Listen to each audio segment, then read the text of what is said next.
Good afternoon, ladies and gentlemen. Welcome to Cott Isabel Field for today's matchup between the Centenary Gents from Louisiana and your Texas Lutheran Bulldogs. Let's meet the starters for both teams, starting with the Gents.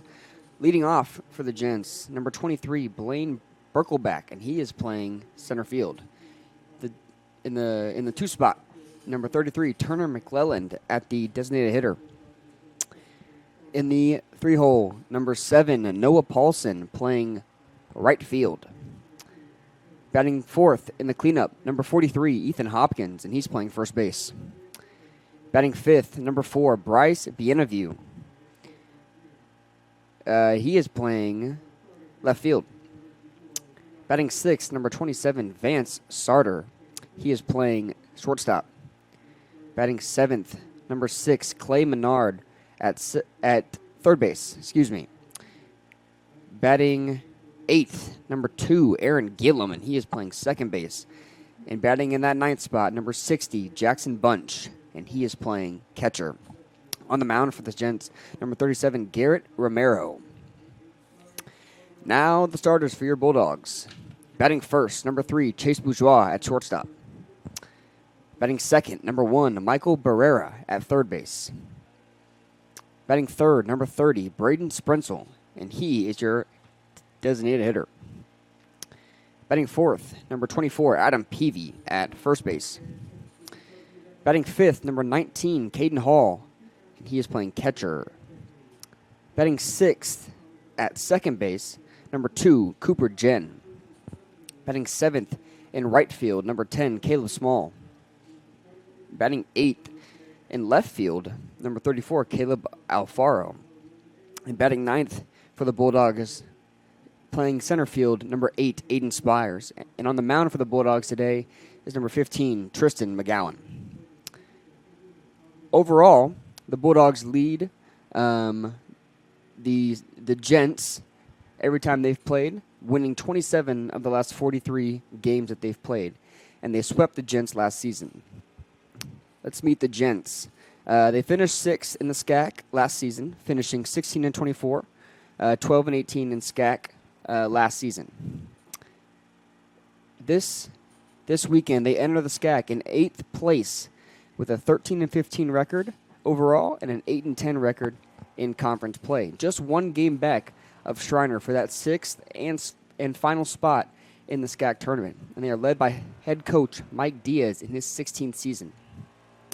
Diaz enters today with a record of 351, 270-1. That is a win percentage of about 57%. At the beginning of the year, the Gents were picked to finish 6th in the SCAC conference. Some big news about the Gents is that they lost their 2024 SCAC Newcomer of the Year and 2-time All-SCAC honoree first baseman and outfielder Alex Miller to the transfer portal. The Gents are looking to kind of flow through number 7, Noah Paulson, and number 43, Ethan Hopkins. If they can get going, the Gents might have some life today. Now let's meet your Bulldogs, led by Coach Kyle Palmer in his 3rd season.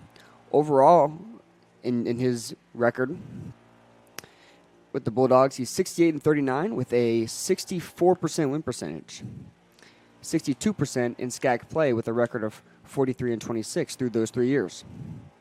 Palmer led the Bulldogs to a championship series in his first season. And, fun fact, he played for the Bulldogs back when he was in college for Coach Burnett, who currently works in our fitness center, and Coach Miller, who is currently our athletic director. In more relevant news for this season, Palmer picked up one of the biggest regular season wins in program history when they beat number 1 Trinity from San Antonio, Texas, 10-8 last month. Palmer has had the Bulldogs ranked for the last month, reaching as high as 11th in the nation. First time in the top 25 since 2022. They were picked to finish 4th in the new era of the SCAC, and they currently sit in first place in SCAC play with a record of 14-4 overall. Last year, the Bulldogs led all of Division III in triples with 26, and they currently are in first place for triples this year with 17. Some other rankings for the NCAA. They are 6th overall in hits with 305 and 3rd overall in doubles with 63. They lead the SCAC and are 8th in the country for runs scored with 148. This is also senior weekend for the Bulldogs. The Bulldogs look to honor 13 seniors on Friday, tomorrow, before their 1 o'clock game. We thank you guys for tuning in, and please stay tuned for today's matchup.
And welcome back to Cotton Field.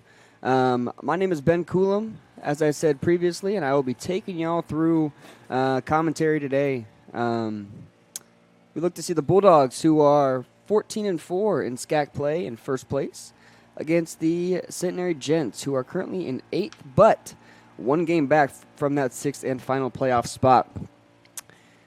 On the mound for the Bulldogs, number 15, Tristan McGowan, who is 3-time SCAC Pitcher of the Week last year, earning all SCAC honorable mention.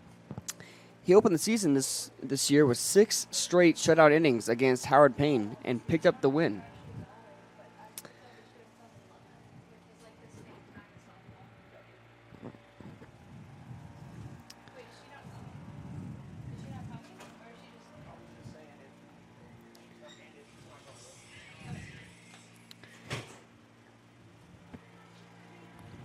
And here's how the Bulldogs look defensively. On the mound, like I said, is number 15, Tristan McGowan. Behind the plate for the Bulldogs is number 19, Caden Hall. At first base, number 24, Adam Peavy. At second base, number 2, Cooper Jen. At shortstop, number 3, Chase Bourgeois. At third base, number 1, Michael Barrera. In left field is number 34, Caleb Alfaro. In center field, number 8, Aiden Spires. And in right field for the Bulldogs today is number 10, Caleb Small. The Bulldogs look to get going early, hoping to get some quick shutout innings and get the sticks going for them, hoping to grasp the advantage over the Gents today.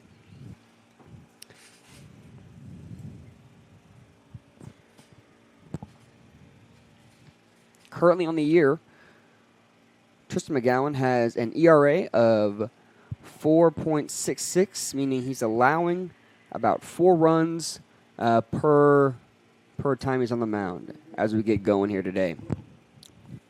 Leading off for the Gents is number 23, Blaine Berkelback.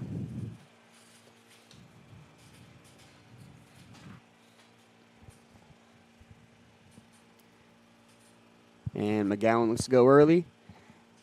And Berkelback watches strike one right down the middle.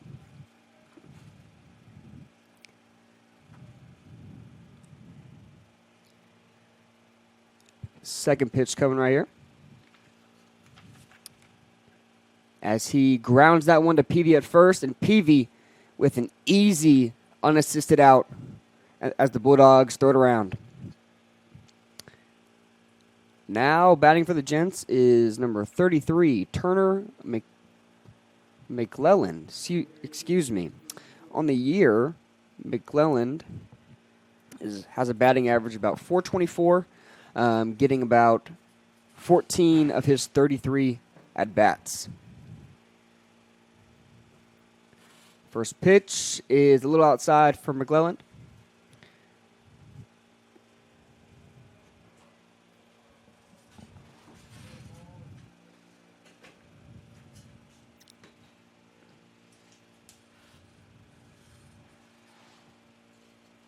As McClelland watches strike one go right down the middle with a count of 1-1.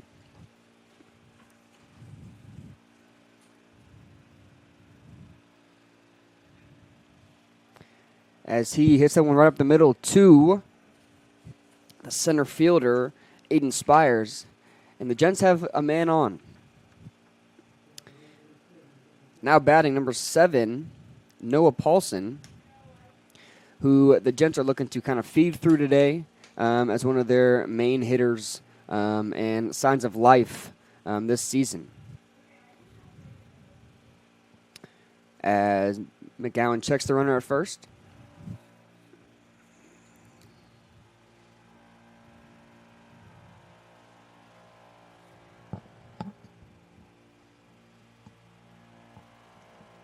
Here's the pitch, and just a little bit outside for Paulson.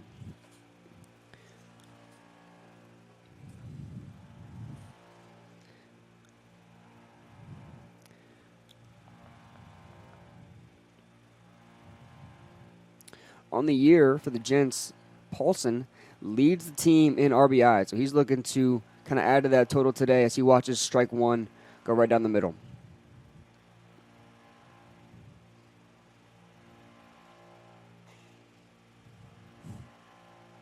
You see McClellan not really getting that big of a lead over there, as McGowan can easily just throw him out if he did. Second, as he watches that pitch go outside for a 2-1 count. Runner on first.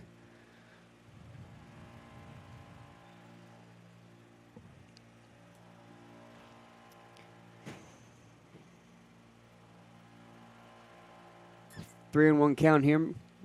McGowan's got to focus on the batter, not really worry about the runner over there. As that is a tough situation to be in with a runner on first. You feel that pressure of, oh, he checks him. McClellan got caught in the sand a little bit, which allowed Peavy and McGowan to connect to get him out. Very heads-up play by Peavy right there. 2 down here for the Bulldogs. 3 and 1 count. Paulson looking to give some life to this Gent team as he fouls one off back to us. 3 and 2 count.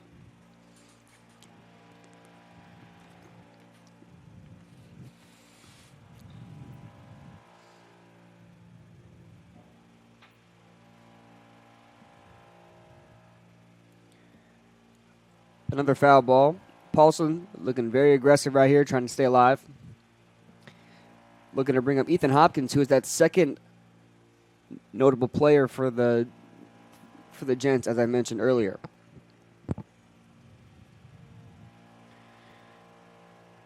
As he goes down swinging, McGowan getting going early here for the Bulldogs. 3 up, 3 down. We'll be right back.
And welcome back to Cott Field on the home of Texas Lutheran for the Bulldogs. Bottom of the first inning at bat.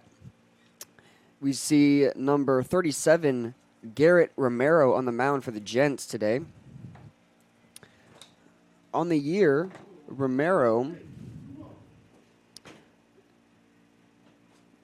has a win-loss record of 1-2 with 8 appearances. For the Bulldogs, we see Chase Bourgeois leading off for us. As that first pitch is grounded in between second and first. Trouble ball a little bit, and he's going to get there. A little miscommunication between that first baseman and second baseman, and the pitcher had to run all the way over there to cover the bag. But Chase Bourgeois with an easy single. Now we see number 1, Michael Barrera. On the year, Barrera has a batting average of .301 with 28 hits. He's looking to potentially put one out there to move runners into scoring position for the designated hitter, number 30, Braden Sprenzel, coming up next. As he drills one right in between shortstop and third baseman. And just like that, Bulldogs have runners on first and second. As we see, like I said, number 30, Braden Sprenzel, who normally kind of opens here the first game of the weekend, but Coach Kyle Palmer decided to change it up a little bit, going with Tristan McGowan.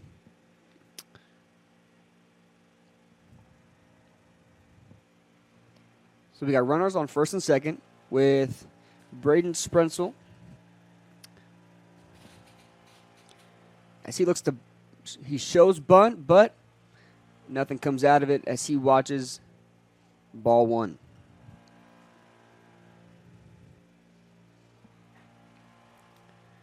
So 1-0 count. Runners on first and second for the Bulldogs. Shows bunt again. Lays it down beautifully as they get that lead runner, Bourgeois. Nothing gained, nothing hurt here for the Bulldogs as runners still stay in first and second position.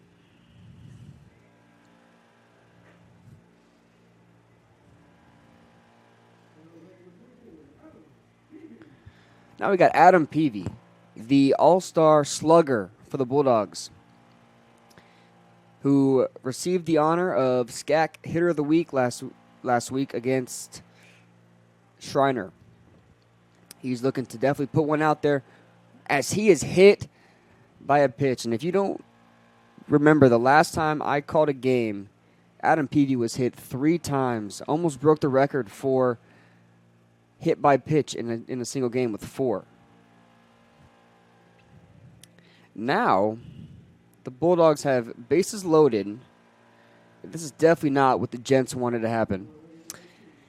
With number 19, Caden Hall, coming to the plate.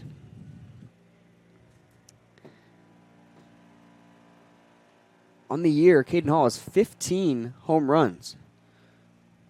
No, sorry, excuse me. He has 1 home run, 15 RBIs. Looking to add to that total today as he watches strike one right down the plate.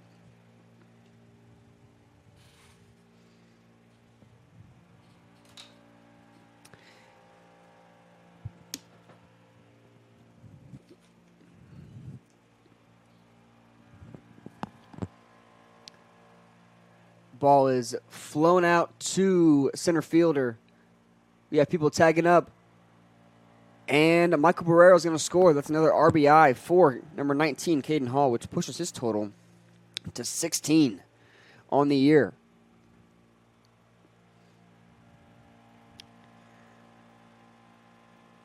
Now we got 2 down. Runners on first and second as we see number 2, Cooper Jen, who had a standout year last year in his freshman year.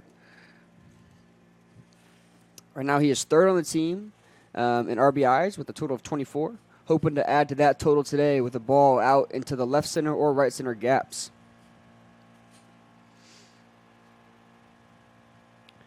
I see fouls won't back off to us, and Romero looks flustered up there.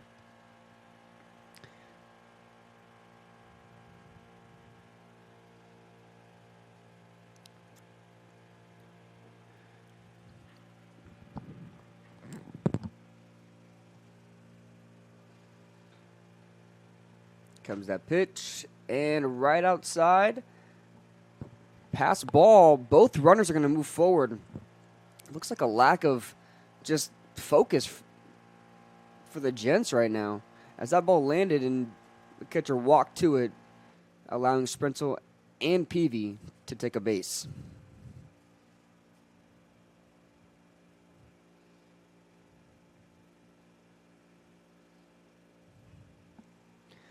That ball chopped right to the shortstop, and they were able to escape that inning with just 1 run. The Bulldogs hoping to continue their confidence going into the defensive side right here with Tristan McGowan dealing right now. The Gents will see number 43, Ethan Hopkins, when we come back.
And welcome back. Up to the plate for the Gents, number 43, Ethan Hopkins, looking to spark something here for the Gents as they had a rough first inning.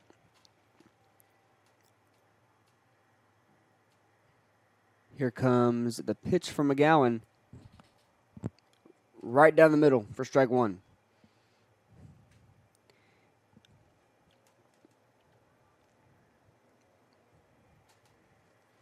Ethan Hopkins looks flustered up there, I'm not going to lie.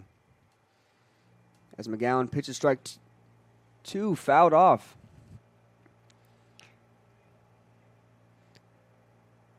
We can expect to see a changeup or a breaking ball after two fastballs from McGowan right here. Hoping to get Hopkins to swing early or swing late for a strikeout. And here's the pitch right down the middle. I think that was faster than the first two.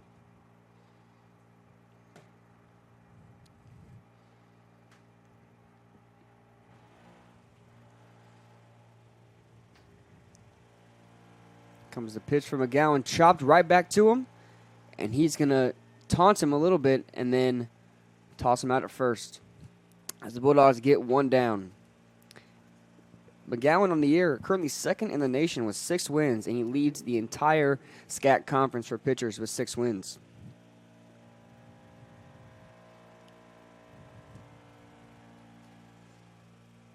So we got one down here in the top of the second inning. And we have Bryce Bienvenu. Excuse me on that pronunciation earlier. As that ball is fired in there for strike one.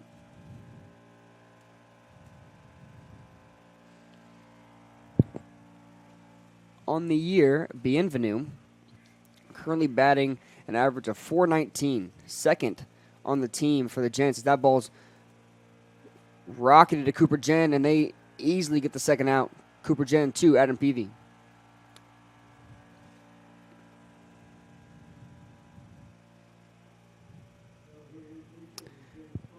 Two down here for the Bulldogs. Up next for the Gents, number 27, Vance Sarter. Excuse me again. Bulldogs looking to keep that momentum going here as Tristan McGowan pitches the first pitch. Another first pitch strike watched by the Gents.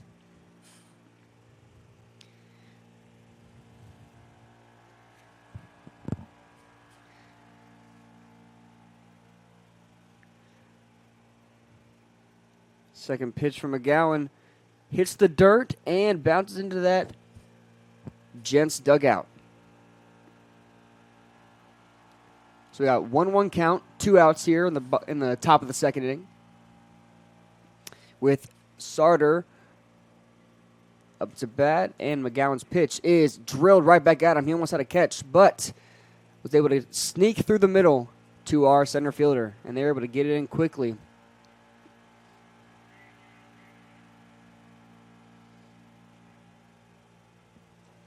Now coming to the plate for the Gents, number 6, Clay Menard.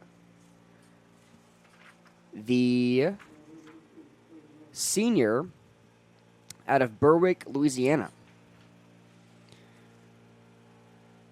Looking to give his team some life with 2 outs here on the top of the second. As McGowan checks the runner. Last inning, McGowan successfully picked off number 33, Turner McClellan, because that sand over there got stuck.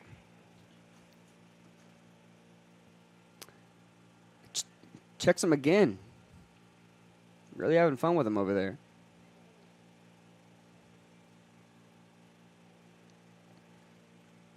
All right, we got 2 down here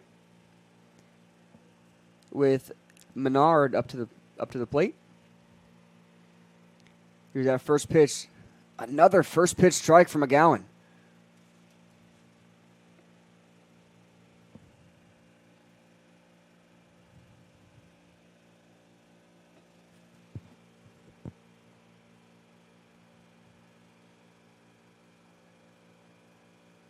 As the runner looks to advance that lead right over the glove of McGowan. Chase Bourgeois swoops in and saves the day with an easy out from Chase Bourgeois to Adam Peavy. That'll end the top of the second inning. The Bulldogs will see number 10, Caleb Small, when we come back.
And welcome back here. As you see, number 10, Caleb Small, coming to the plate. Currently, Small ranks second in the country with 6 triples already this season, and he is 8th in SCAC play with a .391 batting average. Currently on a heater right now for the Bulldogs, looking to keep that momentum going here. As Romero's pitch is rocketed right down the middle, and Small confidently fouled that one off.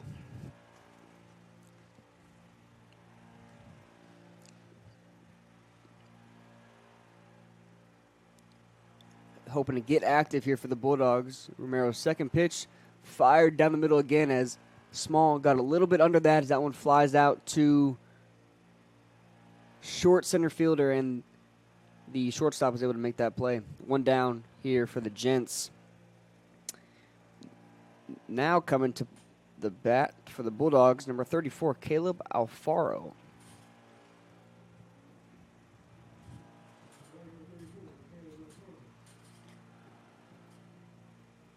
On the year, Caleb Alfaro has an average of .323 with 10 hits as he watches strike one from Romero.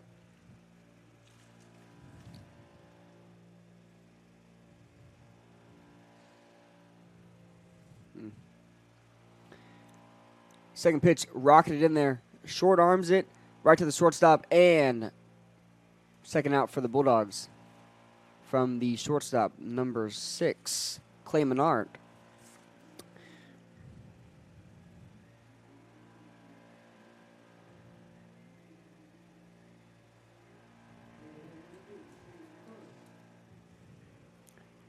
Now, batting for the Bulldogs, number 8, Aiden Spires. Hoping to get on and turn the lineup over to Chase Bourgeois. Pitch from Romero right down the middle for strike one.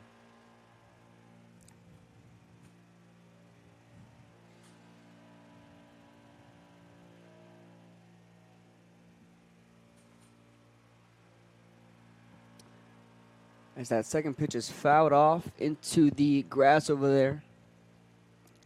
Thankfully, there wasn't a kid over there. I know the kids like to play around over there in that grass. Good thing there wasn't anyone over there to get hit.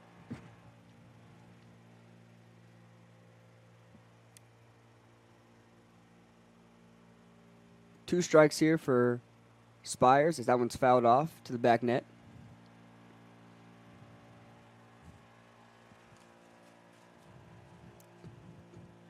Two outs, 2 strikes for Spires. Hoping to get something going here for the Bulldogs.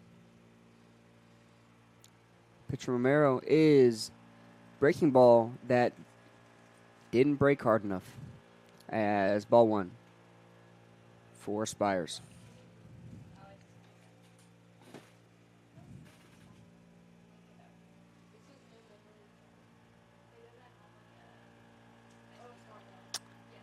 Spires battling here. 2-2 count, 2 outs.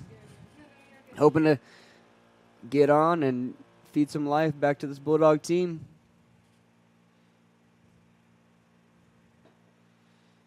Pitch from Romero. In the dirt. Spires has battled back to a full count here. 2 down.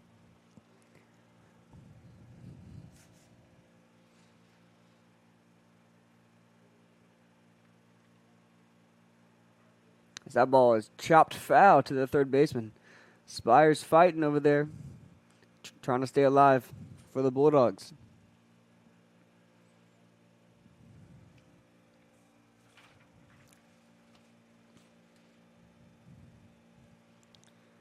The senior from Fort Worth, Texas, looking to get on base for the Bulldogs here. As that ball is ripped right into the left center gap. The quick Spires is only going to take 1. Probably could have gotten 2 if that ball had a little more juice on it, but that's a single for Aiden Spires as the lineup turns over for Chase Bourgeois.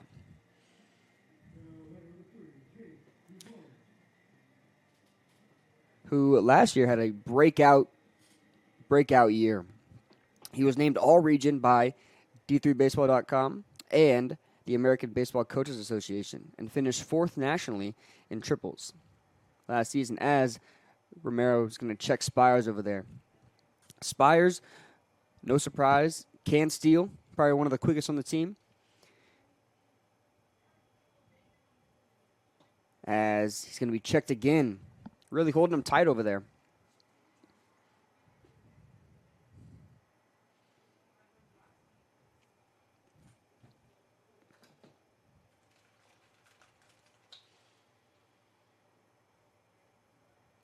Checked a third time this at bat. Romero is very flustered over there with Spires on first base.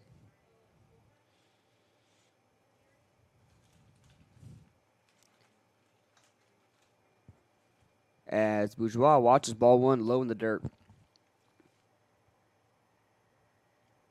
Spires hoping to take second right here. If he doesn't get checked again.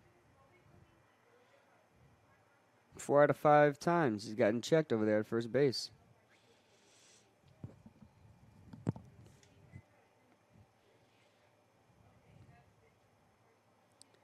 Second pitch, right down the middle. Bourgeois thought about it, but did not get the barrel around quick enough as he watches strike 1.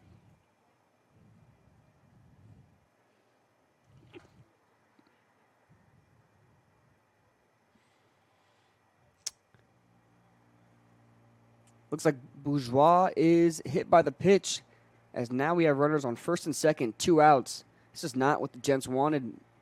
We got 2 quick outs with Caleb Small and Caleb Alfaro. Aiden Spires was able to battle back to a full count and then get a base hit out into that left center gap, and then Chase Bourgeois just got hit by the pitch.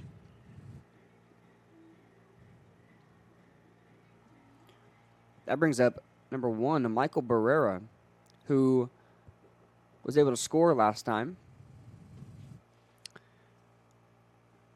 As Romero's first pitch is a strike 1 for Barrera.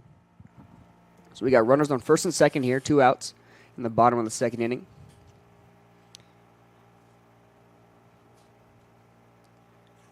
As that ball's low in the dirt.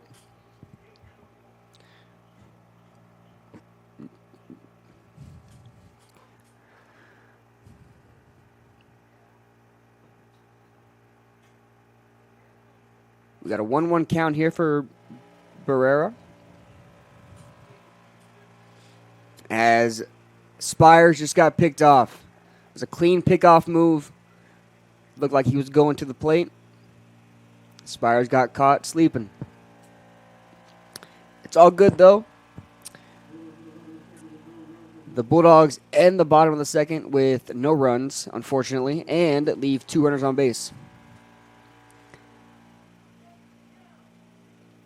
With that being said, we got Tristan McGowan looking to keep his hot streak alive after going 3 up, 3 down in the first 2 innings. We'll be right back.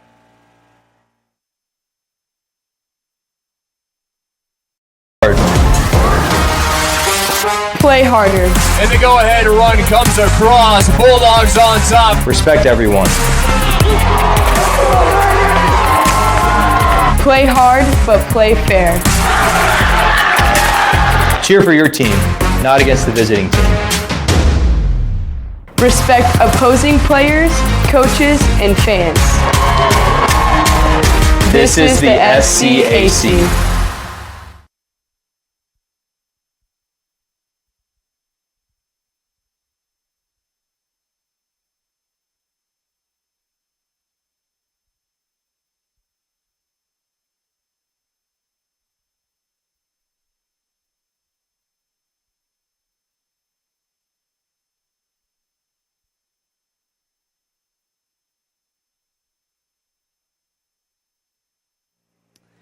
And welcome back to today's contest between the Gents and the Bulldogs.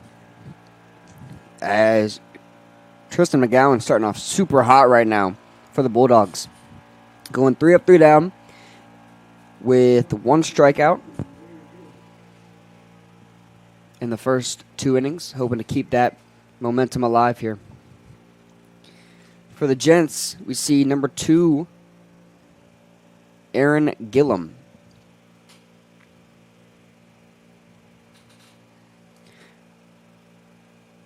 As that ball's in the dirt for ball 1.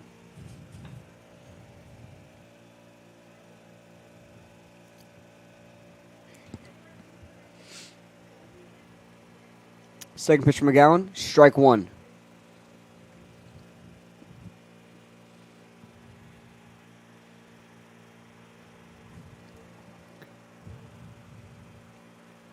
McGowan's third pitch is fired in there.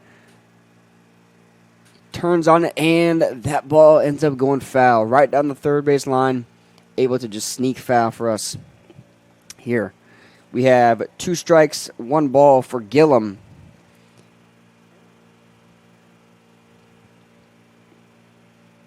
Man, that ball was rocketed out there. 1 hop to the back wall. Right down the third base line.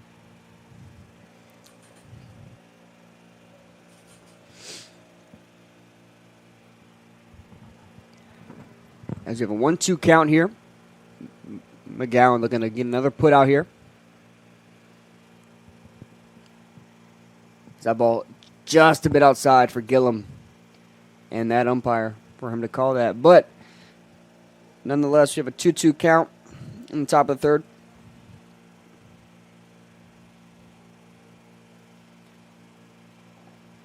And Gillum goes down swinging.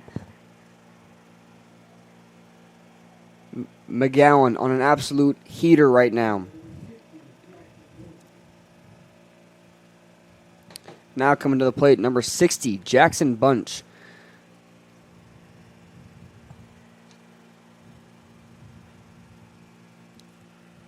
Bunch on the year with a 185 batting average with 5 hits out of his 27 at-bats as he watches strike 1.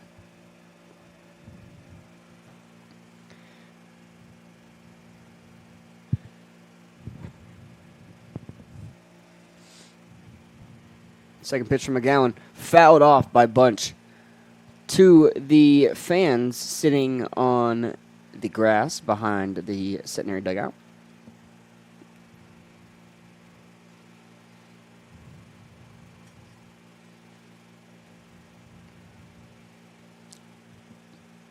Two strikes here from McGowan. And that third pitch is just outside for Bunch. We have a 1-2 count here for McGowan. Bunch looking to do something for the Gents as the life looks sucked out of them right now.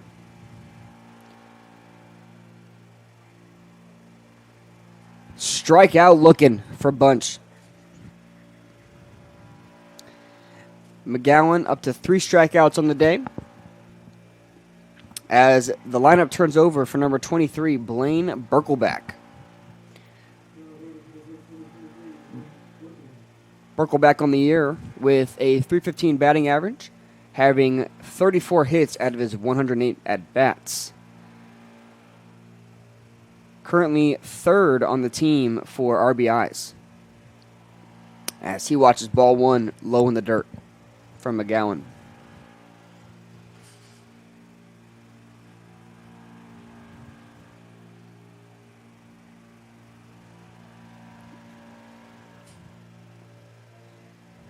As that ball's ripped out to Spires and center fielder. As Birkelback looks to turn. Didn't really plan on getting there anyways. As that ball comes into McGowan safely.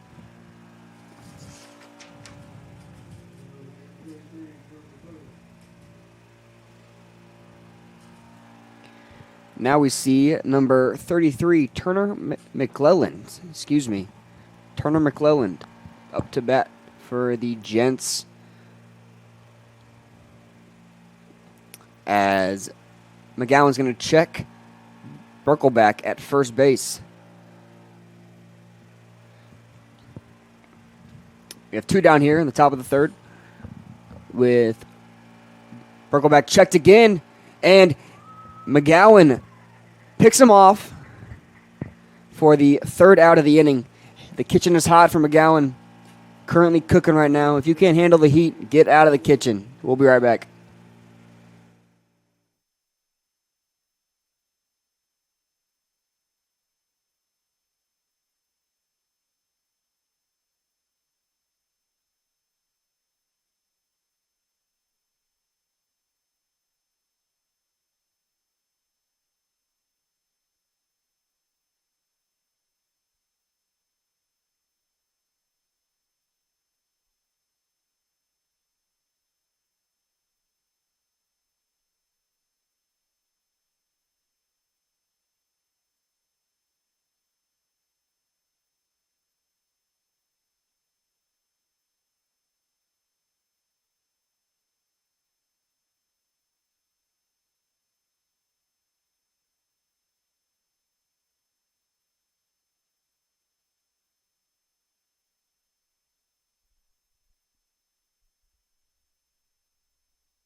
And welcome back to the baseball diamond right here.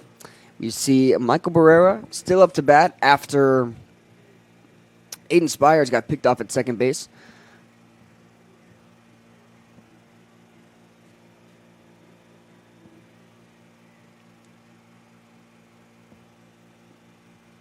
With that first pitch from Romero, just a bit outside for Barrera. As he watches ball 1. Barrera, the sophomore out of San Antonio, Texas, East Central. Texas native here in this Hill Country area. As he watches ball 2. 2-0 count here for Barrera.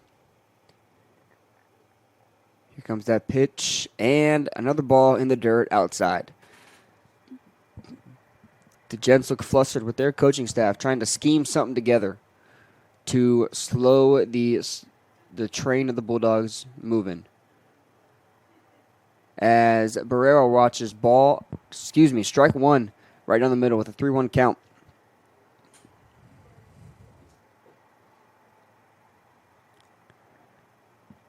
As he watches strike 2, that ball was similar to the second pitch that we saw from Romero. Full count here for Barrera as 6th pitch is fouled off.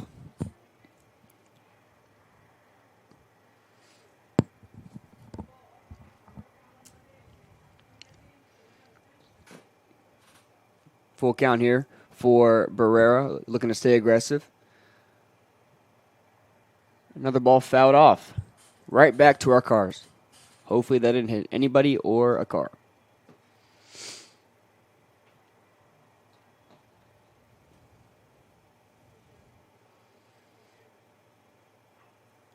Ball rocketed to our third baseman over there and able to put out Barrera for 1 out in this bottom of the third inning. Now we see our designated hitter, number 30, Braden Sprenzel. On the year, Sprenzel has a .350 batting average with 26 RBIs, currently second for the Bulldogs. So he's looking to get going early here with a shot out to right field, and that ball is going to safely bounce for a single from Braden Sprenzel. Now we see the slugger, Adam Peavy, up to the plate for the Bulldogs.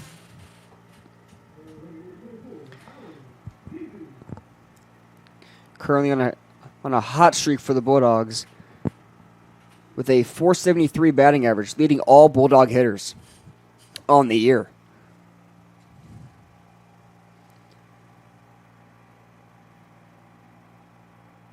As that ball fired in there for strike one. Sprenzel not really taking a big lead over there.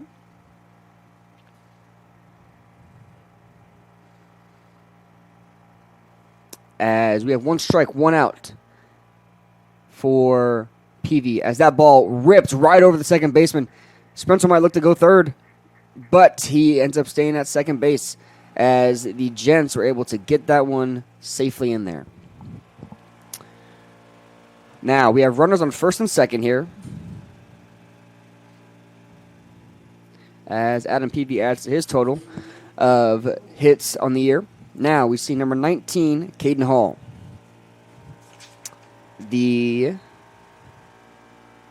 senior out of LaGrange, Texas. Hoping to keep the bats moving for the Bulldogs here.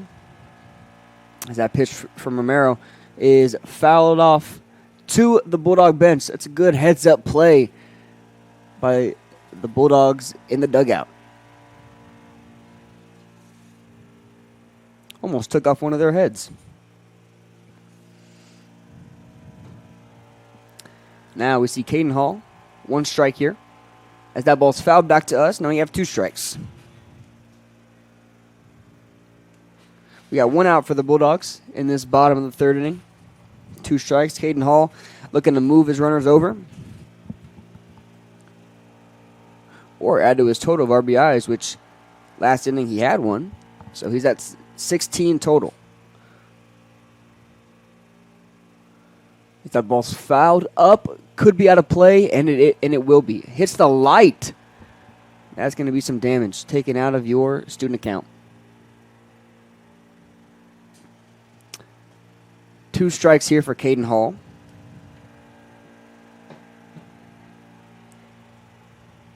One down as he's fighting and battling up there to stay alive here for the Bulldogs in this bottom of the third inning.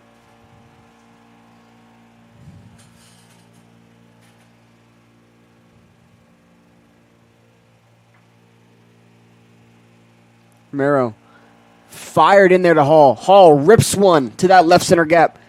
Not going to have the distance as the left fielder runs right underneath it and keeps the runners where they are. That ball was ripped out there. However, the Gents were able to put that one out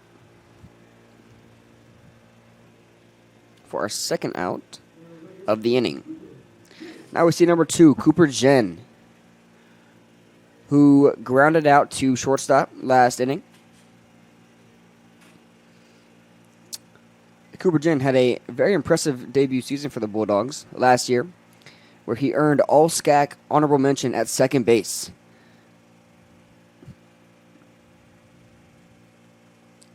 As that ball's ripped into center fielder. The center fielder doesn't move much, and he falls right underneath it for the third out of the inning. The Bulldog bats are going. They just got to find something here in the top of the fourth. We'll be right back.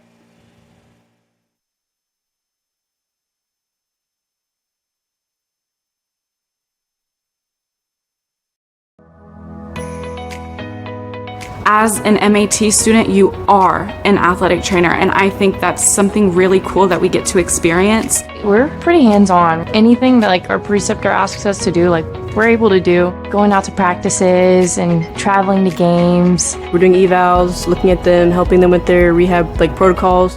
For me personally, I do a lot of hands-on where I'm speaking with the patients about how they feel, and so I feel like it's a lot of one-on-one interactions. Knowing that I'm going to go into the clinic every day and I don't know who's going to walk through the door and what their problem's going to be, and that I get to be the one that tells them hey, this is what's wrong, but I can also help you, so here's a solution.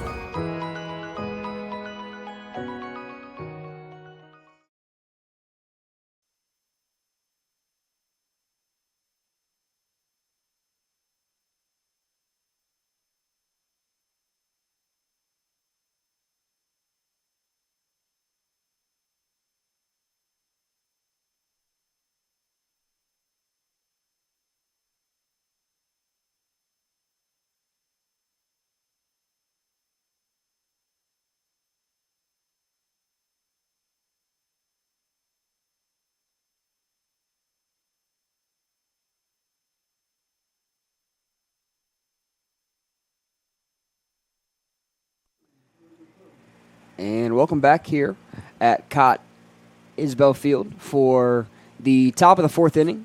As if you are now just joining us, Tristan McGowan currently dealing for the Bulldogs. As we see number 33, Turner McClelland, ball ripped right back up the middle to our center fielder as he gets an easy single over there. McGowan currently has 3 strikeouts and 2 pickoffs. That currently pushes him to first on the team for pickoffs with a total of 4. As we have a runner on first, no outs. Up to the plate, number 7, Noah Paulson. That ball called strike 1 on Paulson. Paulson watched it right into the catcher's mitt. If you remember, in our first inning, McClellan got picked off over there for falling in the sand. He's hoping to not do that again as that second pitch ripped to our shortstop Barrera. 5, 4, 3, double play for the Bulldogs.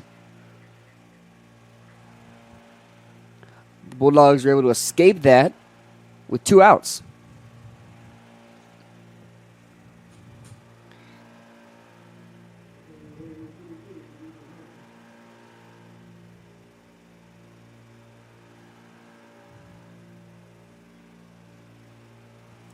Now we see number 43, Ethan Hopkins, up to the plate for the Gents. Tristan McGowan currently,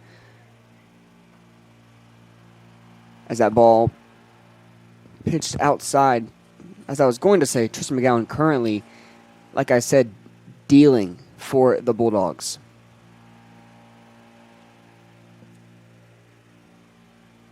As we see the second pitch in that same spot, right on that outside corner of the plate.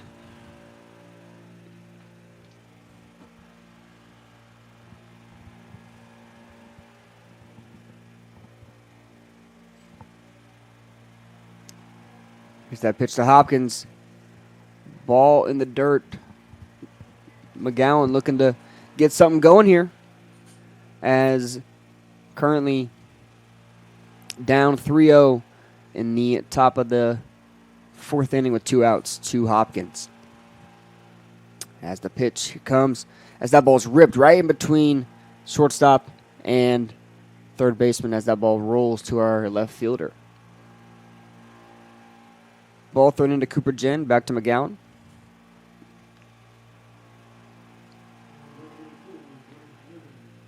With Ethan Hopkins on first base with number 4, Bryce Bienvenu, up to the plate here. Taking a hefty lead over there at first base. As McGowan pitches to Bienvenu. Ball 1.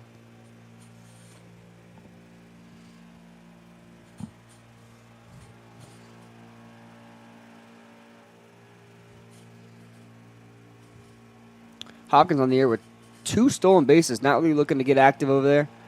As McGowan's pitch, ball 2 to Bienvenu.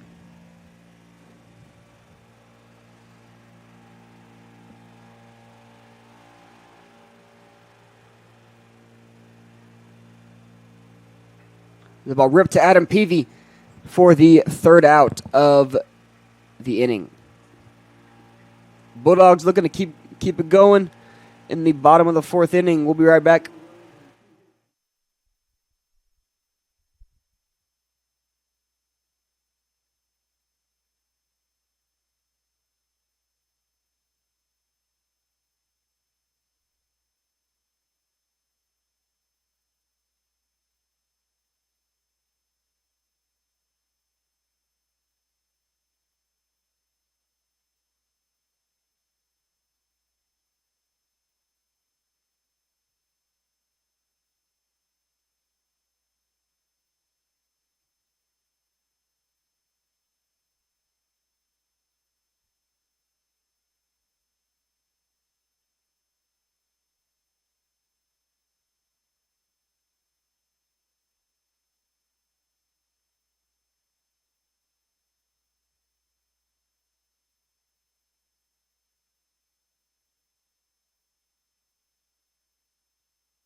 As Caleb Small rips that one through the right side gap to get a single. Excuse my absence.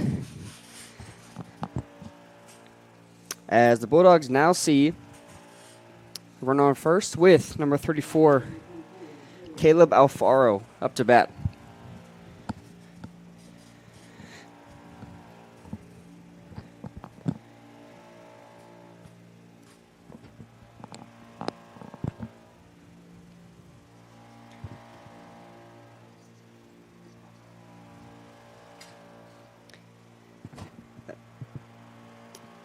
They're going to check the runner at first as he is safe. Not really a hefty lead over there for Small. Small on the year is 8 for 8 on stolen base attempts as Alfaro watches strike one.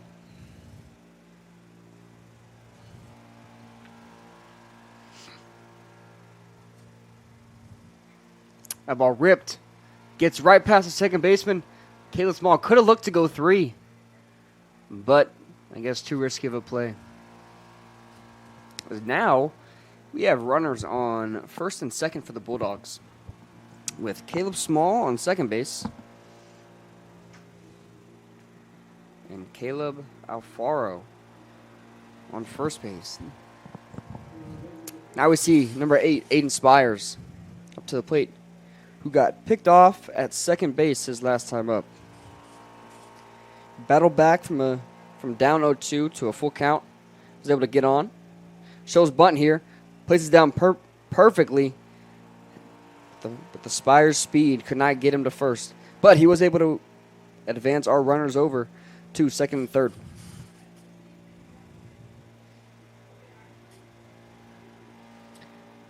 With one down here, we have runners on second and third, with Caleb Small on third base and Caleb Alfaro on second base. Now the lineup turns over to number 3, Chase Bourgeois.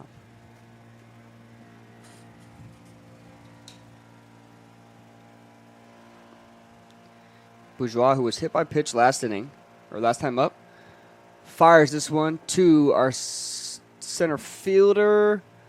Bulldogs are going to tag. Small going home. Slides in. Safe to the plate. As that ball bounced over the catcher's head. Good thing the pitcher was there, or Alfaro could have gone home as well.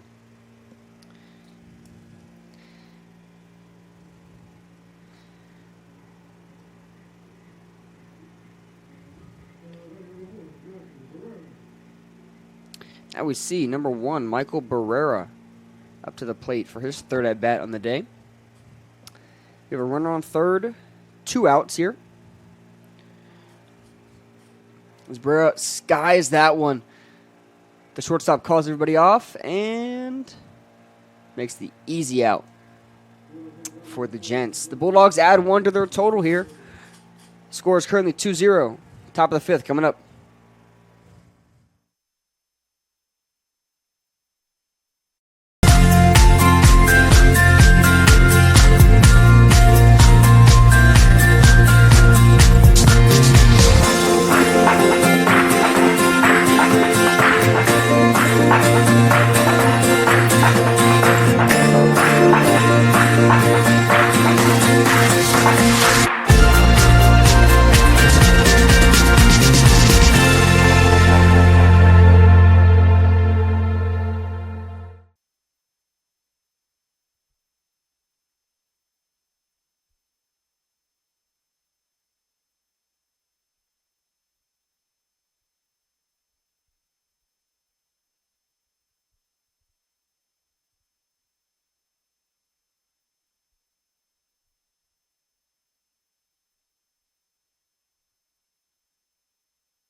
Welcome back to Texas Lutheran University.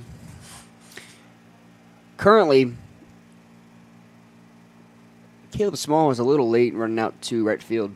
I don't know what happened, but we're just glad he's out there. We have Tristan McGowan here, currently on a heater for the Bulldogs, only allowing 3 runners to get on, only getting to first base. That's it, as number 27 watches strike 1. That's going to be Vance Sarter, excuse me.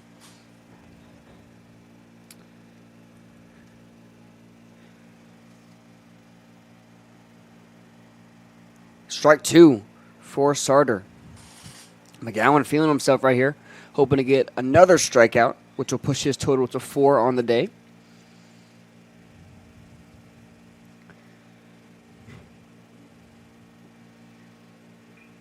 as that ball's ripped to Adam Peavy. Adam Peavy dives for it. Oh, thrown right past Tristan McGowan at first base. Good thing Caden Hall was back there to back that play up, or else Sarter could have taken second base. But what a play by Adam Peavy to put his life on the line for a baseball.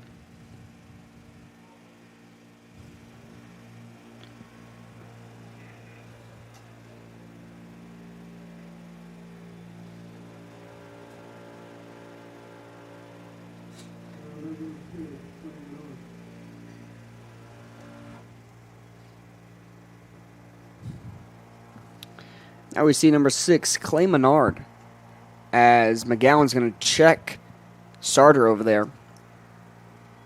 Sarter on the year has 6 stolen bases, and he leads the Gents. Caden Hall looks like something's wrong over here. Needs to change his glove. Something happened on that dive from Adam Peavy that overthrew McGowan.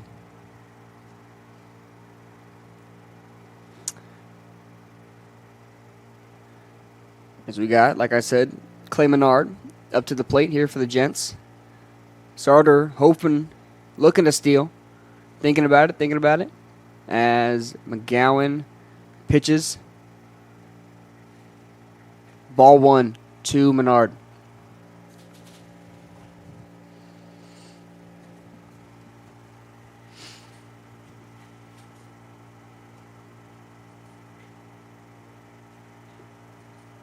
McGowan's second pitch to Menard. Strike 1.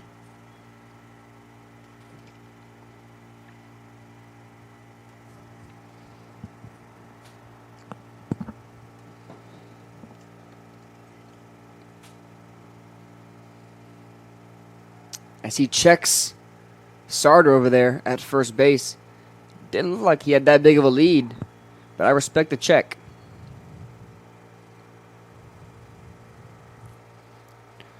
Checks him again, hoping to catch him sleeping over there. But Sarter is paying attention.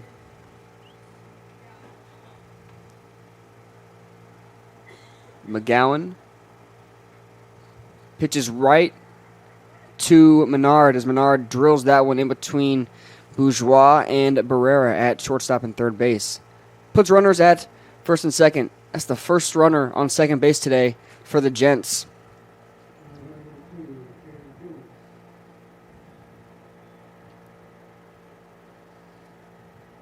Now we see Aaron Gillum up to bat for the Gents here. We got runners on first and second.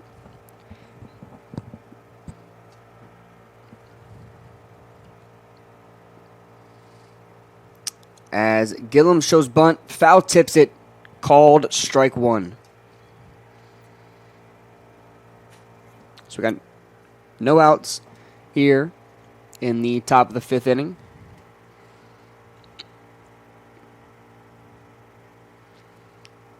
Gillum looking to move his runners over as he shows bunt again.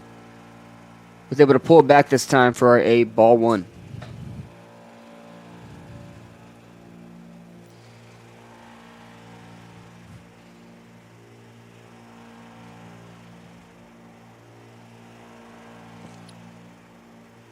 One count here. Third show bunt for Gillum as Sarter didn't know what was happening. Saw McGowan running right at him and froze. I would freeze too. I'm not gonna lie. But that is out 1 for the Bulldogs as Sarter didn't know what happened.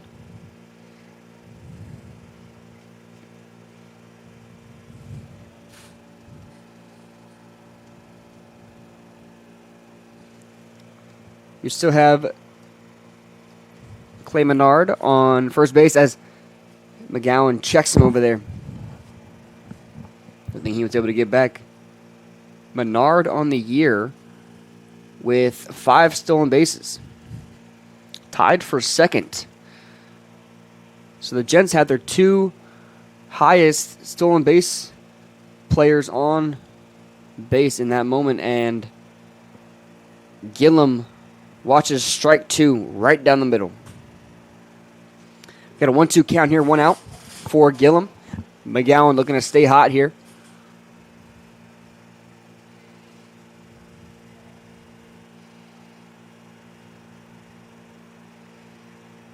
Ball just a bit outside for a 2-2 count for Gillum.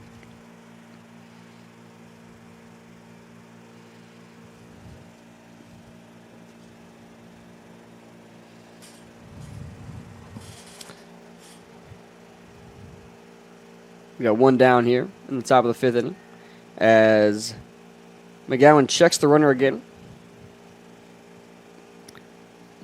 McGowan able to get the lead runner, which was Sarter, after he was caught stealing, hoping to focus his attention on Menard on first base as that pitch fired to Gillum. Gillum pops it up to Cooper Jen at second base for the second out. No harm, no foul here for the Bulldogs. 2 down, runner on first base. As we see Jackson Bunch up to the plate, who struck out looking in his first at bat in the 3rd inning.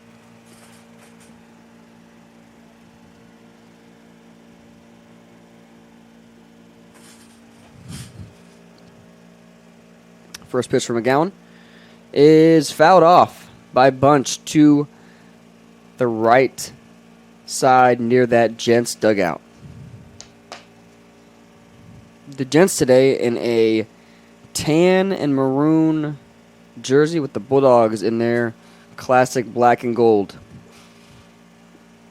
As Menard looks to take off a lead at first base. McGowan thinking about it. Pitches to Bunch. Strike 2 swinging for Bunch. 2 strikes here, 2 down for Tristan McGowan and the Bulldogs.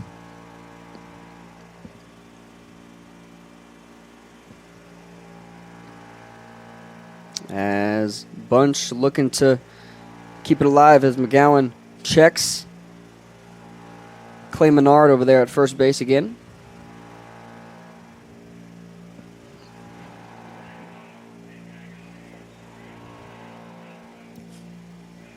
The Bulldogs hoping to get out of here with nothing more as Bunch watches ball 1 outside.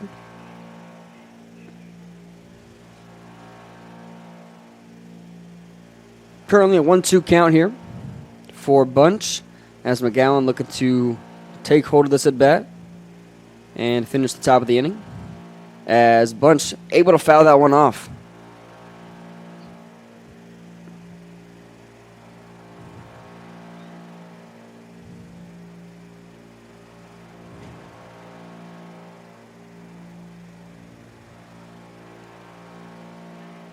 One ball, 2 strikes here for Bunch with Menard on first base. McGowan pitches, looks a little inside. I thought it almost hit him, but it did not. Currently 2 balls, 2 strikes for Jackson Bunch. Bunch looking to give life to the Gents here as they look lifeless. As he fouls that one off and stays alive in this at bat.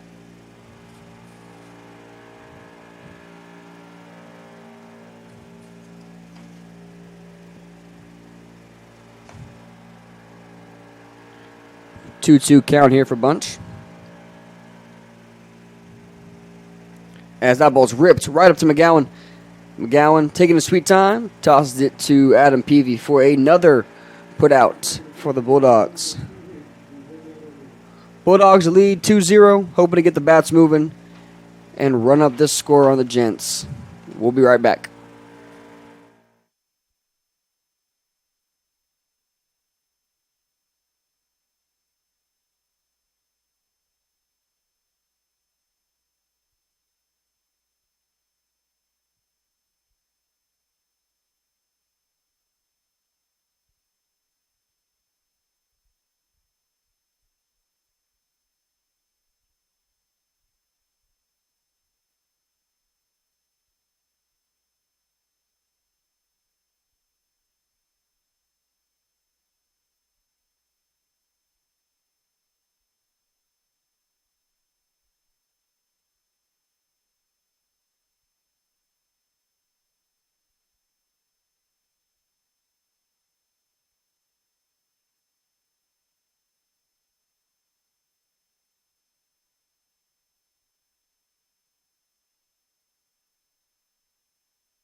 And welcome back to today's contest. We now see our designated hitter, Braden Sprensel, up to bat. The impact transfer for the Bulldogs served as a two-way player for them last season as the starting third baseman and the closing pitcher. As I said earlier, he has become the TLU's opener in Game 1 over the last month. However, Kyle Palmer had a change of heart last minute and moved Tristan McGowan into that starting spot for the opener as Sprensel watches ball one. Sprensel led the team in RBIs last year with 39 as he fouls that one off towards the Bulldog dugout.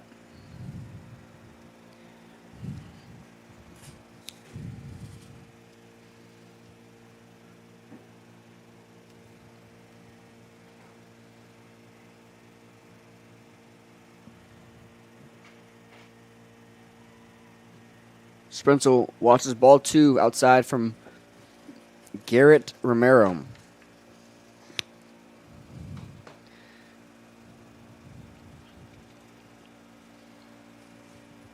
Ball three inside for Romero. Looking flustered up there. Garrett Romero looking to get something going here for the Gents. The Bulldogs looking to not let that happen as Sprensel fouls that one off towards the first base line. We got a full count here for Sprensel.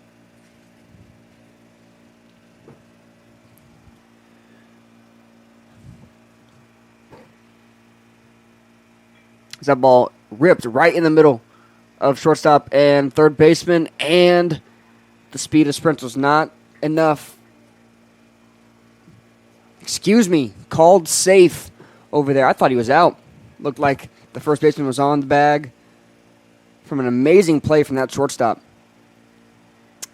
The Centenary coach is going to challenge that and give him an earful. Yeah, I thought he was out. That's what it looked like. That's what everyone saw. That's what he definitely saw. I guess we're sticking with the decision that the first baseman came off the bag right as Sprensel crossed it, which good for the Bulldogs here. We have a runner on first base with Sprensel getting on. Now we bring up Adam Peavy, who is on a heater right now, like I had mentioned in the third inning, who was SCAC hitter of the week last week. And almost got hit by another pitch right there as that ball is called for ball one.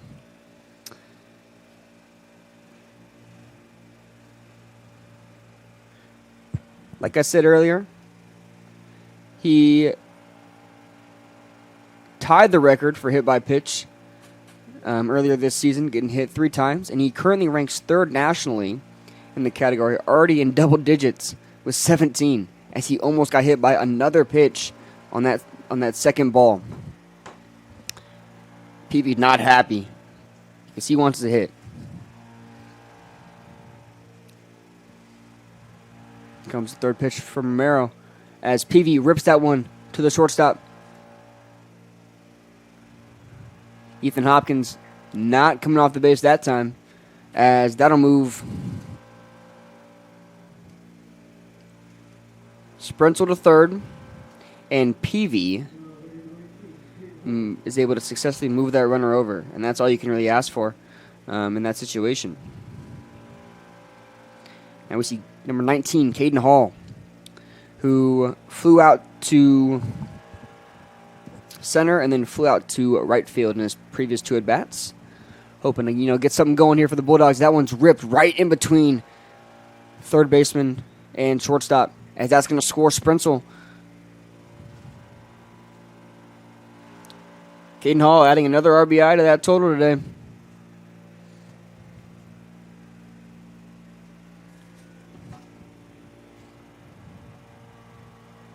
Now we see number 2, Cooper Jen,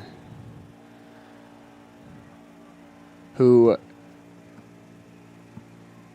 is a one-time D3Baseball.com Team of the Week honoree after hitting for the cycle against Dallas. As Romero's going to check Hall over there at first.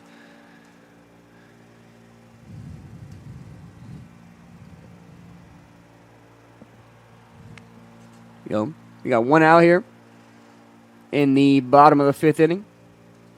As Garrett Romero checks him again. Didn't look like he had that much of a lead.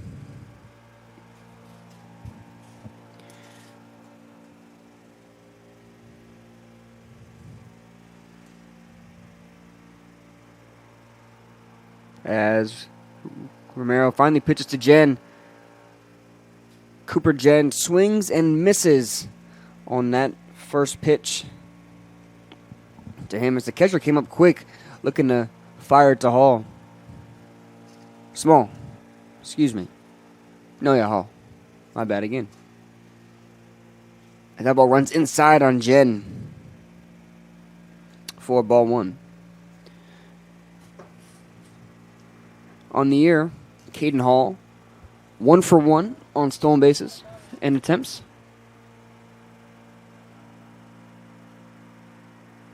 As Cooper Jen chops that one to shortstop. Easy put out. As Cooper Jen is able to move Caden Hall over to second base. Now we see Caleb Small. That's my apologies.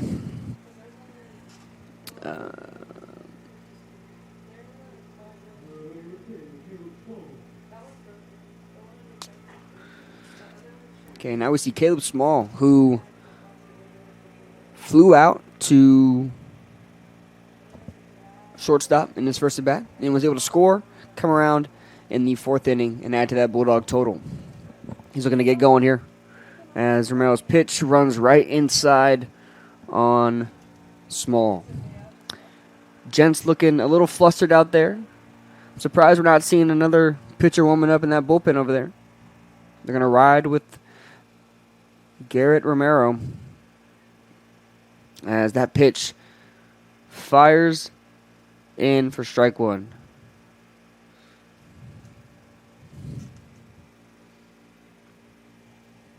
One count here for Small. 2 outs in the bottom of the fifth inning. Garrett Romero focusing on the batter. Runs right inside on Small. Looked like it hit him. He checked with the umpire. Umpire said, no, sir.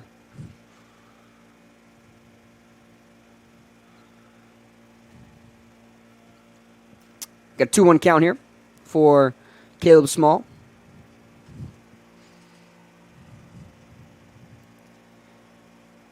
As that ball's ripped, almost snagged by Ethan Hopkins over there at first base.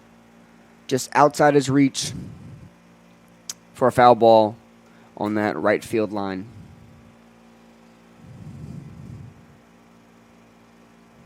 Two count here for Caleb Small.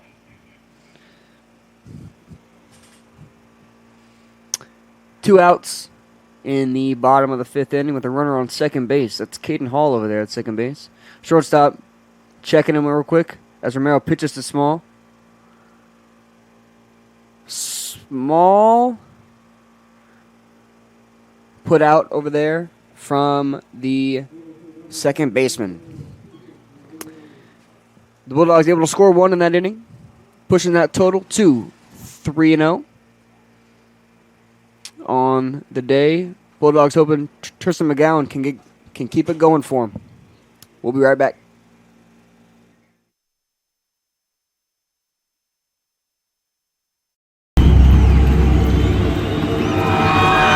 Flow Sports has changed the game. We created the essential destination NCAA fans deserve. Together, Flow College and NCAA conferences, institutions, and teams have taken all collegiate sports to the next level. Oh my goodness!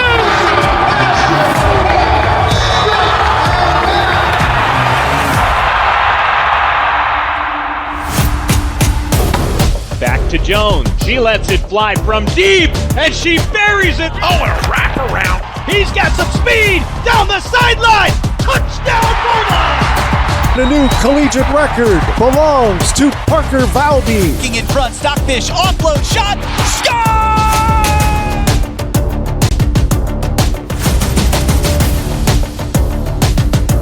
Smith making three. That is crushed. It's a touchdown!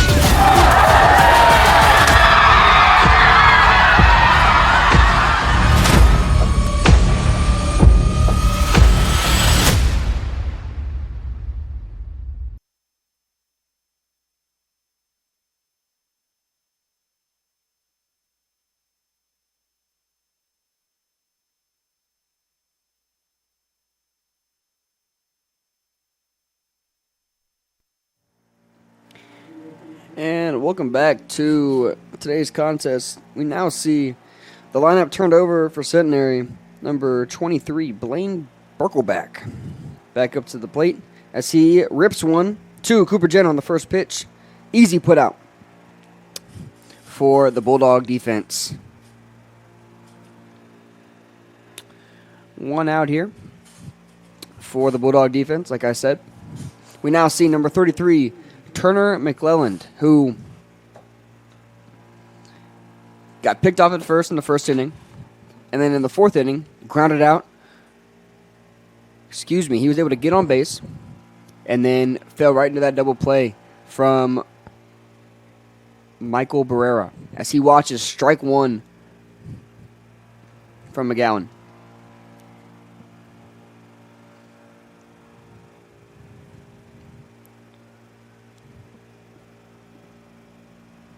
Currently leading the Gents in batting average. McClellan watches ball one. We now have a 1-1 count.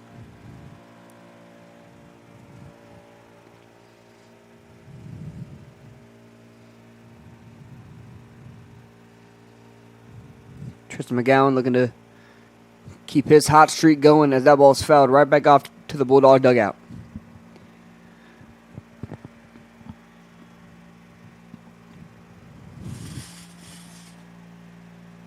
One-two count here for McClelland.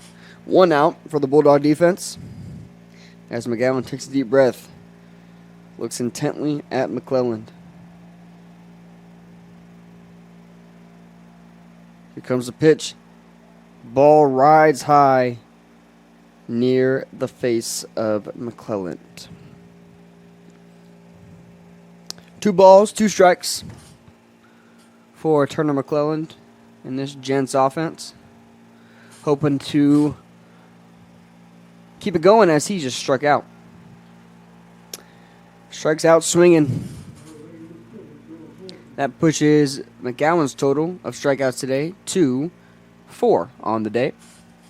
Now that brings up Noah Paulson,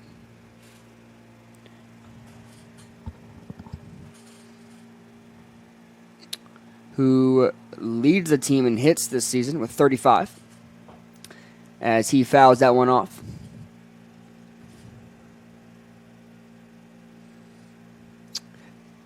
The Gents hoping he can get going and bring something that's not already there for them in this top of the 6th inning. So McGowan pitches to him, little bit high and outside for him. Now 1-1 count for Paulson.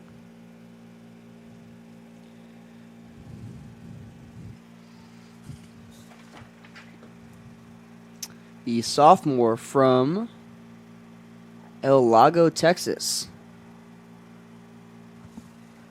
Back in his home state as he fouled that one off too. We have a 1-2 count. 2 outs here in the top of the 6th inning.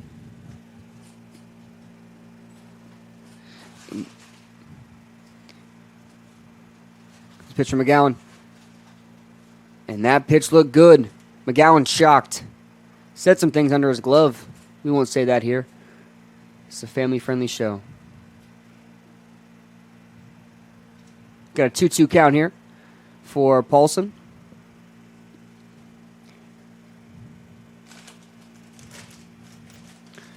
Pitch from McGowan fouled off by Paulson. Back to us. Good thing there's a net here. That would have taken somebody out.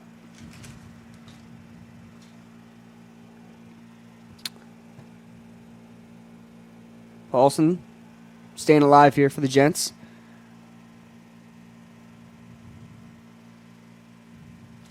That ball, again, fouled off. Back to our cars.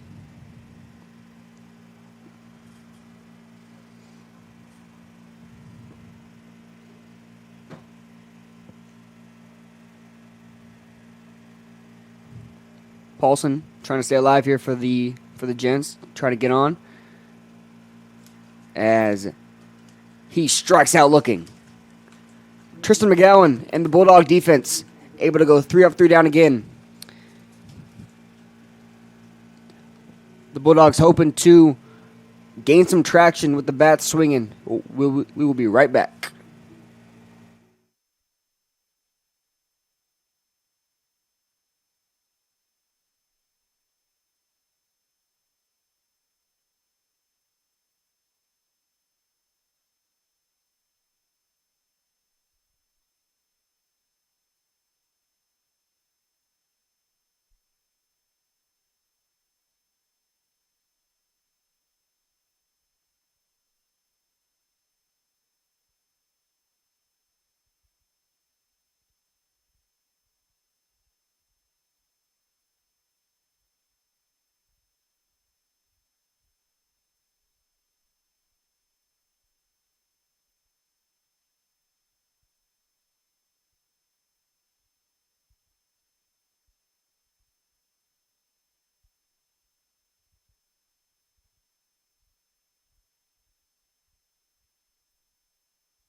Welcome back to Cott Isbell Field.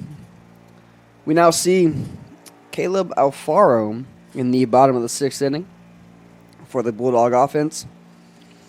Hoping to get something going here. As we now see 2 pitchers looking like they're going to warm up over there in that Gents bullpen. It's a pitch from Romero.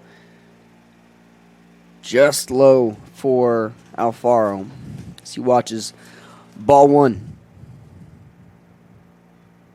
Alfaro on the day was able to single in the 4th inning and grounded out to third base. He fouls that one off. Back to us. 1-1 count here for Alfaro.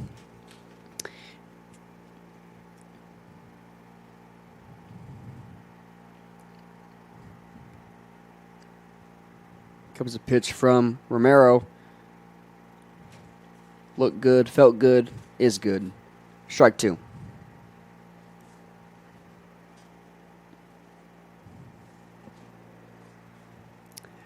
The Bulldogs looking to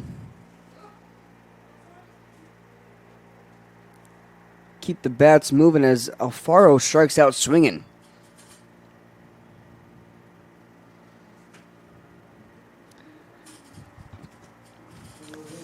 Now we got number 8, Aiden Spiles, who is currently playing in center fielder.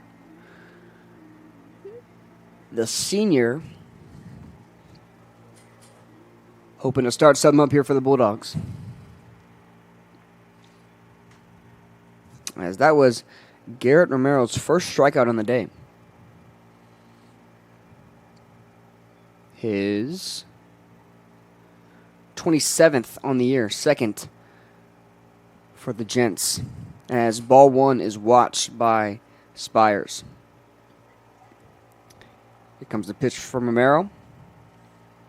Just a bit outside for Spires.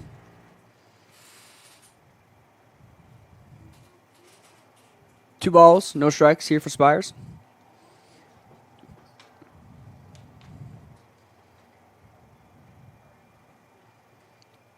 That ball's ripped to shortstop. Didn't know if he wanted to backhand or field it cleanly. Able to fire that one over to Ethan Hopkins over there at first base for the second out. Now the lineup turns over for Chase Bourgeois, who is currently 11th nationally in triples in 2026. with 4, and second in program history in career triples with 14. Hoping to potentially add to that total right here.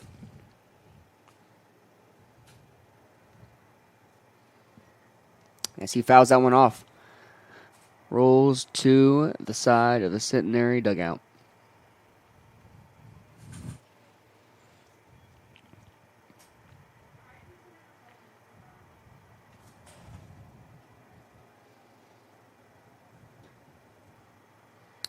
Flies that one into foul territory for the first baseman for the easy put out. We go to the top of the 7th. Tristan McGowan looking to keep the wheels going for this Bulldog defense. We will be right back. I chose TLU because I like the one-on-one that I get with my professors. Being able to talk to all the professors one-on-one, they're definitely helpful in deciding like what I can do with my degree and then how to get into those different fields. I liked the tour of the campus. Like, I liked seeing how everything was really close together. Our classes now from like first year and second year are all in the lab, so we have our own like space that we can go to for studying. Well, I chose TLU because I had met some people who were in the program and they told me some good things about it. It's a smaller school, so I feel like I was going to get more of that one-on-one type of learning. I get to, be more hands-on with patients and more engaged with my preceptors and my professors and my classmates as well.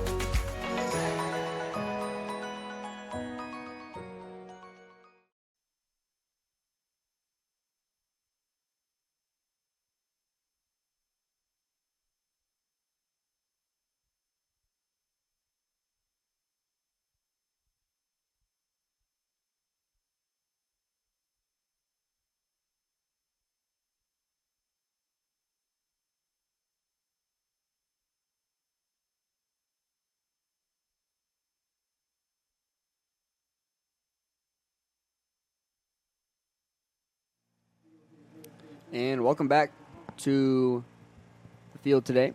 You see the first baseman, Ethan Hopkins, up to bat for the Gents. Tristan McGowan pitches to him. Looked like there was a hole right in Caden Hall's glove. That ball rolled to the back wall. You have ball 1 for Hopkins. As McGowan pitches. Just a bit inside for Hopkins. What's going on over there? That ball looks like it has a mind of its own. First goes through the glove of Caden Hall and then through the glove of McGowan. 2 balls here for Ethan Hopkins.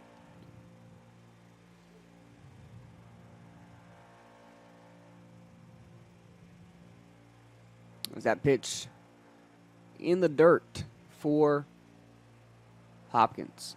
3-0 count. McGowan looking to gain some advantage here with a strike. Just a bit outside, and he walks him.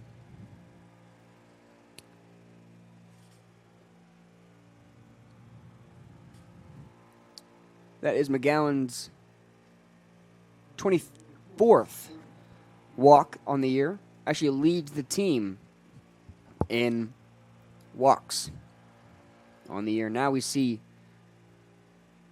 number 4, Bryce Bienvenu,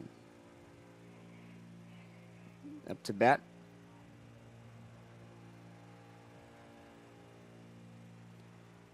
As he is hit by the pitch.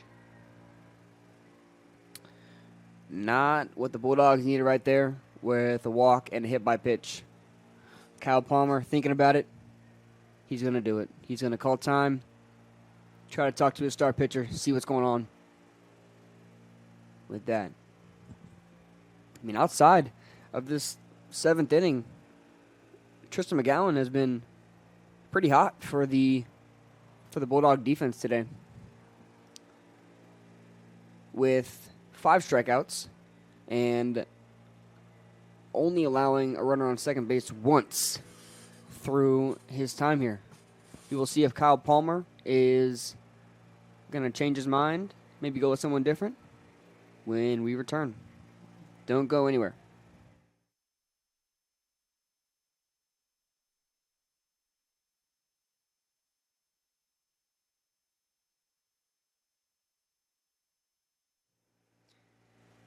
And welcome back. It's a quick little timeout. Kyle Palmer decided to ride with Tristan McGowan after he walked Ethan Hopkins and then hit Bryce Bienvenu. Puts runners on first and second for the Gents as we see number 27, Vance Sarter. Pick off by McGowan. Unsuccessful. We have no outs here. Runners on first and second. Bryce Sarter last time got caught stealing from second to third as McGowan had a lethal pickoff move to him. Sarter showing a high bunt. Lays it down. Barrera fields it. Throws it over to Jen at first. We have one down here. Moves the runners over.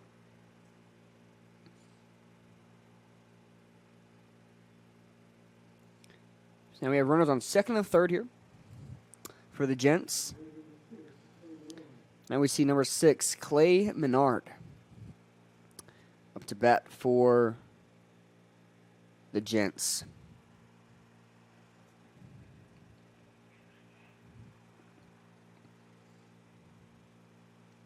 It's McGowan, looks to pitch.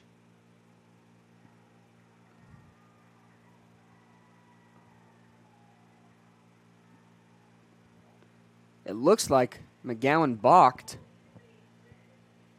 or something happened there where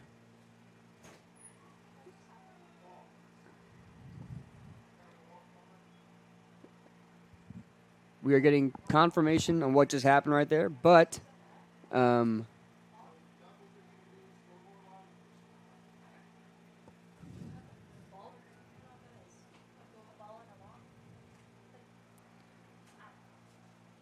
excuse me, we were all flustered up here in the booth.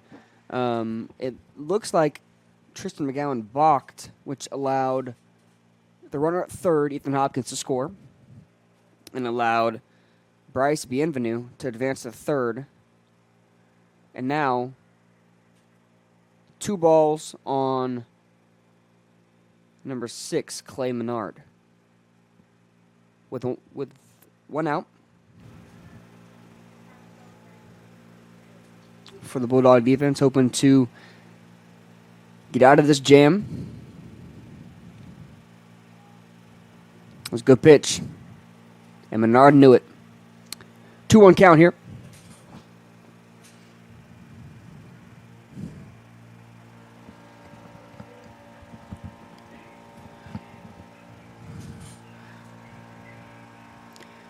Tristan McGowan pitches to Menard, fouled off towards the Bulldog dugout.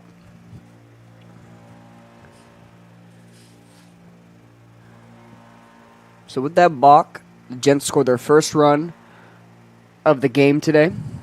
2 balls, 2 strikes for Menard. 1 out for the Bulldog defense. McGowan takes a deep breath, fires towards the plate. Menard thought about it, but ball is just a bit outside for him. Full count here for Menard and McGowan.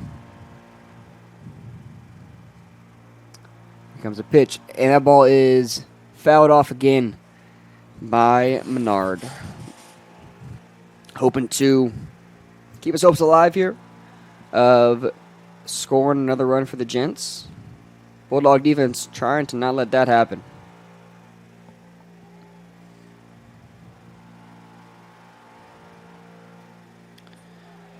Curveball outside.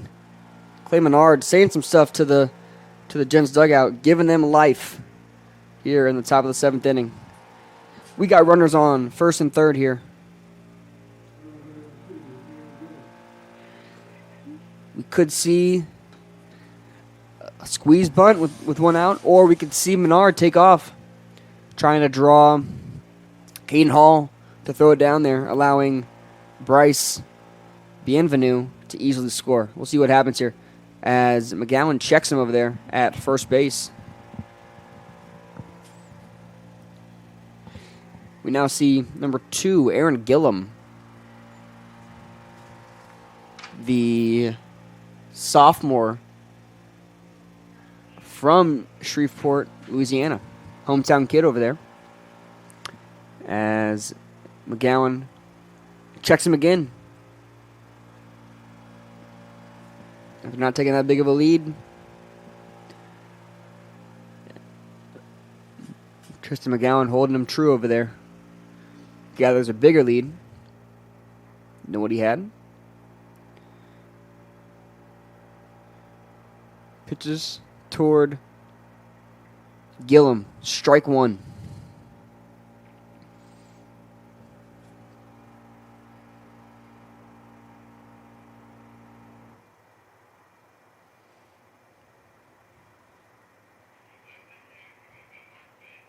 Tristan McGowan fires it in there.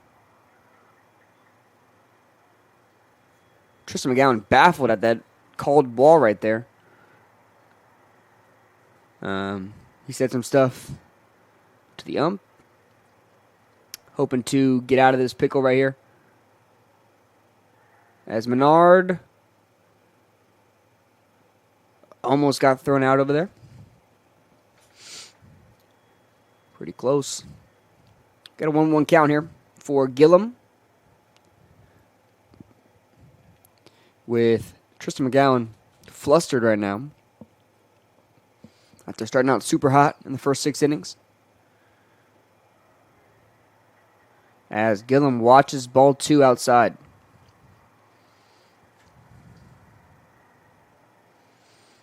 And if you're Kyle Palmer right now, you're thinking, can my starter get out of this situation? If not, we got to go with someone new to avoid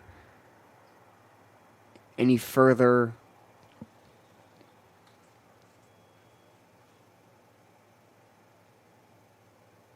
I was lost in thought as Tristan McGowan checks Menard one more time. Someone called time.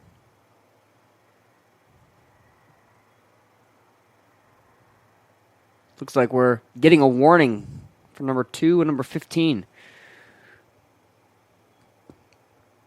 People are jawing, tempers are flaring here at Cott Isbell Field. Tristan McGowan trying to get out of the situation right here.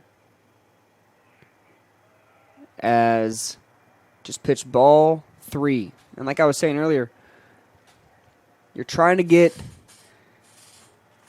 a second out if you can somehow. And if not, maybe you have to switch it up if you're the Bulldogs to not let anything else bad happen in this inning. 3-1 count here for Gillum. As McGowan pitches, Menard's going to go, and Chase Bourgeois with a athletic Sports Center type play bounces it off his glove, grabs it with his right hand, and fires it over there to Adam Peavy for the second out. What a play. If I'm Kyle Palmer, I would send that to Sports Center. Unfortunately, though, for the Bulldogs, that does score Bryce Bienvenu, as Aaron Gillum grounds out to shortstop. We are now seeing a pinch hitter for Jackson Bunch, number 18. And that's going to be Walker Wickland.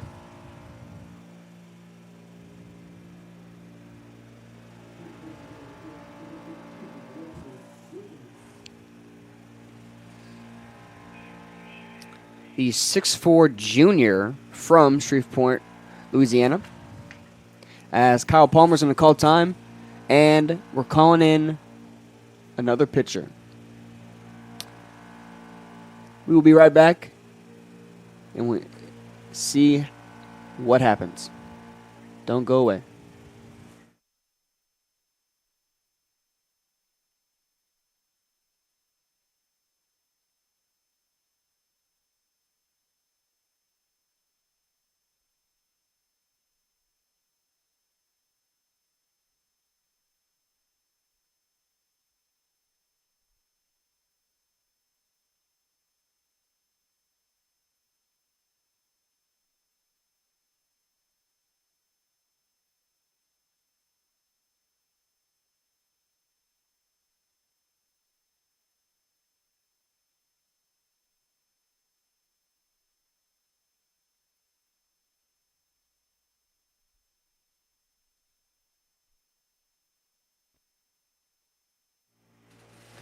And welcome back here. Currently, Kyle Palmer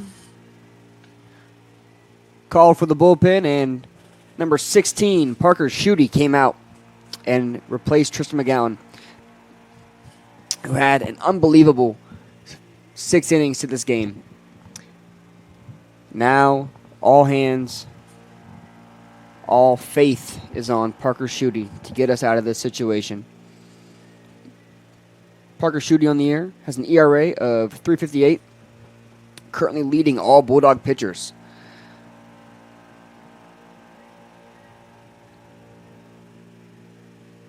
So he's looking to get going early, and stop the moving freight train that is the Gents offense right now.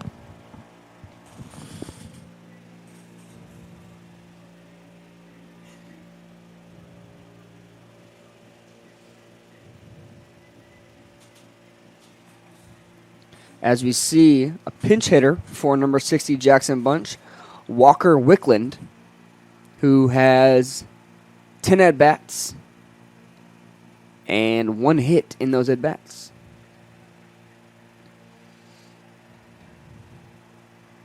Here comes the pitch from Schutte as he checks Menard at second base.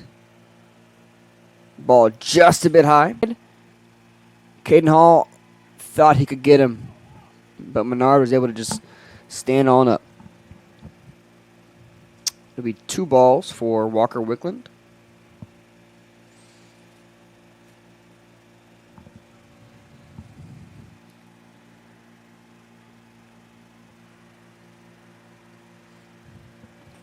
We got 2 balls, 2 outs here for the Bulldog defense with a runner on third base. As Wickland watches strike 1, nods in agreement that was a strike.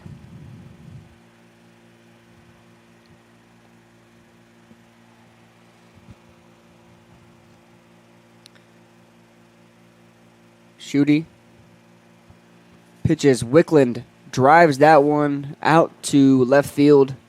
And that ball just foul. And Parker Schutte, the senior out of Arlington, Texas, gained some advantage and momentum here for the Bulldogs. As that ball from Wickland fouled back to us. Count stays at 2-2.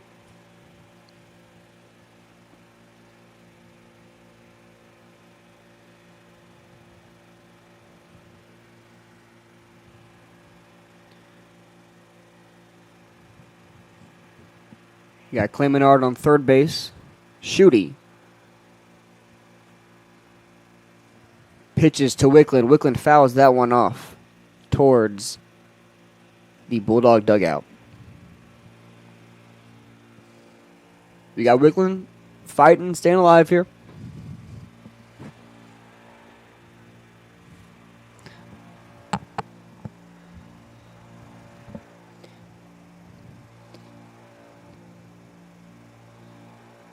See that Bulldog shift on defense with Cooper Jen playing right over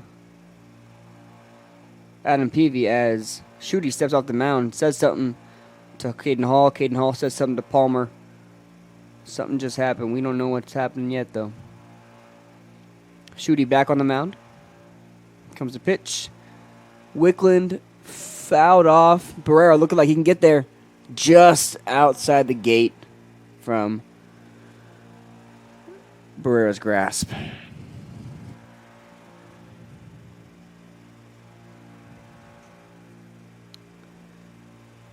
Still got a 2-2 count here. As we see Walker Wickland fighting and clawing his way, staying alive here in this at bat. Fouled back to us. If I had a glove, I would have caught that one for maybe the third out. But I didn't. So now we got another foul off from Wickland. As Wickland is making Schutte work for his out right here. Pitch from Schutte to Wickland. Another foul ball.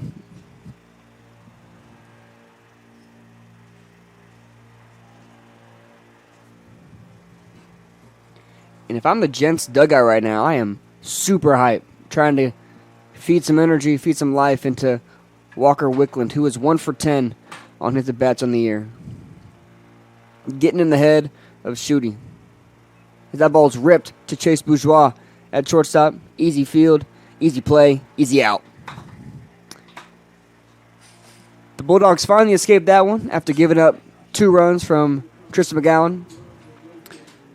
The Bulldogs hoping they can get the bats going and gain some traction when we come back.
And welcome back to Isbell Field for the bottom of the 7th inning. It's time to pump it up for the Bulldogs. We see number 1, Michael Barrera, who was able to score in the first inning, grounded out to third base, and then flew out to shortstop in his 3 at-bats today. Showed bunt, pulled it away, ball 1. We still see Garrett Romero on the mound for the Gents, as we see a party over there in the Gents bullpen. Romero pitches. Barrera fouls that one up. Lands right behind the fans sitting right at the wall of the Gents dugout. Thank goodness it did not hit him.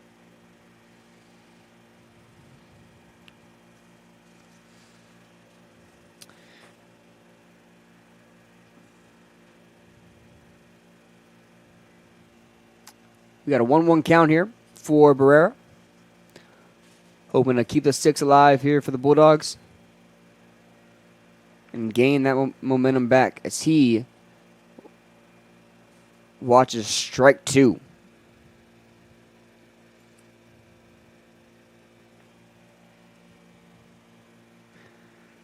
Ball ripped foul. First base coach almost caught that with his bare hand. That would have been impressive. And that ball flew to him. But fortunately, he didn't catch it. We got a 1-2 count here for Barrera. Looking to stay alive for the Bulldogs. Put some base runners out there for him as he grounds that one to third base right off the chest. And that definitely affected him as he threw a horrible pass. Excuse me, not a pass. Horrible throw to first base. That ball definitely affected him. Hit him right in the chest. He is hurting after that one. Michael Barrera singles in the bottom of the 7th inning to get on base. Next up, we got Braden Sprenzel, who on the day singled in the 5th inning, singled in the 3rd inning, and bunted with a single in the 1st inning.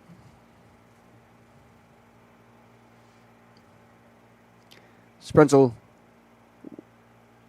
with a fly out to shortstop on the first pitch. 1 down here for the Bulldogs. And the story today for the Bulldogs offense They get a few hits, few, good base runners out there, but can't quite capitalize on any momentum or any lapses from this Gents defense. As we see Adam Peavy, who is the Bulldogs' leading hitter, as Romero's going to check Barrera over there at first base.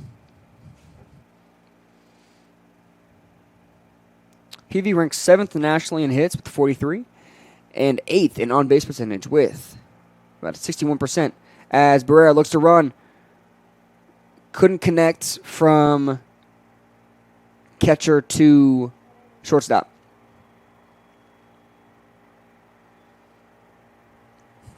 As we call time for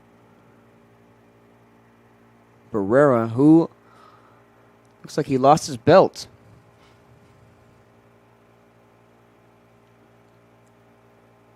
All right, Barrera stole second without a belt. Looks like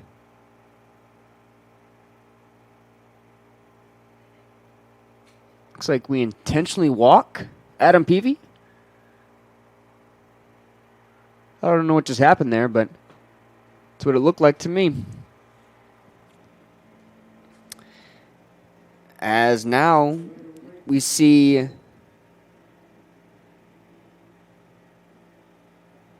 number 19, Caden Hall, who on the day today has a single, flew out to left field, and then flew out to center, hoping to add to his RBI total as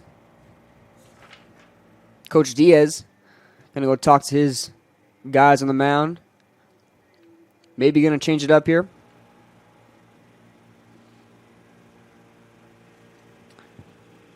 We got runners in scoring position for the Bulldogs as Barrera looks to put his belt back on. Takes it off again. Coach Diaz leaving the huddle on the mound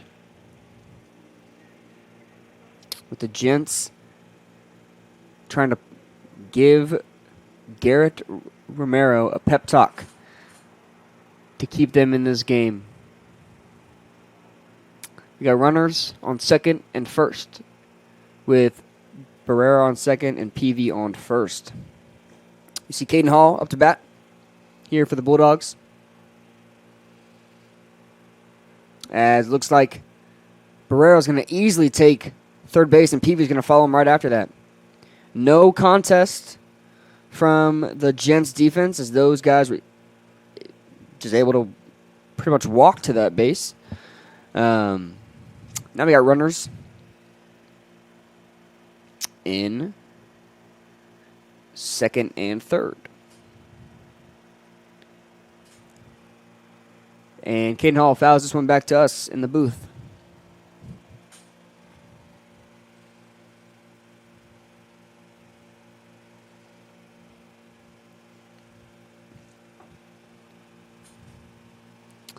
And Barrera on the year, after those 2 stolen bases, going to be 11 for 11 on stolen base attempts this year. As Caden Hall watches that ball inside for ball 2. 2 balls, 1 strike here for Caden Hall. 1 out for the Gents defense as the infield looking in, trying to get that lead runner. Garrett Romero pitches. Caden Hall bounces that one to Ethan Hopkins at first base. Easy put out, but that's another RBI for Caden Hall as Barrera came around and scored. The Bulldogs showing some life here after a unfortunate top of the 7th inning, giving up 2 runs here.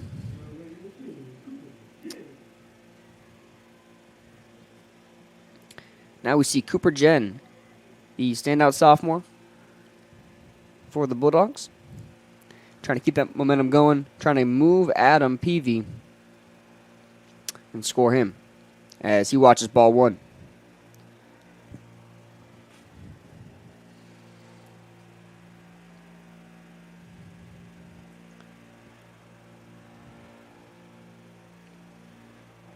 as he lays down a bunt right down the third base line. Unfortunately, just rolls foul. You can say Cooper Jen has been generational in his time with the Bulldogs. Finished third on the team in home runs with 4 and 30 RBIs last year, and keeping that momentum going into this year. Currently on the year, Cooper Jen has 24 RBIs and 2 home runs, trying to potentially add to both totals right here as Garrett Romero pitches. Cooper Jen fouls this one up to Ethan Hopkins in that foul territory, and that's another put out for the Gents. The Bulldogs able to score 1 there as Michael Barrera able to come around for them. Score currently 4-2. We will be right back for the top of the 8th inning.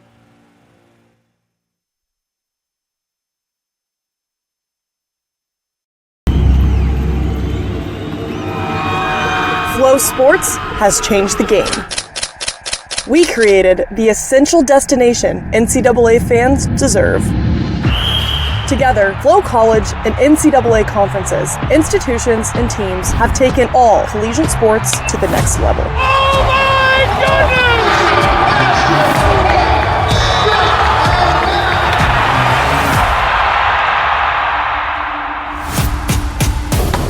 Back to Jones. She lets it fly from deep, and she buries it. Oh, and a wraparound. He's got some speed down the sideline. Touchdown, Bulldogs! The new collegiate record belongs to Parker Valby. King in front, Stockfish, offload shot, score!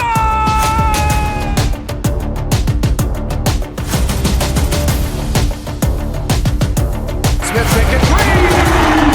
That is crushed. It's a touchdown!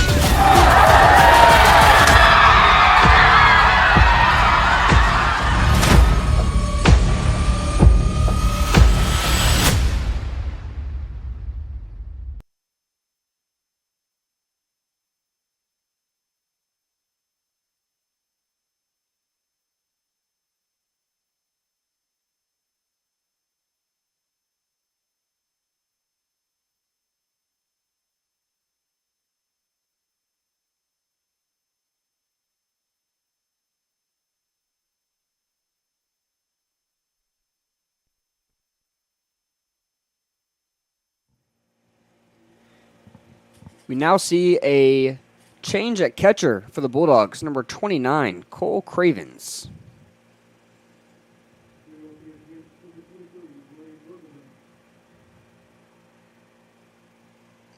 We see the lineup switch over for the Gent with number 23, Blaine Berkelback, getting in there.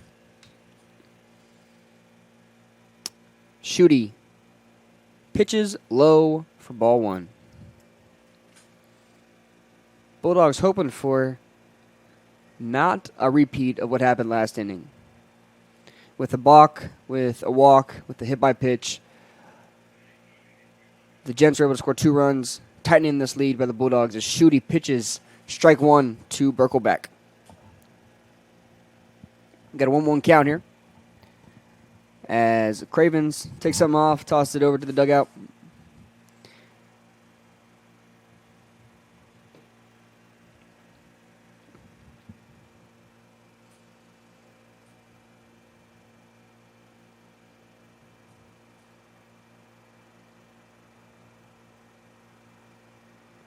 As Berkelback swings and misses on the pitch from Shooty.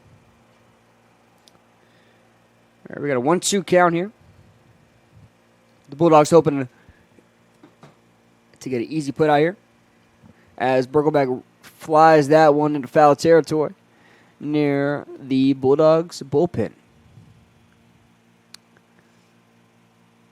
Still 1 ball, 2 strikes for Blaine Berkelback as Turner McClellan helps his teammate out with his bat.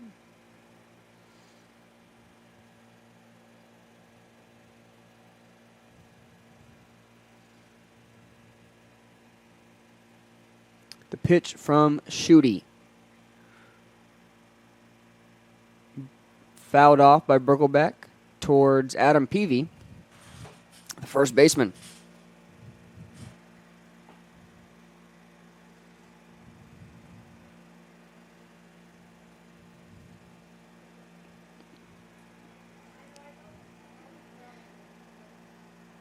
Here's the pitch from Schutte. Looking to get a put out here. As another pitch fouled off. It's just 2 long at bats for Parker Schutte. As last inning, Walker Wickland had about an 11 pitch at bat. And now we're already at 6 pitches here. Pitch from Schutte. Grounded to Adam Peavy. Tells Parker Schutte, you stay where you're at. I got this one. 4, out number 1 in the top of the 8th inning.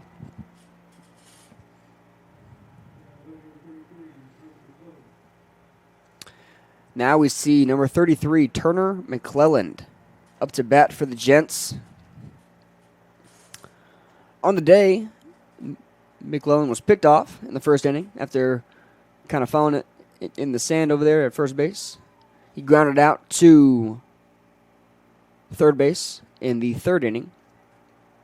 And he struck out in the 6th inning as he watches strike 1 from Schutte.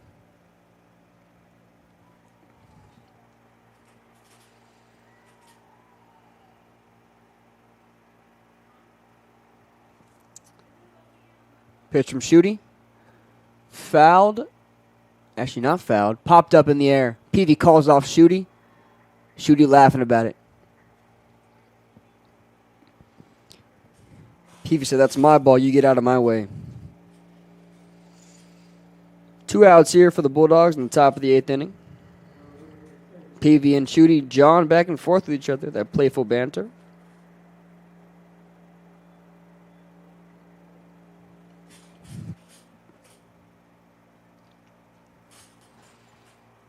Here we see Noah Paulson on the air, who has 2 strikeouts on the day.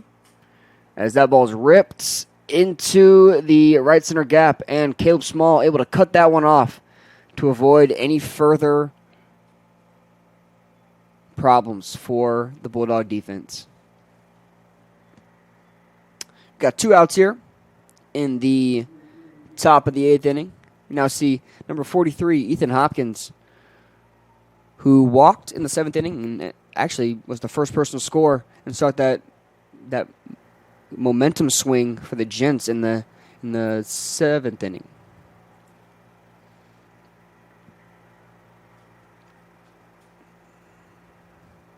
As Schutte's going to check the runner at first.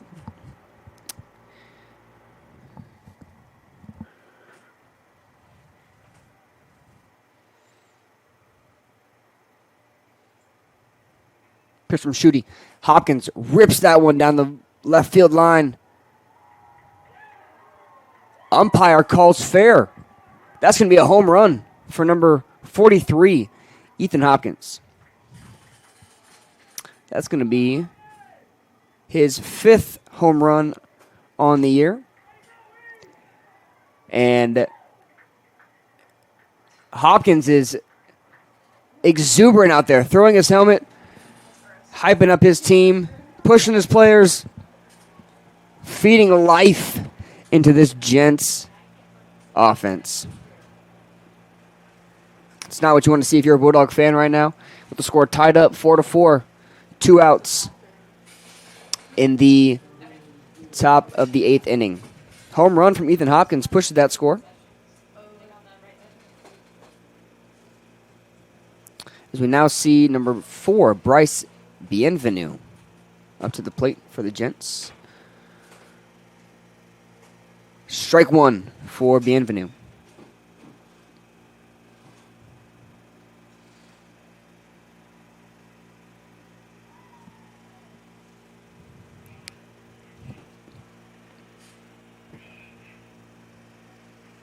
That ball ripped right over Barrera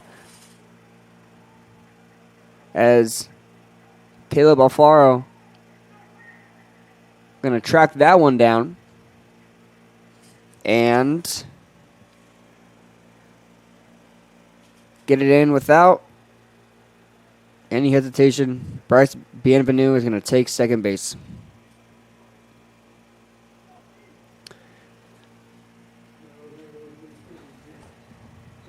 Now we see number 27, Vance Sarter. As Kyle Palmer's going to call time, go talk to his pitcher. We will see what's going to happen here. We got a close game here. Don't go anywhere.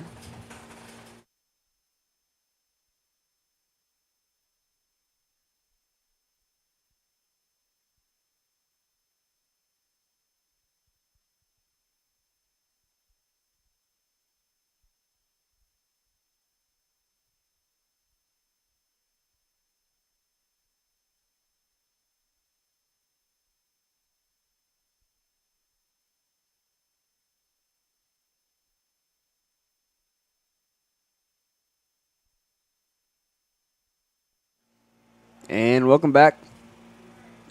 We see Coach Kyle Palmer walking off the field after talking to Parker Schutte. Probably giving him some motivation to finish out this inning. We see Vance Sarter up to the plate for the Gents. As Schutte checks the runner, then pitches. Strike one.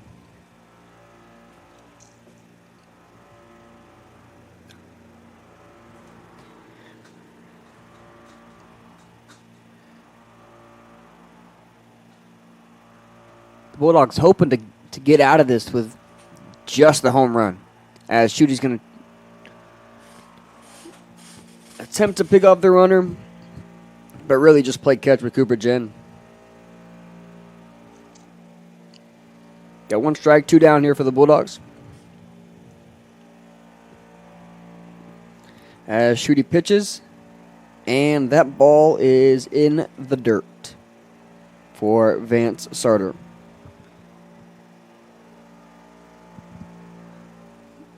We got a 1-1 count here. Life is flowing through that Gents dugout right now. As Sarter chops up the middle to Bourgeois. Bourgeois to Peavy. Done deal for out number 3. Bulldogs tied up 4-4 after a home run, 2-run home run from Ethan Hopkins. That ties this game up. We got a close one.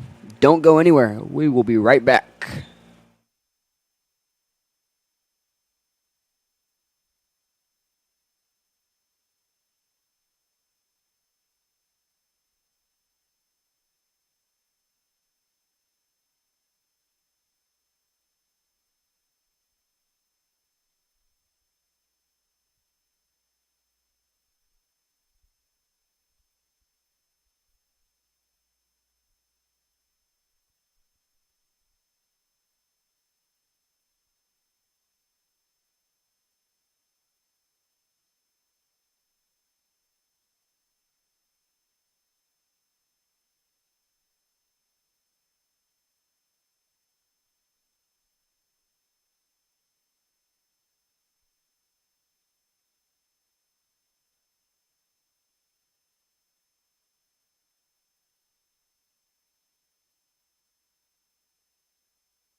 And welcome back to Cod Isbell Field today for the first game of this doubleheader between the Centenary Gents and the Texas Lutheran Bulldogs. We now see a new pitcher here for the Gents, number 9, Cohen LaRue, who on the year has 12 appearances with a 3-1 loss record and 36 strikeouts. Leads the Gents in strikeouts this season. As we now see number 10, Caleb Small, up to bat as he watches strike one from LaRue.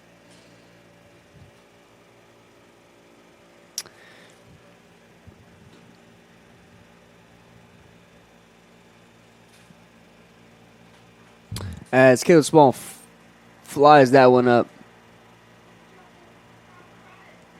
Looked like there was some confusion out there, but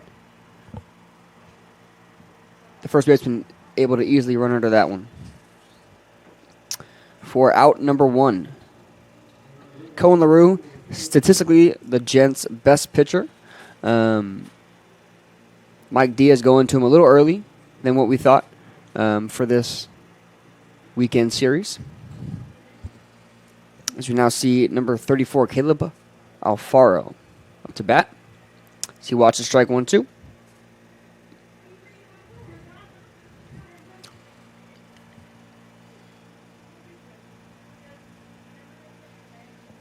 Caleb Alfaro on the day. Grounded out to third base. As he lays down a bunt. He might get there. He is there. After a fielding error from number 43, Ethan Hopkins. That's a great way to run through the bag by Alfaro. Puts the Bulldogs with a runner on first base with Aiden Spires coming up to bat, who grounded out to shortstop in his last at bat. As he shows bunt 2, and the speed of Spires isn't going to be enough for the Gents defense as he's able to again move a runner over. That's his second sack bunt of the day. Able to move a runner over.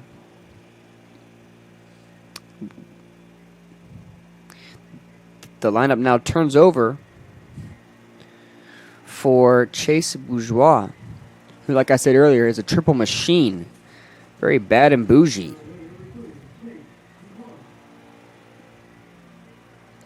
Two outs here for the Bulldogs in the bottom of the 8th inning. Hoping to get something here to push this lead as he watches ball 1. We got Caleb Alfaro on second base as he was moved by Aiden Spires. Now we see Chase Bourgeois trying to keep the train moving for the Bulldogs as he watches ball 2 just outside.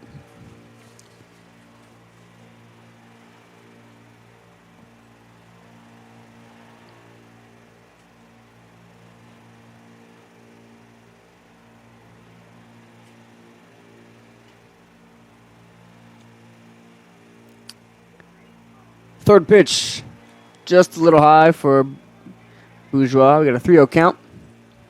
Cohen LaRue trying to battle back here. Ball inside, ball 4. Take your base, sir. We got runners on first and second here. 2 outs. And now we see Michael Barrera up to bat again, who stole 2 bases last inning. And Coach Diaz is going to go talk to his star pitcher. We see the party over there in the Gents bullpen, seeing if there's going to be a change early on with his star pitcher. He'll be right back.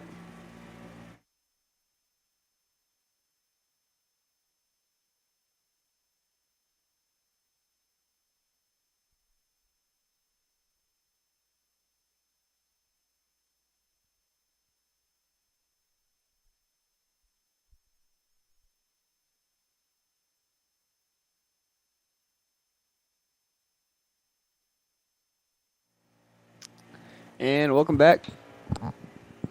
So the huddle breaks, and Coach Diaz is going to stick with Cohen LaRue, who, like I said, is their best pitcher on paper. 36 strikeouts, 10 balls, with an ERA of 2.67. 10 walks. As first pitch is just a bit outside for Barrera. Ball 1.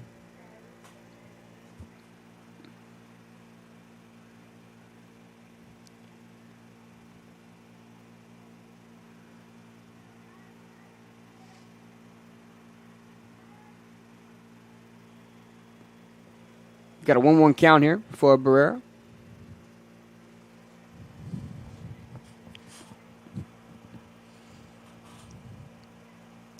As 2-out rally time here for the Bulldogs. As that ball's ripped. Oh, what a snag by number 2, Aaron Gillum at second base. That ball was ripped. Should have been a base hit, but Aaron Gillum with the athletic effort over there to stop the Bulldogs' momentum. Will Parker Schutte and the Bulldogs have an answer when we come back?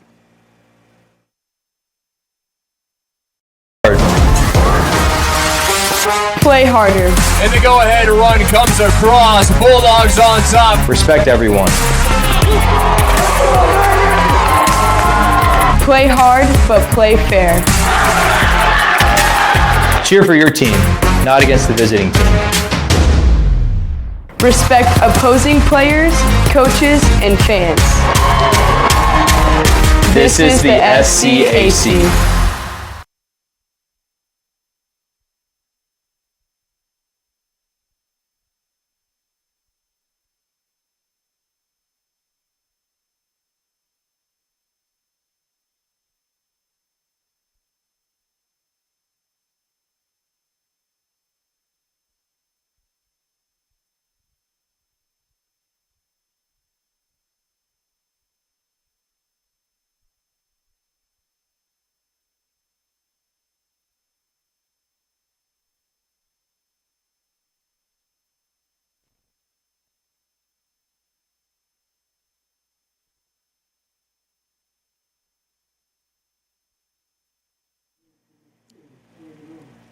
And welcome back to the top of the 9th inning. The Bulldogs had control of this game for the first 6 innings, and then 7th and 8th came, and the Gents scored.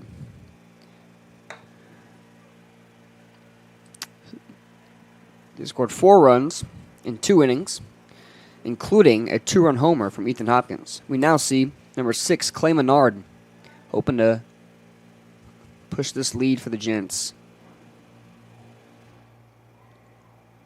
As watches strike 1.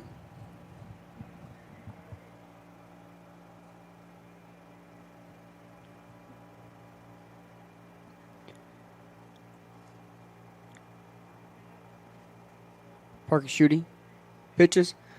Reached for by Menard. To Barrera. To Peavy. For out number 1.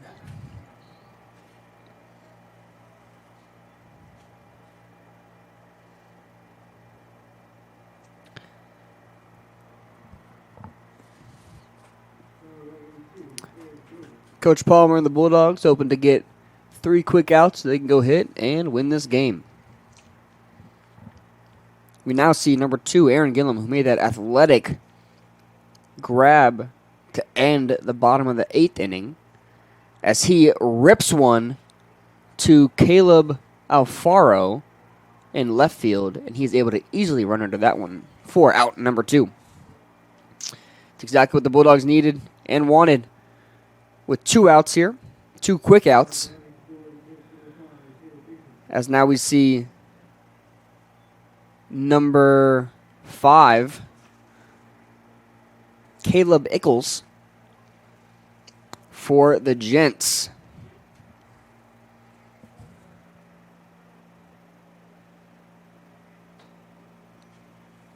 Strike 1 for Ickles.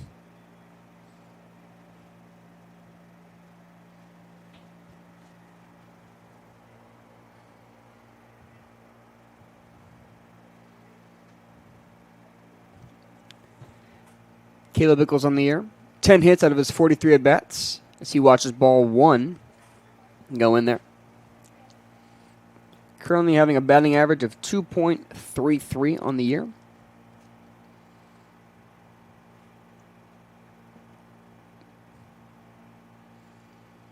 As Shooty looking to pitch to him. Strike 2 from Ickles. Swung very aggressively, trying to put that ball out there. Shooty said, "Not in my house." 1 ball, 2 strikes here, 2 outs. Top of the 9th inning for the Bulldogs. Shooty looks confused over there. Steps off the mound. Shaking his head. Doesn't know what's happening. Kyle Palmer saying something. The umps are going to now come converse. Pitch clock error, malfunction. We now have 2 balls, 2 strikes for Ickles.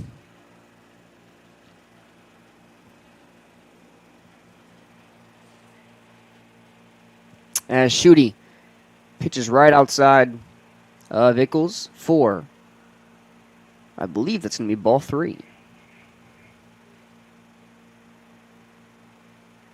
Got a full count here for Ickles. Trying to keep the hopes of the Gents alive here. And with a gift from Parker Shooty, he is able to do so. He's able to get on base. He puts a runner on first and turns the lineup over to Blaine Berkelback, who is trying to advance Ickles over, potentially getting him in scoring position for number 33, Turner McClelland. Strike 1, swinging for Berkelback.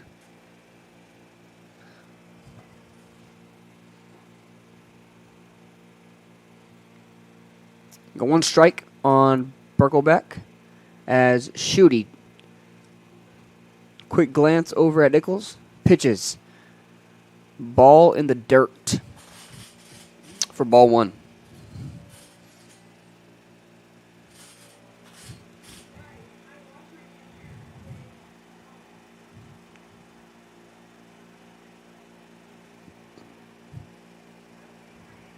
Here's the pitch to Berkelback. Fouled off behind the Bulldog dugout. We got 1 ball, 2 strikes on Blaine Berkelback.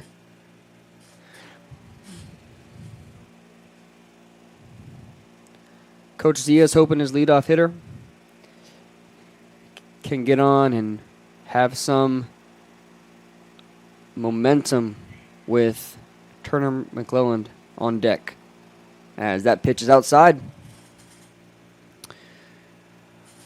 2-2 count for Berkelback.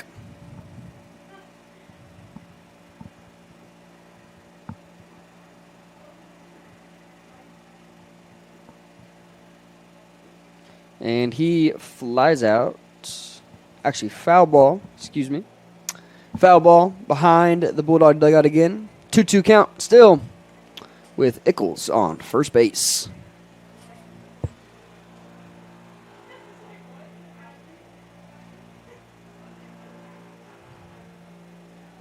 As Shooty's going to check the runner at first.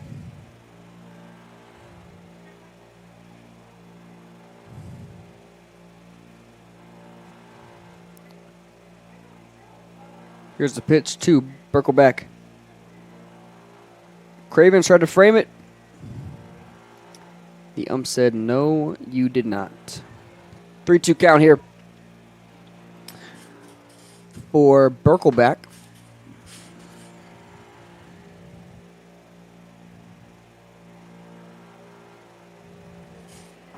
As Ickles is going to go in a hit and run situation.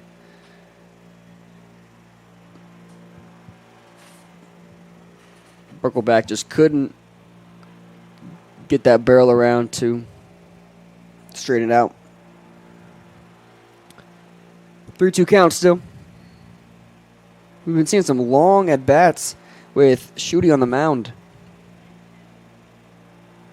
As what looked like a good pitch turns into ball 4 for Berkelback. Says something to the Gents dugout as he takes his base. And I got runners on first and second. We now see number 33, Turner McClelland. Looks like Kyle Palmer is going to end up going to talk to Parker Schutte. And we are calling out another pitcher for the Bulldogs.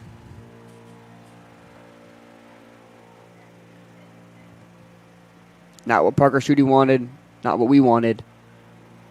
But, unfortunately, we're trying to close this game out with a win. And we are going to see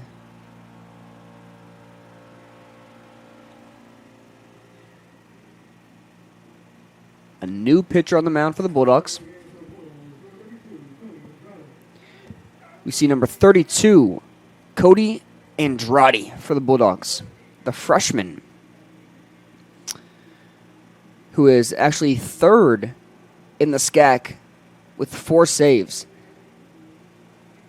You may know his name by picking up one of the biggest saves of his career against number 1 Trinity last month.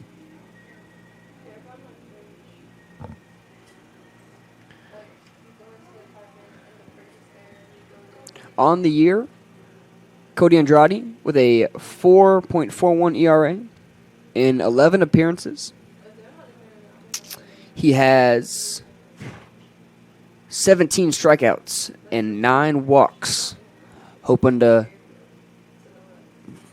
finish this thing out for the Bulldogs defensively. As you see Cody Andrade getting warm here. We have runners on first and second with 2 outs.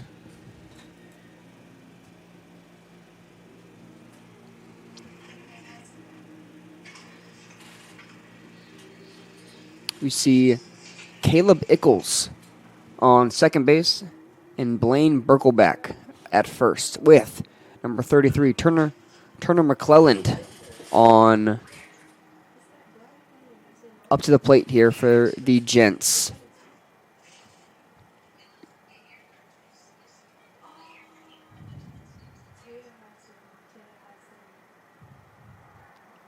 As Andrade's going to check Ickles over there at second base. Hoping to get it easy out there without focusing on the batter. Cooper Jen said, hey, focus on the batter. Cody Andrade checks the runner, then deals on that sidearm. Filthy pitch from Andrade to get McClelland swinging. 1 strike, 2 outs here for the Bulldogs.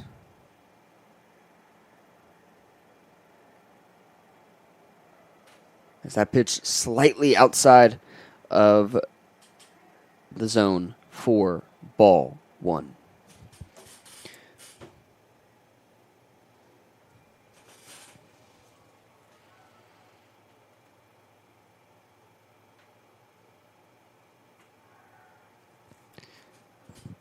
Going to check the runner one more time.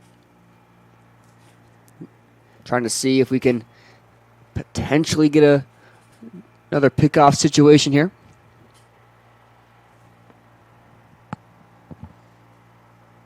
Cody Andrade. Ball 2 to McClelland.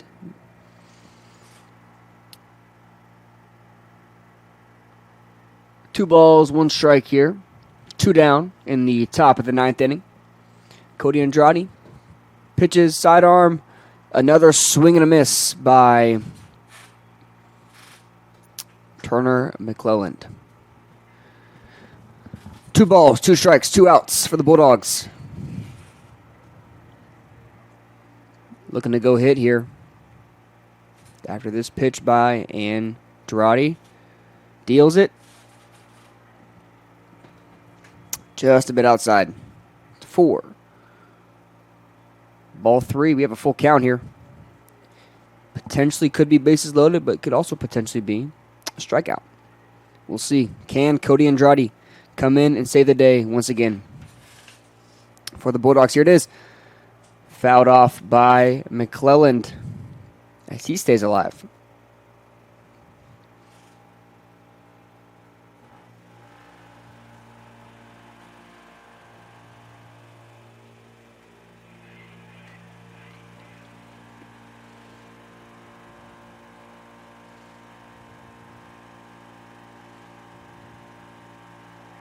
Just a bit outside as Cody Andrade walks Turner McClelland, which then in turn loads the bases for the Gents. Now we see number 7, Noah Paulson. And I said at the beginning of this game, if Noah Paulson and Ethan Hopkins can get going for the Gents, they might have some life today in Seguin, Texas. As you may know, as Paulson watches strike 1, Ethan Hopkins had a 2-run homer in the top of the 8th inning, which gave some life to the already lifeless Gents, as Paulson wears that one in his ankle, and that's going to score Caleb Ickles. The Gents take a 5-4 lead after a hit by pitch from Andrade. Now we see number 43, Ethan Hopkins, who, like I was saying, had a 2-run homer last inning. The Bulldog defense looking to get out of this with as few problems as possible. We have 1 ball on Ethan Hopkins. Coach Kyle Palmer calling time once again to talk to his pitcher. The Bulldogs look flustered. They had an amazing first 6 innings from their starter, Tristan McGowan, who had 5 strikeouts and was absolutely dealing for the Bulldogs. Then the 7th inning came, and chaos happened. 2 runs came in off of a balk, a walk, and a hit by pitch. And then in the 8th inning, 2-run shot from Ethan Hopkins, who is currently at the plate right now with bases loaded in the top of the 9th inning. Gents lead 5-4. 2 outs here for the Bulldogs. It looks like it's starting to rain here in Seguin, Texas, as people are trying to cover up with umbrellas and purses and jackets. As Andrade pitches. Strike 1 to Hopkins. Got a 1-1 count here for Hopkins. And Andrade looking to get out of this right here. Fouled off by Hopkins. 2 strikes, 2 outs for the Bulldogs.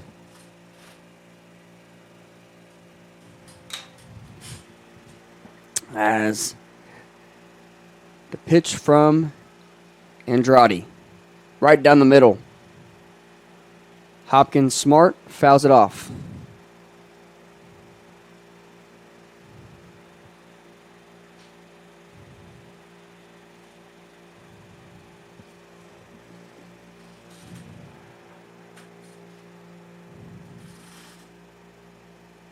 Pitch from Andrade, just a bit outside.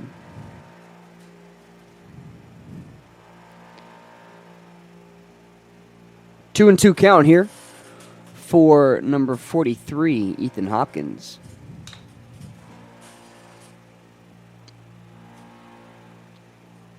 Bases loaded. Ball chopped to Cooper Jen. Able to field it cleanly and get the easy put out at first base. The Gents are able to score one here in the top of the 9th inning. But the Bulldogs have a chance. They have a chance to do the impossible. Stay tuned. We'll be right back.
And welcome back to this chaotic ending of our first game of our doubleheader with the Bulldogs, who are up the majority of the game, falling down 5-4 in the bottom of the 9th inning.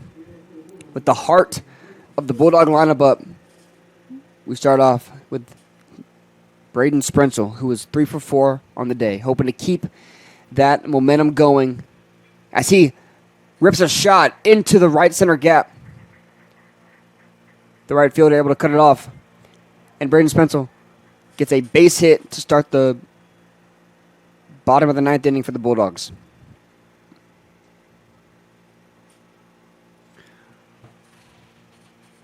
We now have a pinch runner for Sprensel.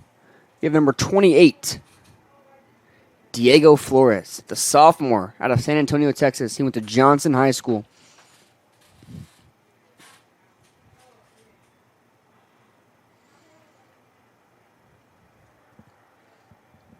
Now, we see the Bulldogs slugger, Adam Peavy, up to the plate for the Bulldogs, hoping to do something unthinkable.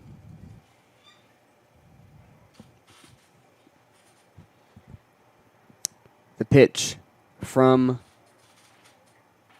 LaRue.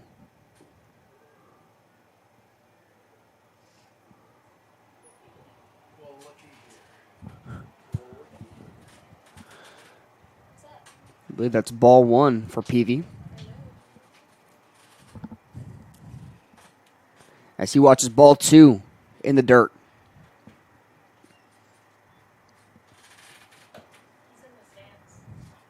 Again, we have number 28, Diego Flores, at first base, who is pinch running for Braden Sprensel, who had that amazing shot to start the inning. And another hit by pitch for Adam Peavy. Pushes his total to 19 on the year. It's going to move Flores to second, put Adam at first. Diaz going to go talk to the umpire. He didn't think it hit him. We now see number 29, Cole Cravens, up to bat for the Bulldogs, who is currently 4th in batting average, hitting 27 of his 79 at-bats. Currently has 24 RBIs, which is third on the team. He's hoping to start something here for the Bulldogs with runners in scoring position on first and second. After the umpires converse, they have concluded that Adam Peavy did get hit by that pitch for his second hit by pitch of the day.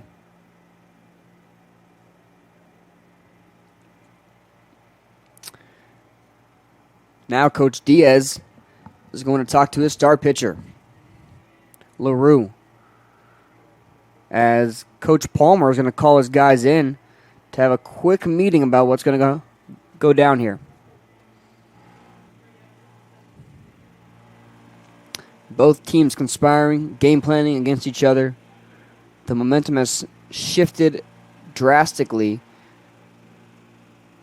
to the Gents after 5 runs in 3 innings to take the lead over the Bulldogs. Coach Diaz pep talk to his guys, trying to get them to finish out this first game here. The Bulldogs currently have 12 hits compared to the Gents' 11. Now we see Cole Cravens trying to add to that total.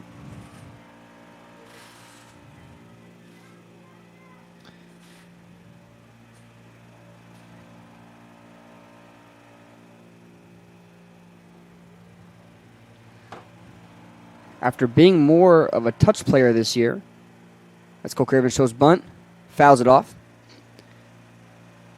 Cole Cravens has been extremely more productive this year in an offensive role.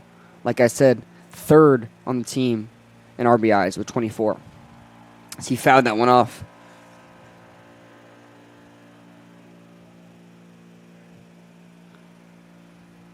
Steps in the box, excuse me. As first baseman Chargers ready for the bunt. LaRue thought about picking him off, but Flores was already back. Got 1 strike here. No outs for the Bulldogs.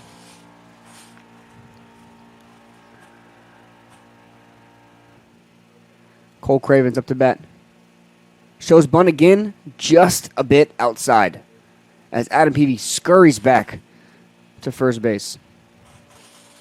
Got a 1-1 count here for Cravens.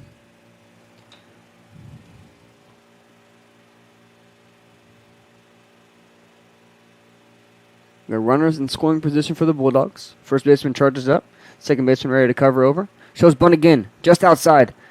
Peavy hurrying back over there. It's like that play just happened, because it did.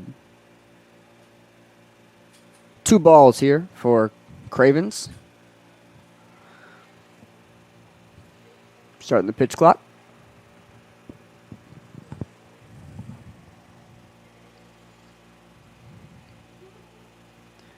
Showing bunt a 3rd time, pops it up foul, and now you can't bunt anymore if you're Cravens. It's all right, though. 2 balls, 2 strikes here for Cravens. Trying to put the ball in play somewhere. Trying to move his guys over.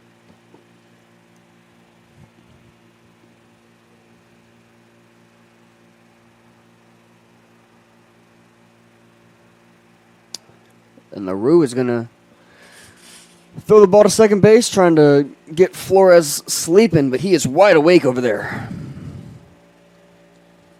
Cohen LaRue trying to finish this thing out for the Gents. He's managed to have 2 runners on, no outs, 2 balls, 2 strikes to Cole Cravens as he pitches to him. Ball just outside. For a full count. Cole Cravens battling up there, fighting to stay alive.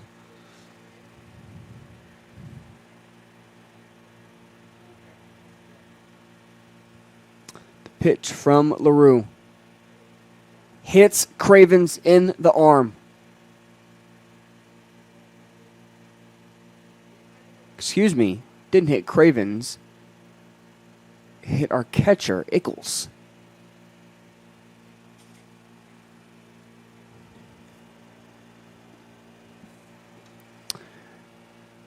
Hopefully he's okay.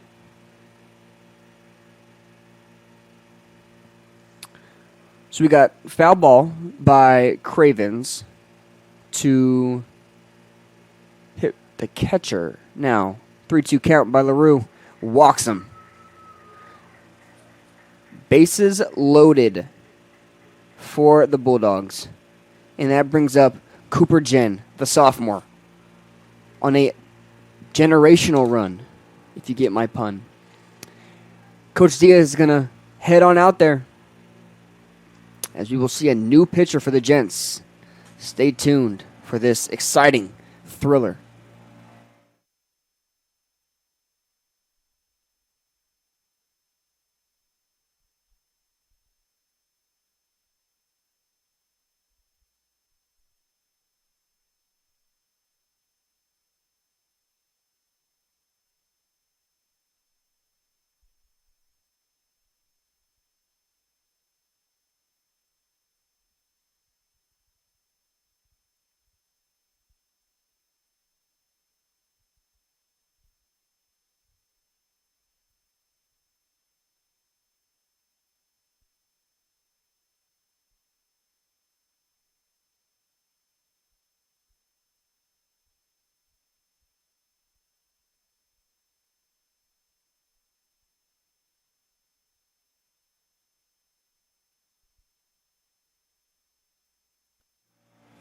And welcome back here. We have a new pitcher for the Gents. Number 14, Trayson Martin.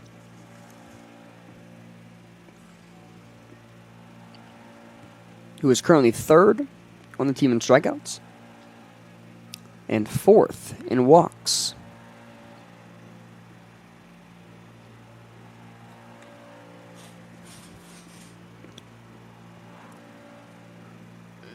We are in dramatic fashion here in Seguin, Texas.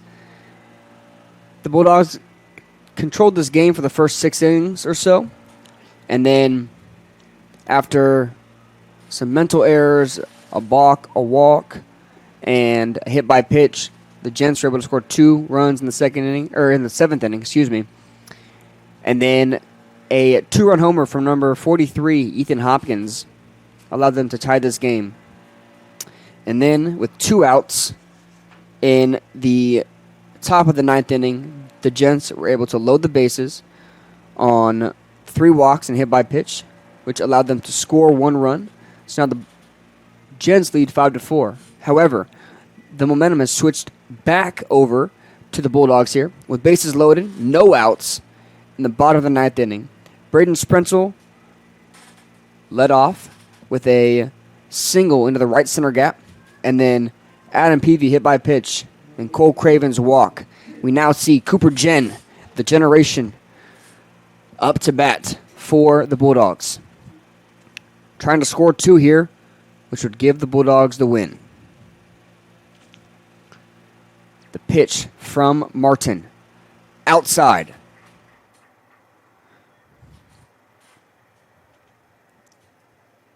One ball for Cooper Jen.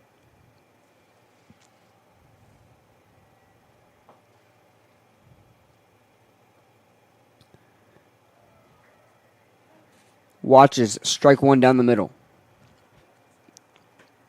Got a 1-1 count here for Cooper Jen, the sophomore.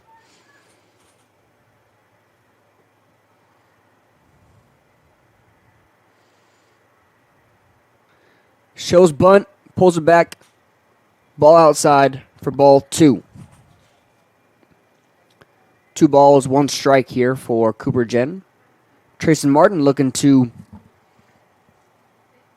keep his Gents alive here.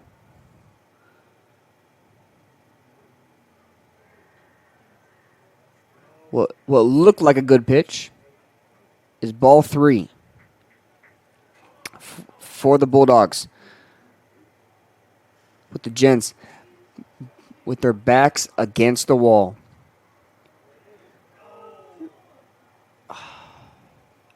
Cooper Jen flies out to shortstop.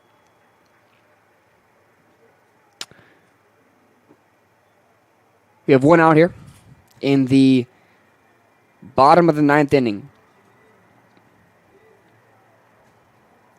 We now see number 10, Caleb Small, who on the day has had some pretty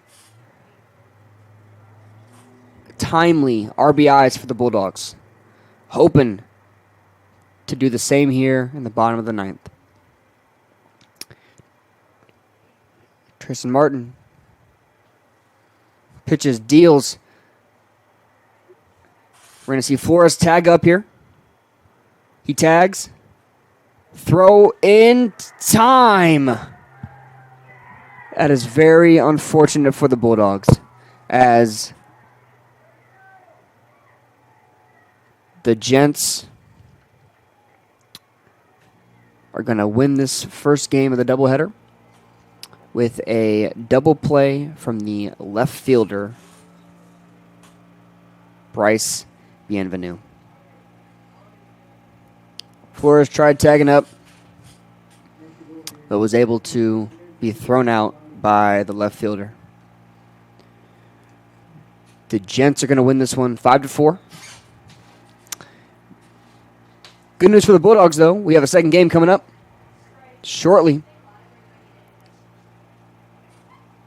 Don't go anywhere. Take a quick break. Go get a snack. Go get a drink. Whatever it may be. We will be right back momentarily.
And welcome back to the second game of our doubleheader today with, if you didn't catch it, a dramatic finish to the end of the first game between the Gents and the Bulldogs.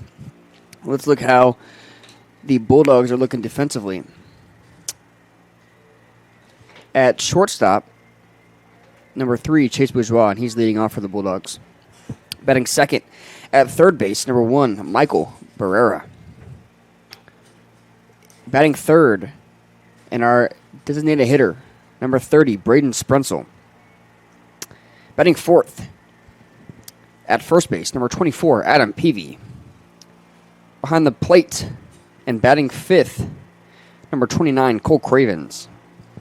Batting sixth at second base, number 2, Cooper Jen. Batting seventh in right field, number 10, Caleb Small. Batting eighth in left field, number 34, Caleb Alfaro. And batting ninth for the Bulldogs, number 8, Aiden Spires, and he is in center field. On the mound for the Bulldogs, freshman Jack Grames. Now, let's meet the lineup for the Gents. Batting first is going to be Blaine Berkelback, and he's going to be in center field. Batting second, Turner McClelland, and he is the designated hitter. Batting third, number 7, Noah Paulson in right field.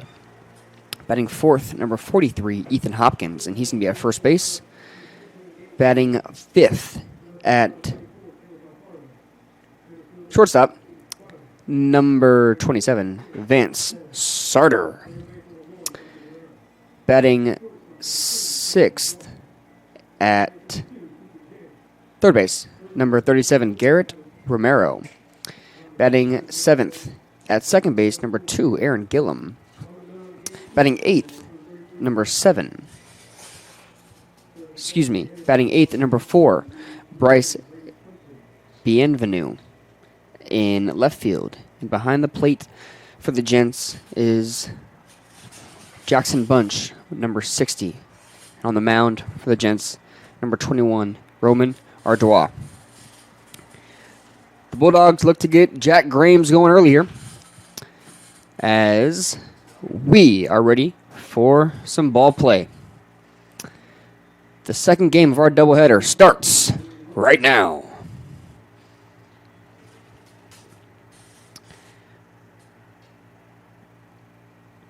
We'll see Blaine Berkelback facing Jack Grames.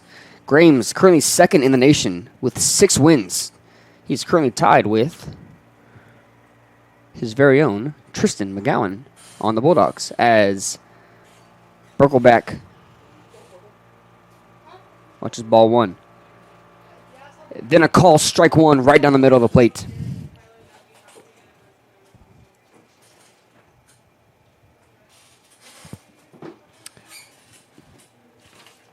As Berkelback drives that ball into the left field.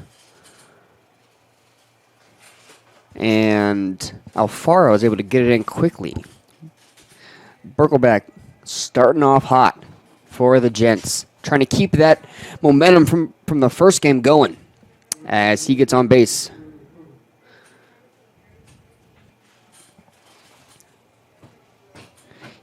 Here we go. We got Turner McClelland. Jack Grames throws to Peavy. Berkelback did not want to test the waters. Here we go. Jack Grames looks, deals. Ball popped up to Cooper Jen, who tried to make a slick play by hitting the ball down and tossing it to Chase Bourgeois, shortstop.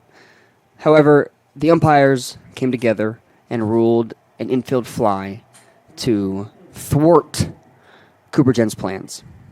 What a shame. Because that would have been pretty cool. But here we go. That is 1 out for Jack Grames in this Bulldog defense. Now we see Noah Paulson, who watches ball 1. Noah Paulson and Ethan Hopkins, 2 guys that could really change the game for the Gents here if they can get going early. As Graham's going to check Burkle back, telling him to Burkle get back there to first base.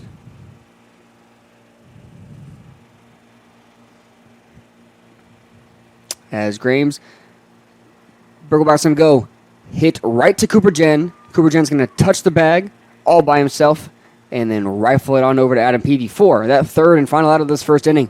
Bulldogs start hot here. We will be right back for the bottom of the first. Stay tuned.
And welcome back to the bottom of the first inning. We see Chase Bourgeois coming up to the plate in the leadoff spot. He's been the leadoff for the Bulldogs the majority of this season as he looks to get going early.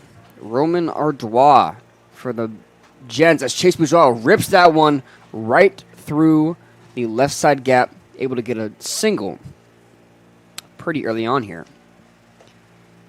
Now we see number 1, Michael Barrera.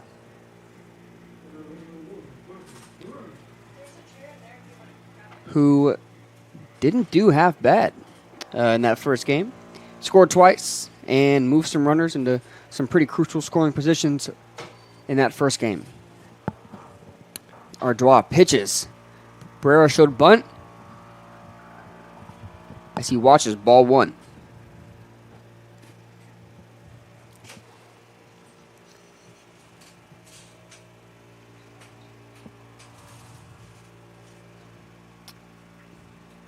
Rifled to the third baseman as he keeps it in front and is able to get that lead runner out.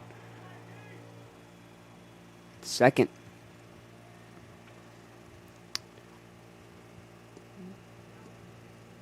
Bourgeois trots back to the dugout as him and Barrera trade places here.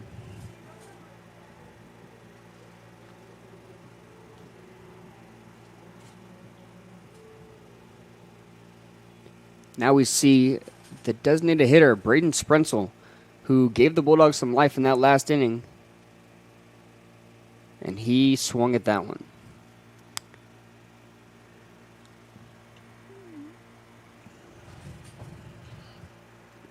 Got 1 strike for Sprenzel, 1 out in the bottom of the first. As that pitch looked like it was going to hit him. And then last second, curved inside.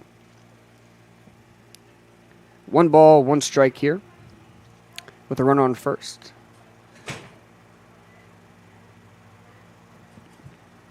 Ardois checks Barrera.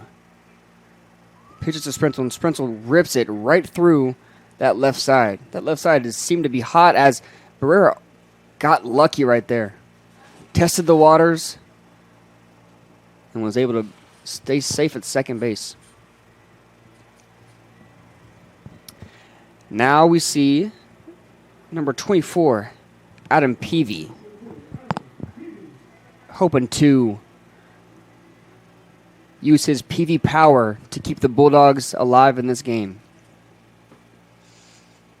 We got runners on first and second here for the Bulldogs. As he watches ball one.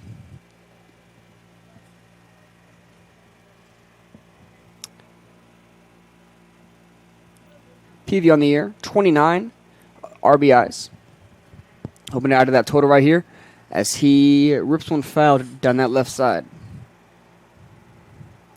We got a 1-1 count here for Adam Peavy. With one out, runners at second and third.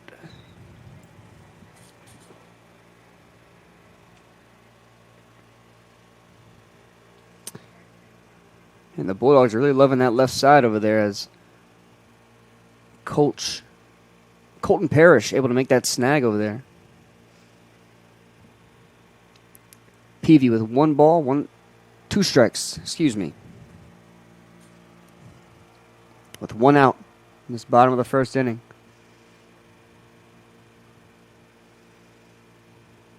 As Ardois' pitch is slightly outside.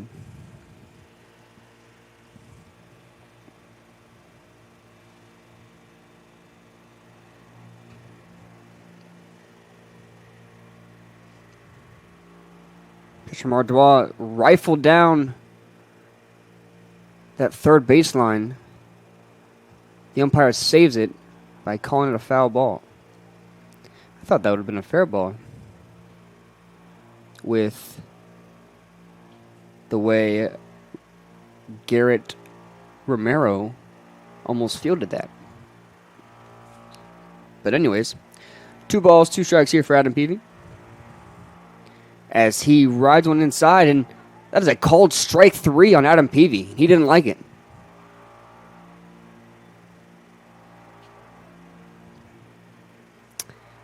Unfortunately, that puts 2 outs for the Bulldogs as Cole Cravens comes up to the plate. On the year, Cole Cravens 4th in batting average for the Bulldogs, trying to increase that here as he rifles one to shortstop to first base on an easy put out for the Gents. Scoreless here after 1. Don't go anywhere. We will be right back.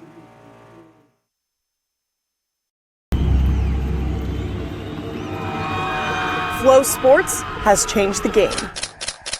We created the essential destination NCAA fans deserve. Together, Flow College and NCAA conferences, institutions, and teams have taken all collegiate sports to the next level. Oh my goodness!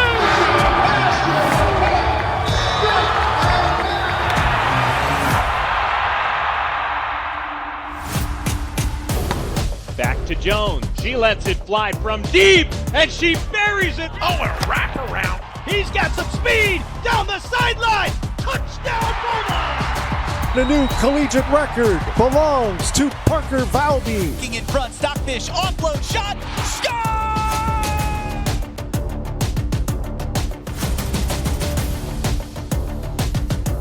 Smith making 3. That is crushed. It's a touchdown!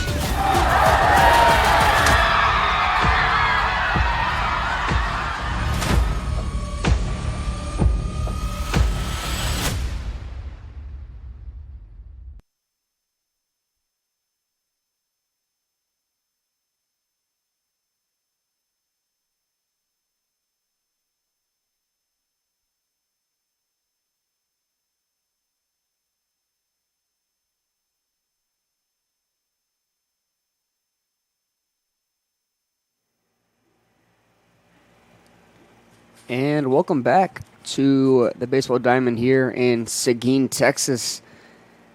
Coming up to the plate for the Gents is number 43, Ethan Hopkins, who, if you're just now joining us, in the first game had a 2-run homer to give all the momentum to the Gents as he watches ball 1 on the outside of the plate right there.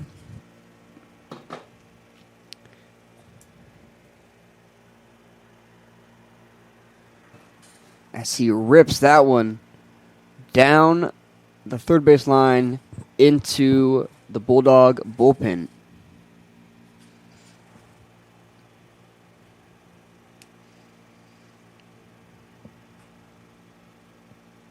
One ball, one strike for Hopkins as he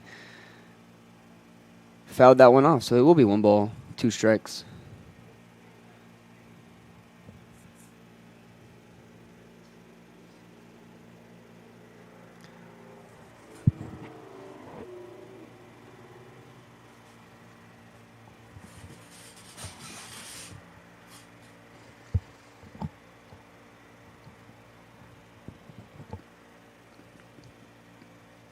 Comes the pitch from Grames. Just a little bit outside and low for Hopkins.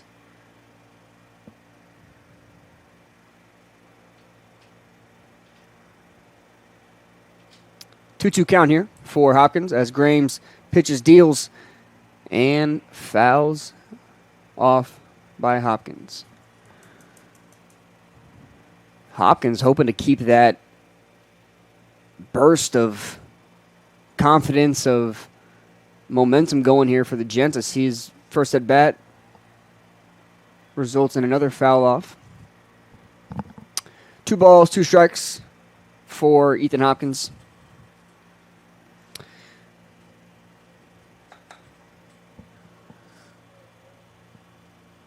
Comes a pitch from Grames, and Hopkins is a little late to it with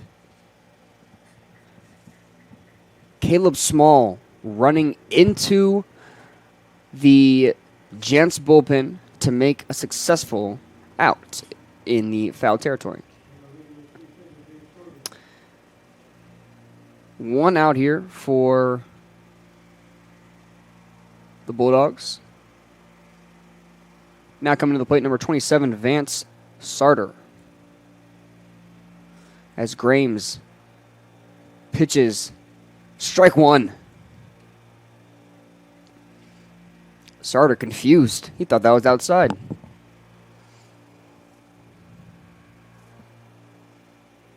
Second pitch from Grames. That one is outside.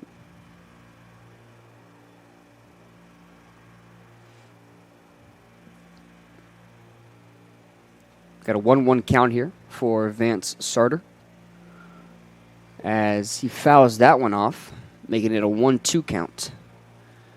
Grames, freshman from Elgin, Texas.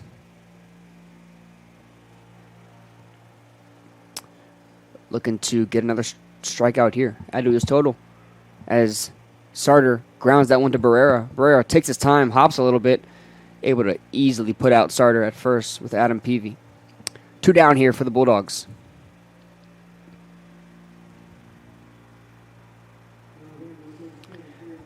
Now we have number 37, Garrett Romero, who pitched for the Gents last game and is now playing third base for them and batting in that 6th spot for him in this game. As he watches strike 1 right down the middle. Can't ask for a more perfect pitch than that.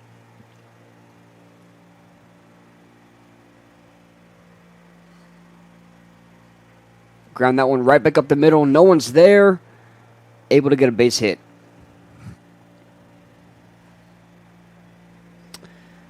Two outs here for the Bulldogs. Bulldogs have been a little lackluster with getting a third out, allowing some leeway for the Gents to kind of sneak their way back in, as you can see from the first game. You now see Aaron Gillum up to the plate, and he watches strike 1 as well. Slight grin from Gillum.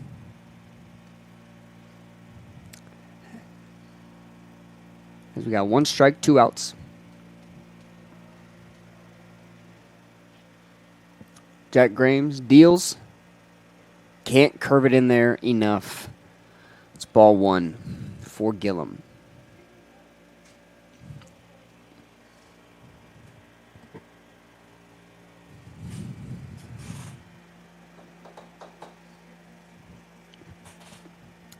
Grames fires just a little low.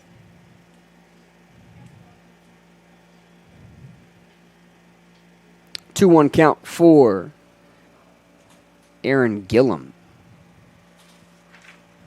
the sophomore out of hometown Shreveport, Louisiana. 2 balls, 1 strike here. As he rips that one foul and forces the Centenary bullpen to help get that ball.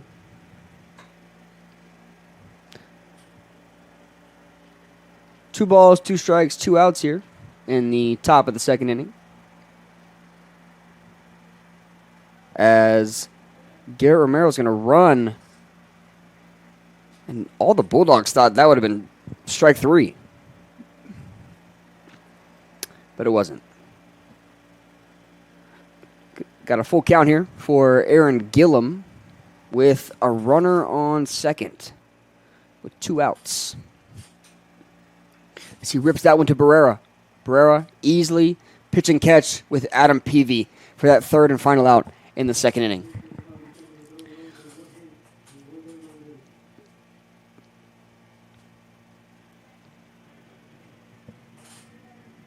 The Bulldogs keep the Gents scoreless here in the second. We will be right back.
And welcome back to Cod Isbell Field.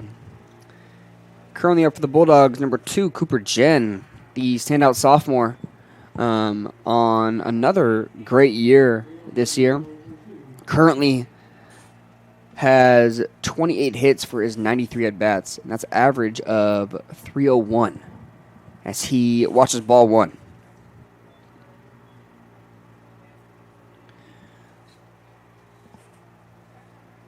Cooper Jen went 0 for 5 in his 5 at-bats last game.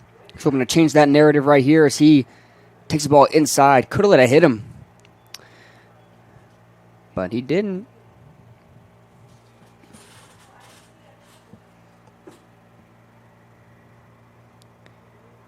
Two-0 count for Jen. Make that a 3-0 count. Ardois is flustered by this Cooper Jen. As finally dials in and gets a strike. 3-1 count here for Cooper Jen.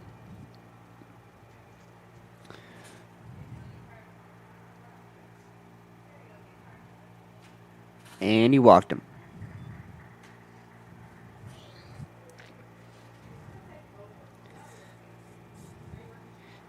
Ardois. That was his 11th walk of the year. Hoping to, change that narrative of getting walks and get more strikeouts. He's at 15 strikeouts on the year. Hoping to, help the Gents out a little bit. Now we got number 10, Caleb Small, as Ardois checks Cooper Jen over there. Cooper Jen on the year for stolen bases is 4 for 4. No stranger to taking a base or two. As Ardois hitches to Small. Small looked to bunt, just a tad outside for ball 1.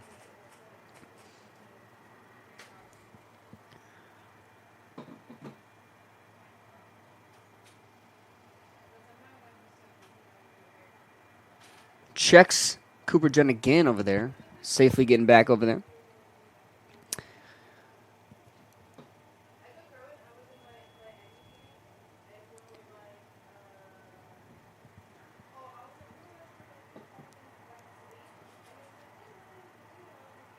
Cooper Jen takes a giant lead. And that pitch hits Caleb Small in the back. And if I'm the Bulldogs, I'm not very happy. That probably hurt.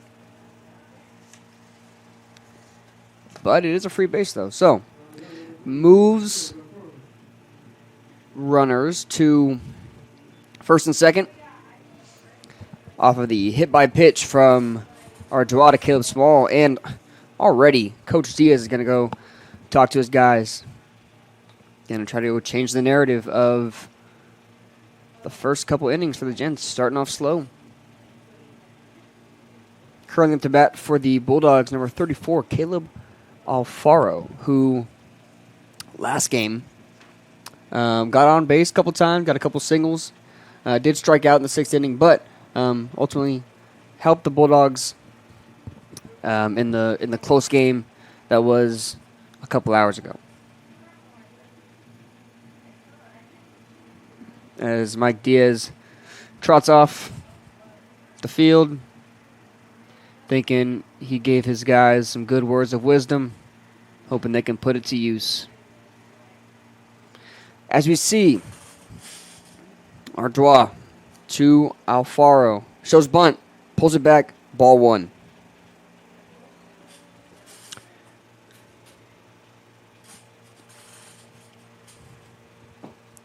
Runners on first and second, no outs for the Bulldogs here. Ardois trying to pull something out of that magic bag, and Alfaro shows bunt, fouls it off. Back towards the Bulldogs' dugout. 1 ball, 1 strike here for Caleb Alfaro, hoping to move the other Caleb Small, over to second. Shows another bunt, pulls it back. Ball 2.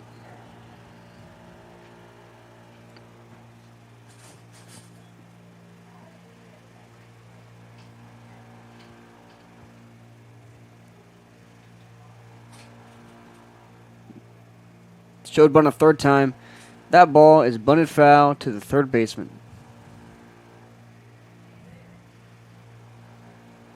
Now he can't bunt because if he bunts and it goes foul, that will ultimately result in an out. So, 2-2 count here. Hoping Caleb Alfaro can do something for the Bulldogs here. With Cooper Jen and Caleb Small on first and second base. As he turns and fouls that one off right behind him. Centenary player right there, number 10, just told his coach, yeah, I got that ball. 2-2 count here for Caleb Alfaro. Trying to keep this momentum of the Bulldogs going. Seeing if they can gain some traction. The pitch in the dirt for ball 3. Caleb Alfaro battling here. Back to a full count.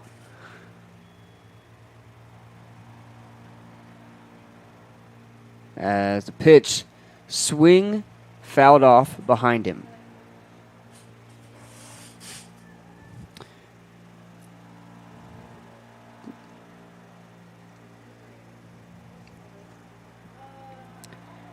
Got a 3-2 count here for the Bulldogs and Alfaro, with Cooper Jen being walked and Caleb Small being hit by the pitch. As that pitch outside, Alfaro, enthusiastic about that walk, moves runners to bases loaded, no outs in the bottom of the second inning. Mike Davis and his coaching staff flustered over there.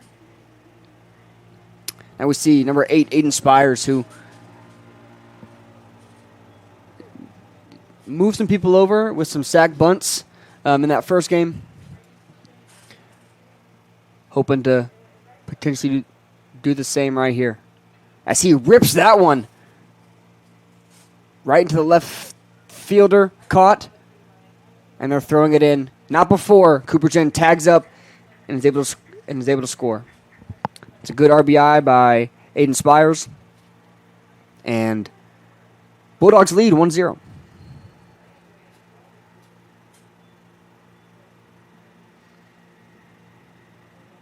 It's going to be the first out of the second inning for the Bulldogs as we see Chase Bourgeois turn the lineup over. He's hoping to be bad and bougie right now.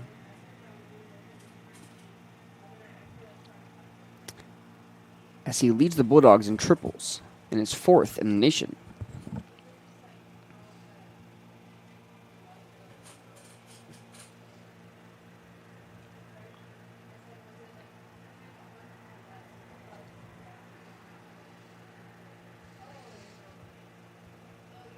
The pitch from Ardois. Just outside for Chase Bourgeois.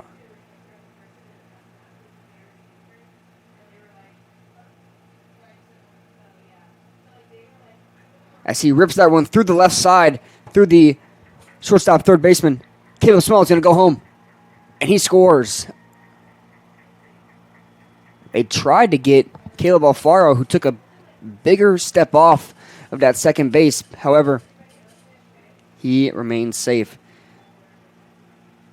That pushes the Bulldog lead to 2-0. And Chase Bourgeois gets another RBI.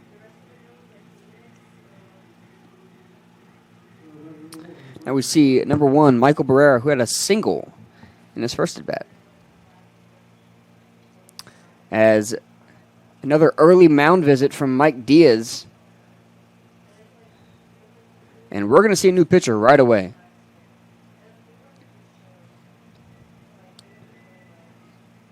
We'll see what happens when we come back. Stay tuned.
Alrighty, welcome back. We do have a new pitcher for the Gents. Mike Diaz was fed up with what he saw from Roman Ardois, and he went with Trayson Martin, who closed the game for the Gents in the first game, able to secure that win for them. Now we see what he can do in the second inning of this second game. We got Michael Barrera up. Runners on first and second, 1 out. He's going to look to check Caleb Alfaro.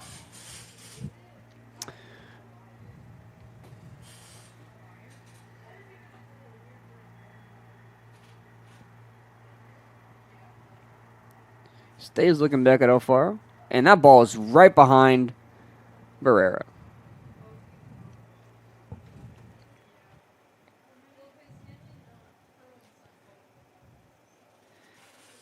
I'm going to give him a new ball. Well, I don't think it was the ball's fault that the ball went behind him. But, anyways, those runners are going to move on that pass ball. And now we have runners in scoring position for the Bulldogs with Barrera. Pop up to, got a trouble ball communication as the second baseman cleanly catches that. Alfaro looked to run, but ended up not going.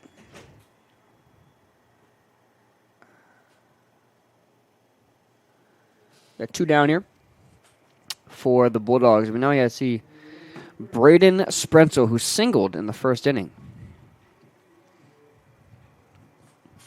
The Bulldogs able to kind of gain some traction as the wheels keep moving for him here. They weren't able to get that really in the first game. As Sprenzel looks, rips it right up the middle. Uncomfortable fielding from the second baseman. And what a heads-up play by Chase Bourgeois. Knowing that he was on the ground, couldn't make a good throw, and taunted him. Hey, I'm gonna run home. Pushes the Bulldog lead to 4 as Braden Sprenzel just gained 2 RBIs on a single right up the middle. Now we see Adam Peavy, the star first baseman and power hitter for the Bulldogs. Maybe hoping to add to his total of hit by pitches. Hopefully not. As Trayson Martin checks Braden Sprenzel off of a not very big lead over there. It's maybe a step off the bag.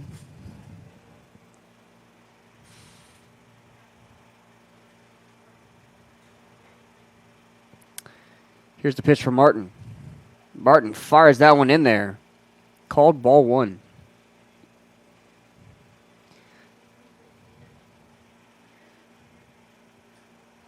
Peavy hoping to get going today.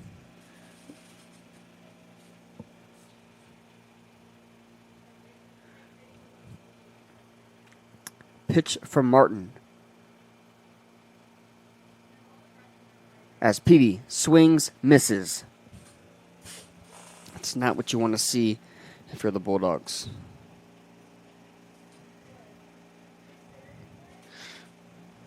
Currently, Peavy has a hot bat right now.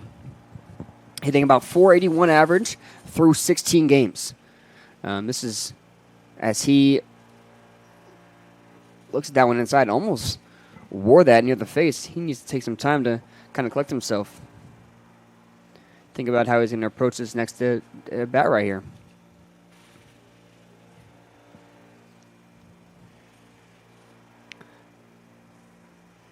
Here's the pitch from Martin. Peavy swings on it, fouls it off. Someone catch it over there, and they don't.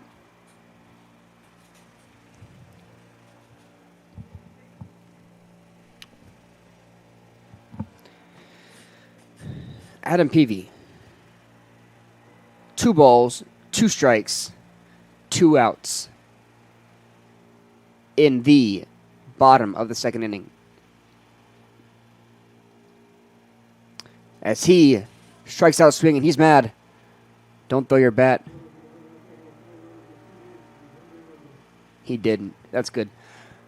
Bulldogs end up scoring 4 in that inning, led by Cooper Jen. Stay tuned for potentially an answer by the Gents. We'll be right back.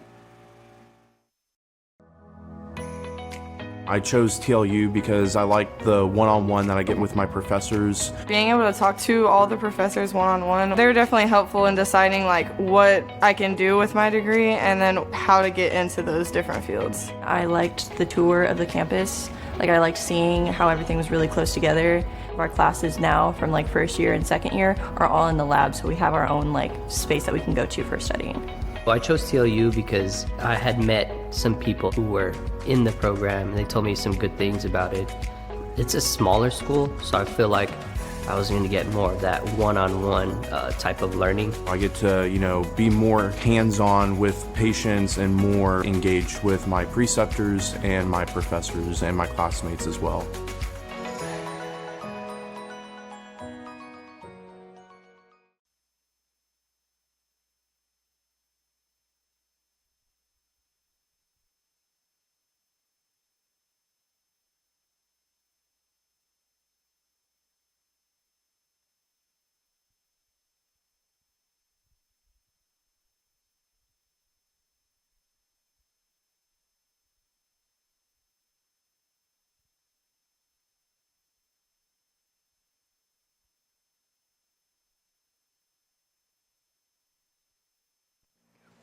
And welcome back here to Cott Field in Seguin, Texas.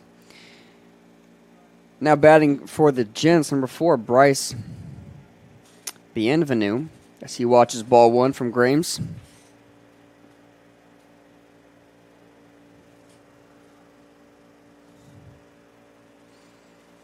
Second pitch from Grames is just a bit outside.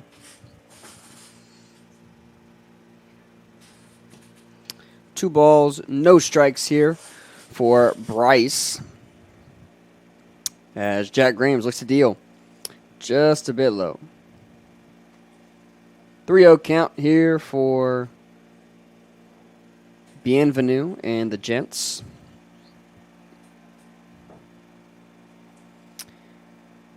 Pitch from Jack Grames hits him.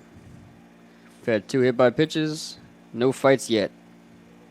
Let's keep it that way. Bryce Bienvenu, hit by pitch, takes his base. That brings up Jackson Bunch, who ended up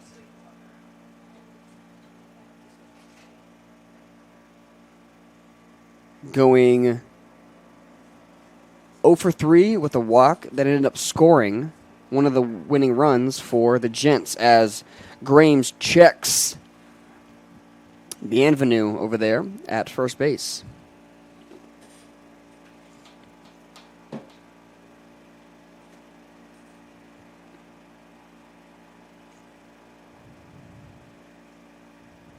Grames looks at first base. Ball just a bit high for Jackson Bunch, who is 5'10".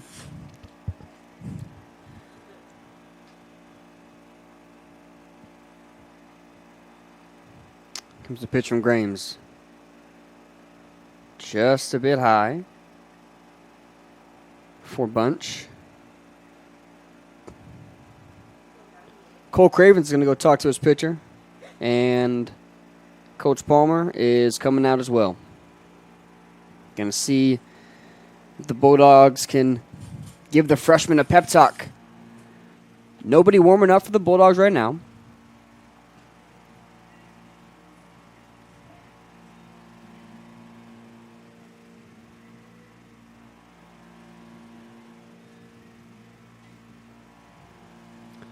Coach Palmer said, calm down. We're not hurt.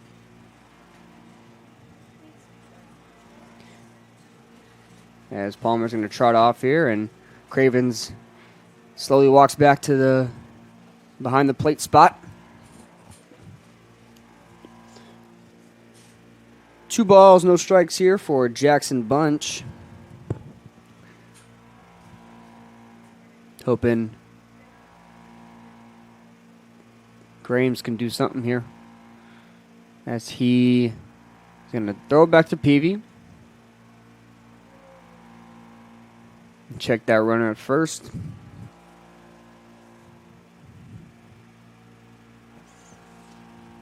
On the year, Bryce at first has 3 stolen bases with 25 pickoffs. Be very cautious over there if I was him. And that ball floats outside for ball 3. Jack Graves trying to keep what happened in the first 2 innings going here.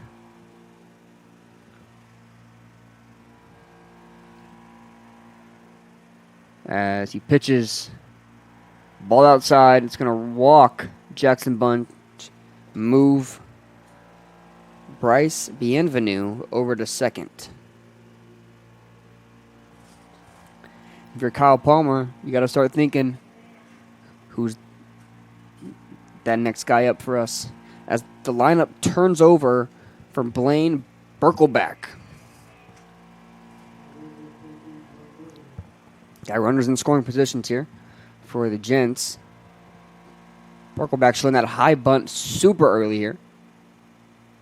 He reached for it. Yes, he did. Strike 1.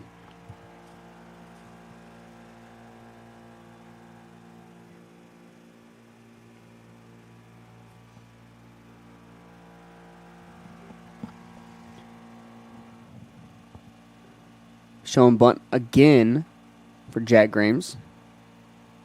He's going to check that runner at second. As Cole Cravens couldn't quite keep that one. Count goes to 1-1. No outs here for the Bulldogs.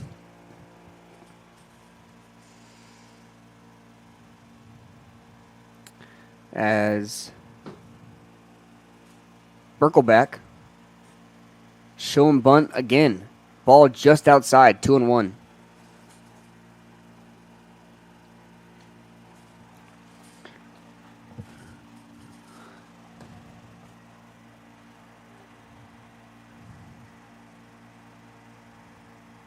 Lays down the bunt.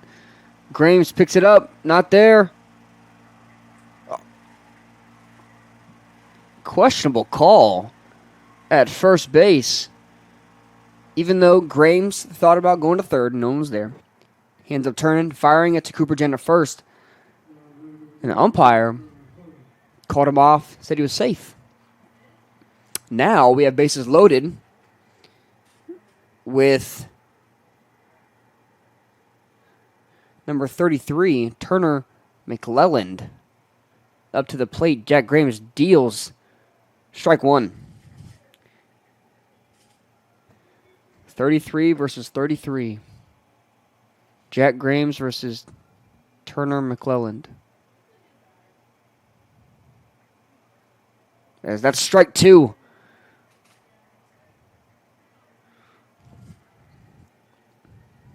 For McClelland. Jack Graves currently winning the battle of the 33s. As that ball went way outside. He got a little too full of himself right there. Thought he could get him out right there. But count goes to 1-2.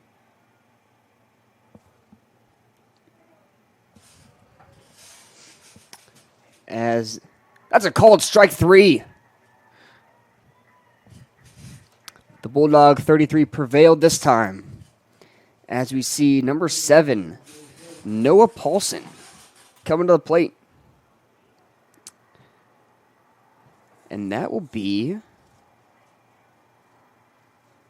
Jack Graves' 38th strikeout on the year, and he leads all Bulldog pitchers in that statistical category as Paulson grounds one to the third baseman. Third baseman Barrera fires it into Cravens. Cravens luckily able to touch home plate with his foot as he reached out for the ball. Get that lead runner out. We now have 2 outs.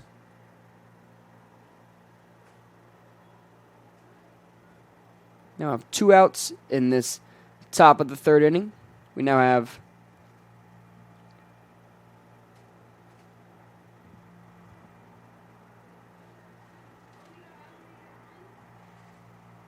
number 43, Ethan Hopkins up, who again had a 2-run homer in that first game, as he watches ball 1.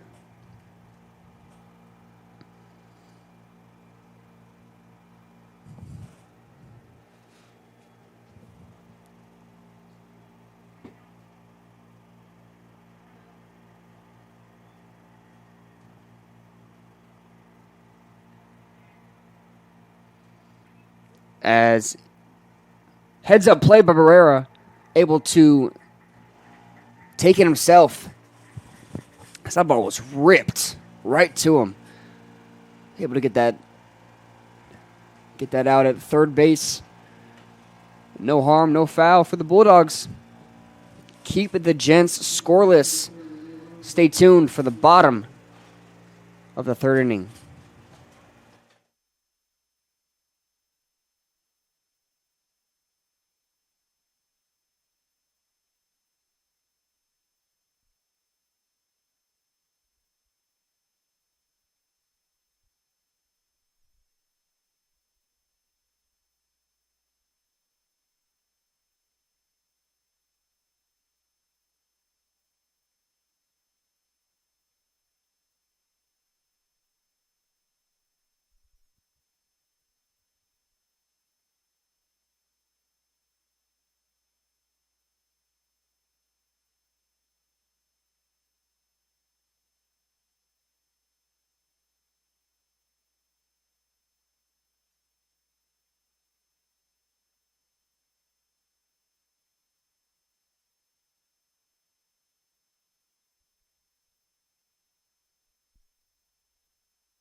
And welcome back to Seguin, Texas for today's matchup, where currently the Bulldogs lead 4-0 in the bottom of the third inning against the Centenary Gents from Louisiana. We see Cole Cravens coming up to bat, who grounded out to shortstop in his first at bat, as he watches ball 1 in the dirt.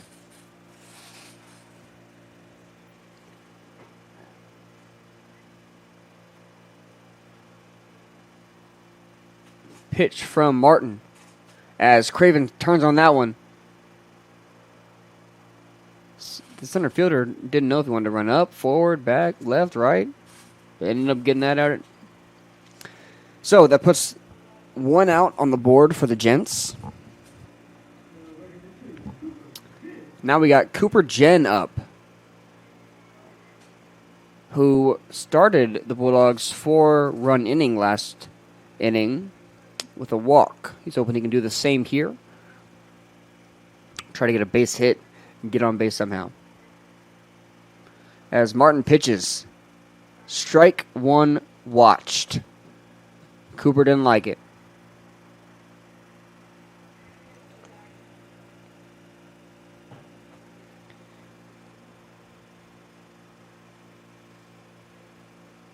Martin's pitch.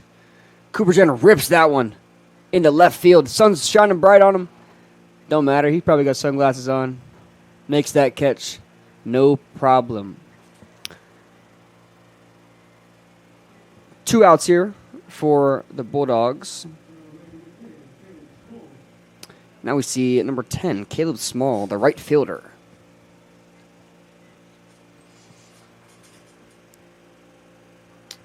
Last inning, he was hit by pitch. Hoping to get on base somehow here, as he rips that one to Ethan Hopkins at first base. Easy pitch and catch between him and Trayson Martin. Quick 3 up, 3 down for the Gents. Trying to find life here. Will the Bulldogs let him? We'll be right back.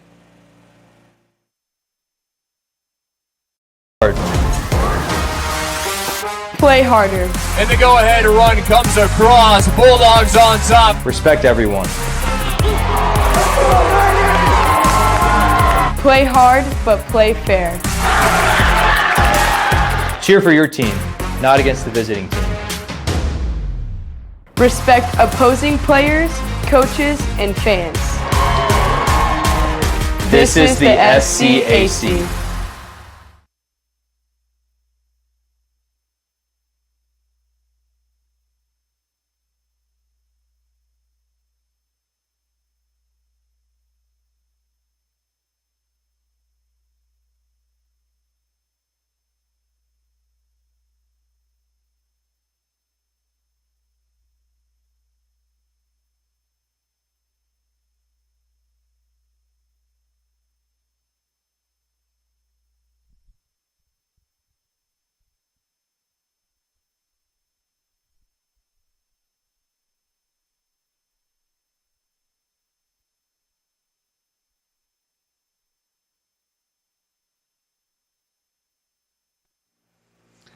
And welcome back to the top of the 4th inning. You see number 27, Vance Sarter, up to bat for the Gents. As the pitch from Grames, curveball, tried to get it to sit in there. Can't quite get it. Ball 1.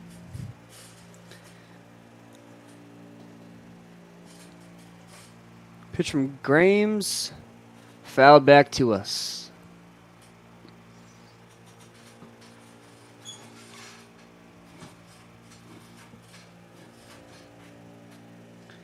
One ball, one strike here for Sarter and the Gents as Grames pitches.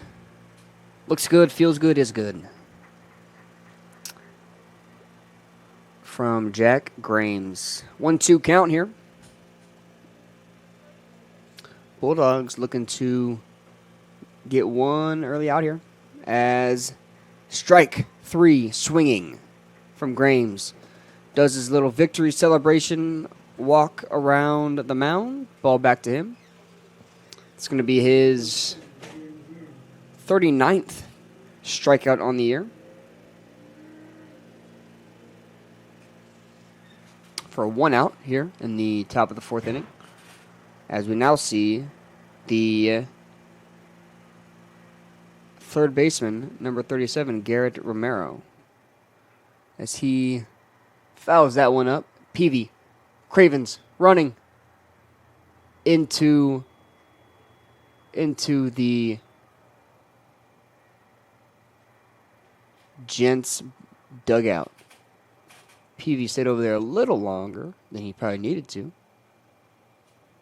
Probably said some things, asked how their day is going, and then ran back to first base. Got 1 strike here for Garrett Romero. As Craven pitches just a bit outside. Garrett Romero last time got a base hit and then stole second.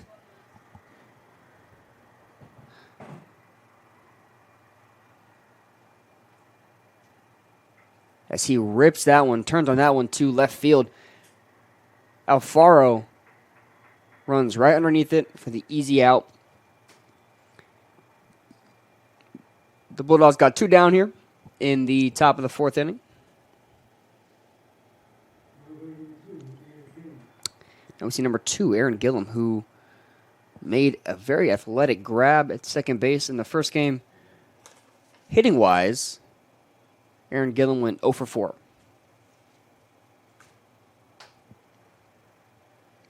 As pitch from Grames runs inside on Gillum. 1 ball, no strikes.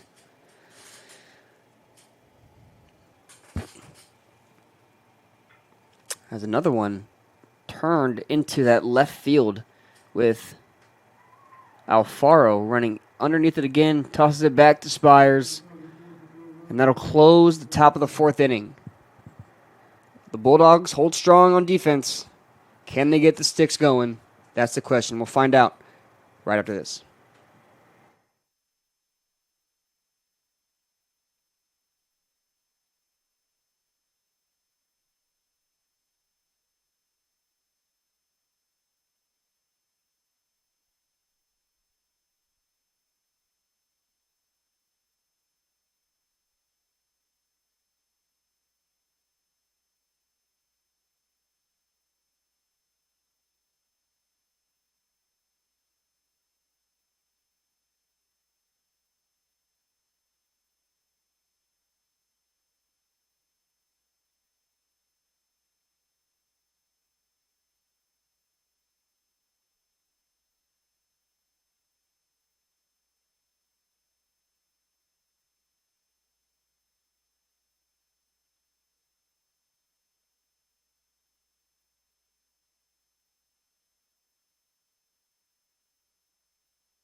Welcome back to Seguin, Texas. Currently see Caleb Alfaro to the plate after 2 straight hits out to him in left field. He is rewarded with an at-bat right here. Trayson Martin still on the mound for the Gents. Deals. Alfaro hits it out to right field. The right fielder runs right underneath it. We got 1 down.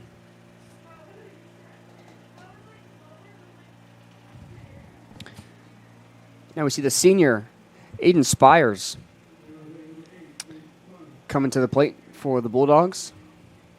Trying to give the Bulldogs a base runner for Chase Bourgeois in the beginning part of that Bulldog lineup.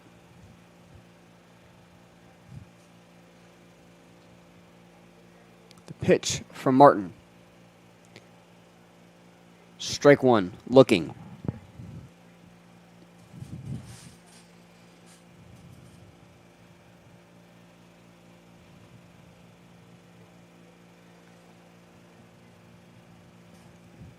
Pitch from Martin. Aiden Spires fouls it up. And that is out of play. Back towards the fans of Centenary. Here we go. 2 strikes here for Aiden Spires. 1 out in the bottom of the 4th inning. Trayson Martin looking to get one early here as another foul off from Aiden Spires.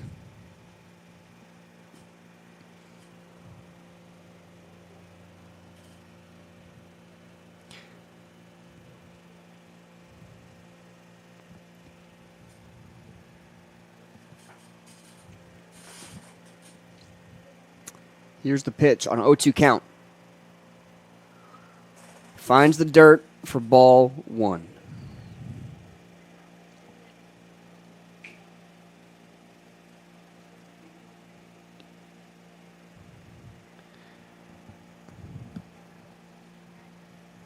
The pitch from Martin. Spires drills it right up the middle.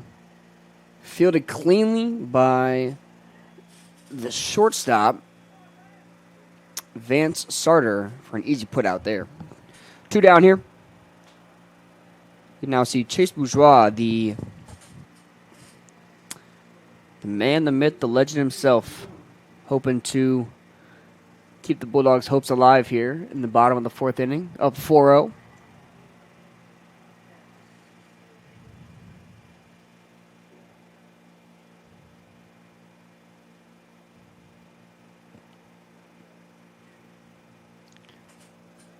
Tracy Martin pitches to Bourgeois. Runs inside on him. For ball one.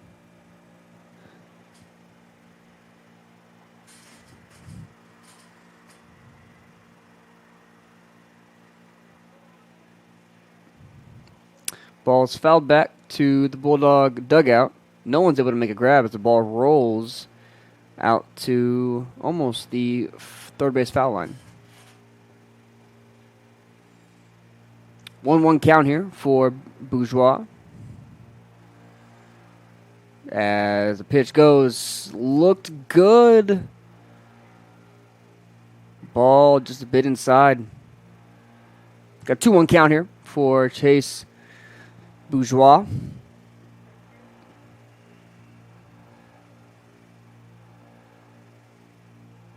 Pitch from Martin, swung and missed by Chase Bourgeois. 2-2 count, 2 outs. Bottom 4. Bulldogs up 4-0 on the Gents. Pitch from Martin. Chase Bourgeois luckily fouls that one off. As the umpire and the catcher seem to be shooken up on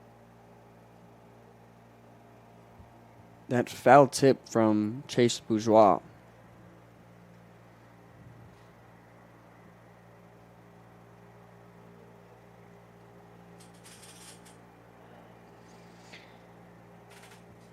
Two-two count here for the Bulldogs.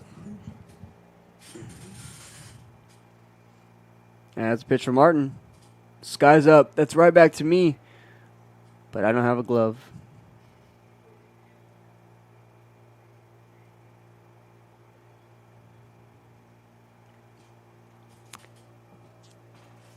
Still 2-2. Chase Bourgeois fighting, clawing, scratching to stay alive here. Watches ball outside for ball 3. 3-2 count for the Bulldogs.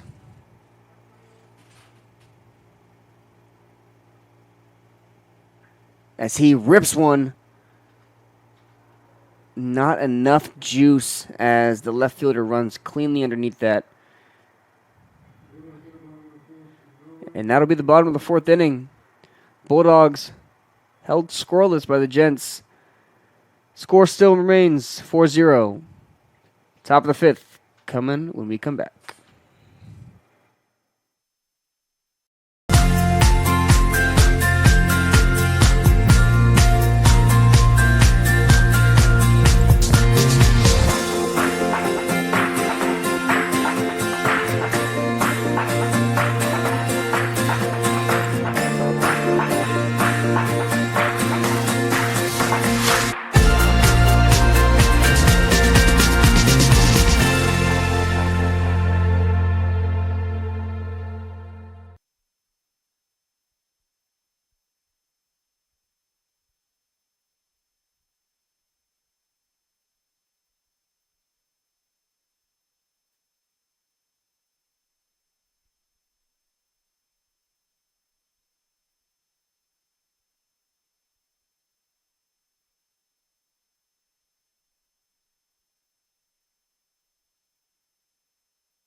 And welcome back to the top of the 5th inning.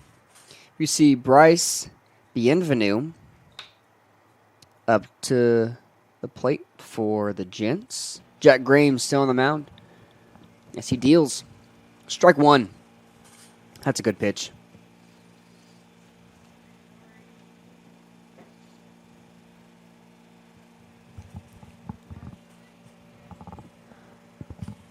The pitch from Grames. Bienvenu turns on it to Peavy. Peavy pitches it to Grames. Grames luckily got the out. He stumbled as he hit the bag. One down here for the Bulldogs.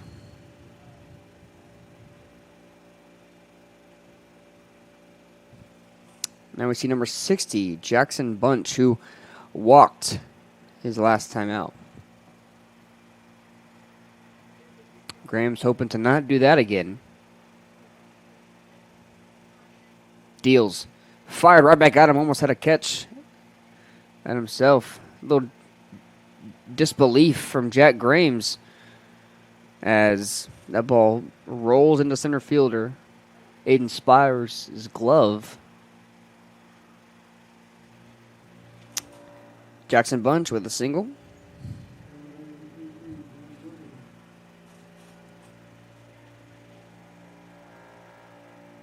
Now the lineup turns over to Blaine Berkelback.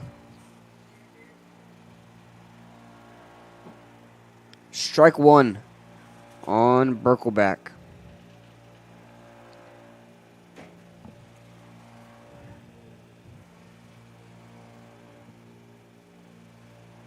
Pitch from Grames. Berkelback to Jen. Jen tosses to Bourgeois. But Berkelback's quickness able to get him to first safely. Two down here for TLU and the Bulldog defense.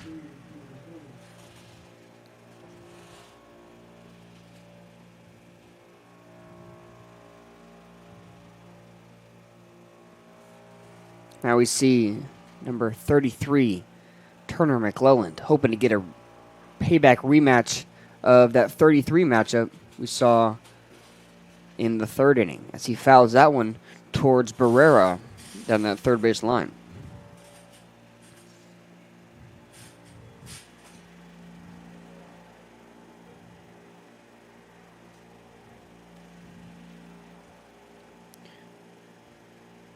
Grames looks at Berkelback and throws it at him. Checks him a little bit. Peavy saying, don't worry about this guy. I got him.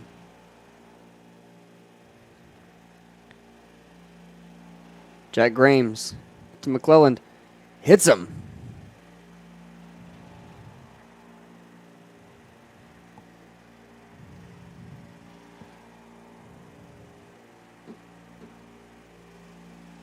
So now we got runner on first and second. 2 outs here. After McClelland was hit by the pitch of Grames. Now we have up Noah Paulson, the right fielder. Currently having a rough day so far. In his first at bat, he grounded out. And then last game, 2 strikeouts, a ground out, and a single. As Graham turns, checks, Berkelback at second.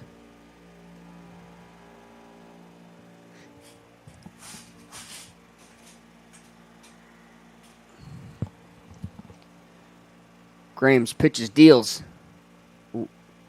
Paulson rockets it back up to Grames. Grames looks at Paulson, taunts a little bit, then plays pitch and catch with his best friend Adam Peavy over there. The Bulldogs close the top of the 5th with no runs. And they go in with the sticks trying to gain some advantage. We'll be right back.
Welcome back to Isbell Field for Michael Barrera,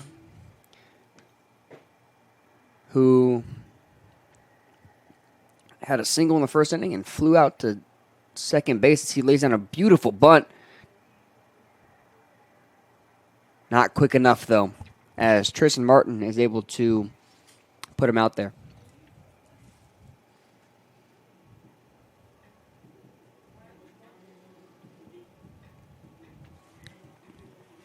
Next up for the Bulldogs, number 30, Braden Sprenzel, who normally plays third base and pitches a little bit for the Bulldogs, but today has been upgraded to the designated hitter. He's not doing a bad job of it today. He's 2 for 2 with 2 singles in today's game as he watches strike one.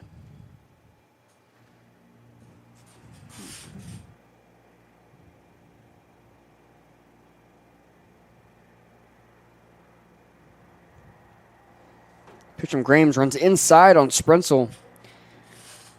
Looks a little scared. They almost hit him. Got 1-1 count here for Braden Sprenzel. Hoping to keep his hot streak alive today. As that runs inside again on him. Maybe Tristan Martin doesn't really like him. 2 inside pitches on him. 2-1 count.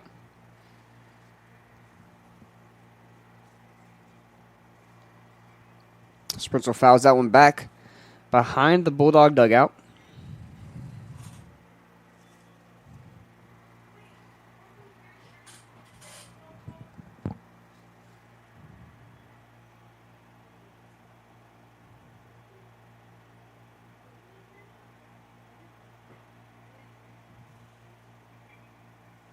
As Sprenzel rips that one close to the Bulldog bullpen.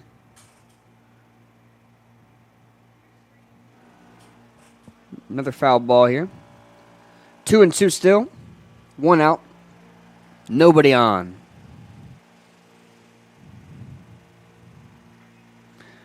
Braden Sprenzel rips that one into the right center gap. Unfortunately, Noah Paulson able to run underneath that one to stop the plans of Braden Sprenzel going perfect today.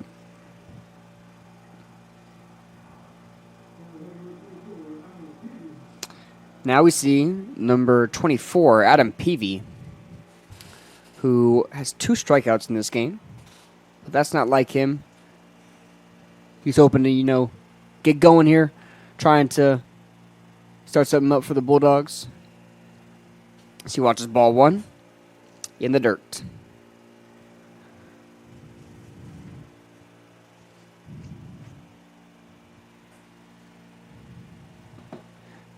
Adam Peavy steps, swings, fouled back behind us.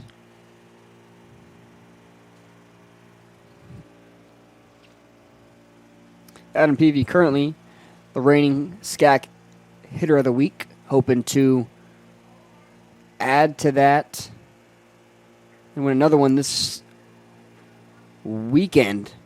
But what a catch by the third baseman, Garrett Romero, the utility player who pitched in the first game, as Peavy ripped that one to him. Good thing he was paying attention over there. Bulldogs, unfortunately, scoreless 5th inning. Top of the 6th coming your way.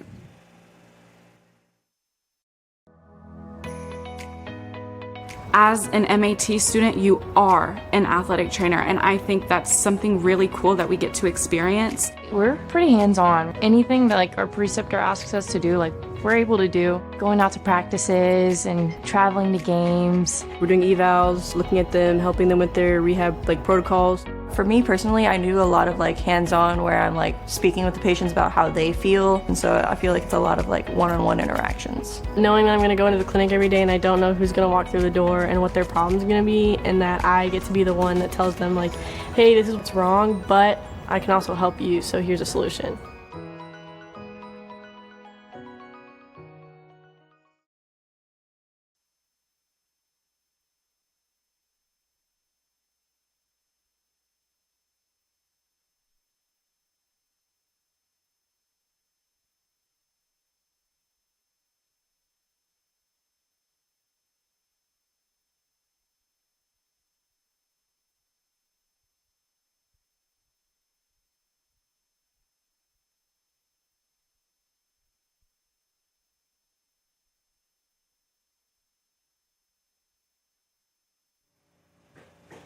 And welcome back here to the Baseball Diamond as we see number 43, Ethan Hopkins, up to the plate for the Gents as he watches ball one.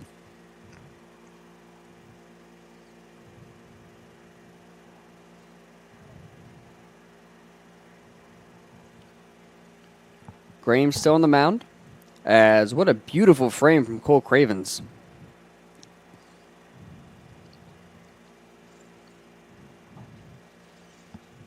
As that is strike one. 1-1 count here for Hopkins as he watches ball two just go outside of him.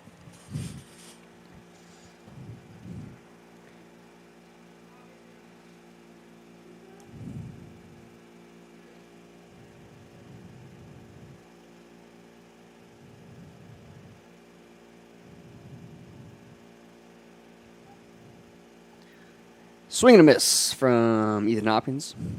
Hoping to drive that one out there, but can't do that if you don't hit the ball. 2 ball, 2 strikes here. Jack Graham's looking to finish it out. Just a bit low. Good stop. Heads up play by Cole Cravens. Now the 3-2 count. Full count here.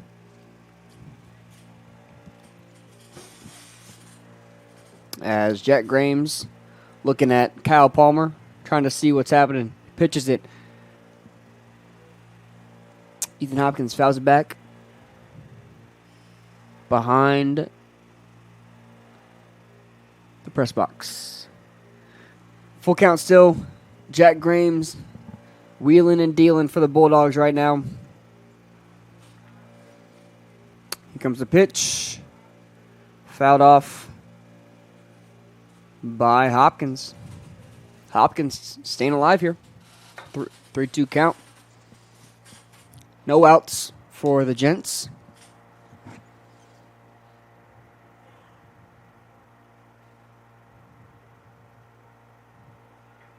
So he rips that one to Caleb Alfaro.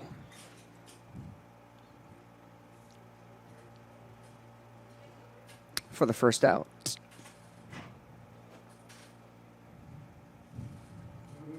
Now we see number 27, Vance Sarter, who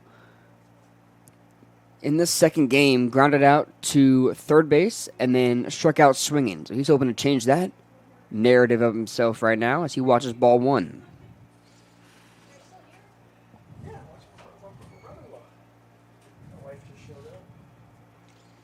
Pitch from Graham's. Sarter showed bunt, pulled it back. Doesn't matter. Strike one.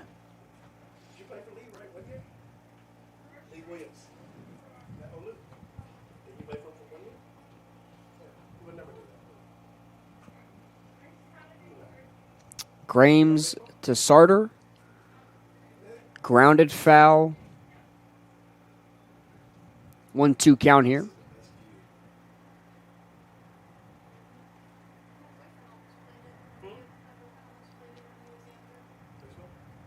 One-two count here for Graham's and this Bulldog defense. Sarter hoping to change that narrative like I mentioned. Pitch from Graham's. Graham's fouled back. Staying alive here. 1-2 count.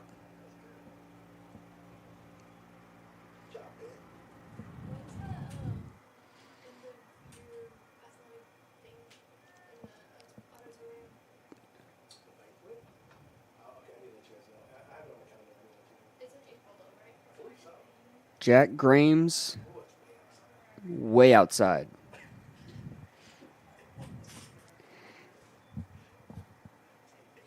Two count for Vance Sarter. Jack Graham's looking to keep that momentum going in this sixth inning. Here's the pitch. Rocketed to Chase Bourgeois. Quick pickup. Easy pitch and catch between him and Adam Peavy. 2 down here for the Bulldogs. Hoping to get a third out right here.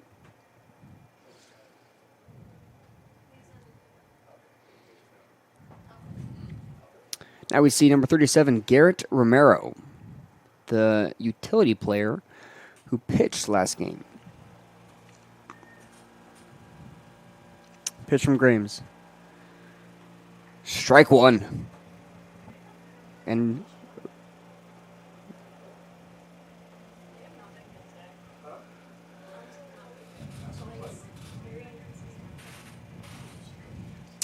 Jack Grames ahead in the count. Probably could have gotten him there if there's a little more due diligence with what you were doing after you got the ball. But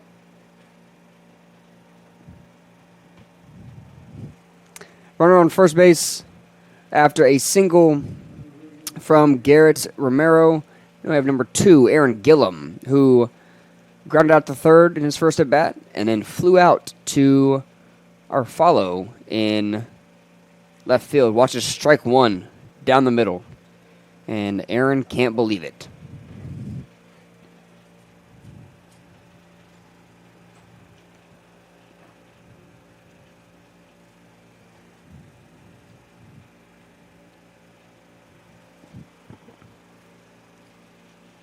Jack Grames to the plate. In the dirt, ball one.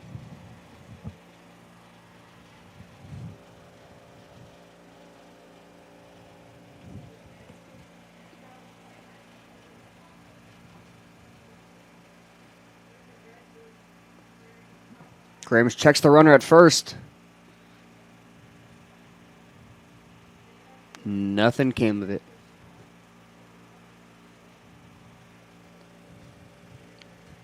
Got 1 ball, 2 outs here in the top of the 6th inning for the Bulldogs. The Gents looking to have a 6th inning magic, as the hit and run by the Gents allows Romero to steal second base. And with the error fielding-wise by Barrera, Gillum is able to get on.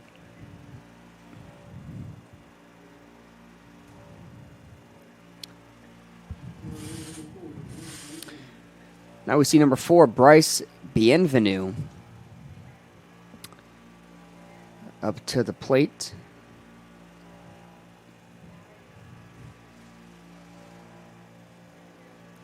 And that ball's ripped into Aiden Spires. Aiden Spires going to look to check home. No contest by Adam Peavy after getting that ball. And Garrett Romero is going to score.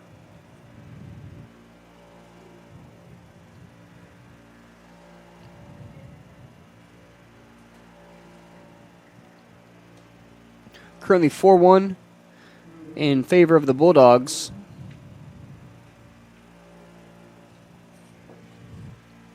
As Jack Graham's trying to shake off what just happened there.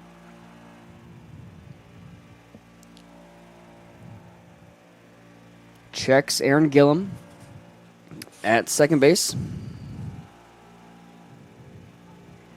Now puts his attention on Jackson Bunch, who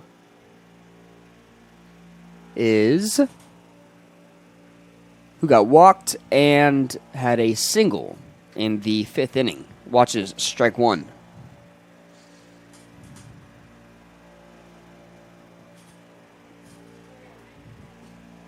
One strike, 2 outs here for Jackson Bunch.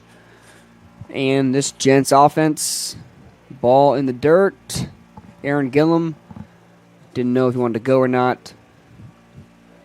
Cole Craven's able to stop that ball quickly and prevent any further damage.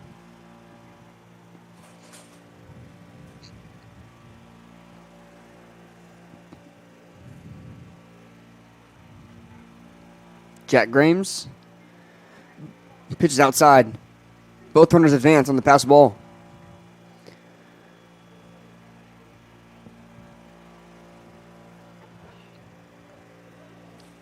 Puts runners in premium scoring position for the Gents and Jackson Bunch with 2 outs.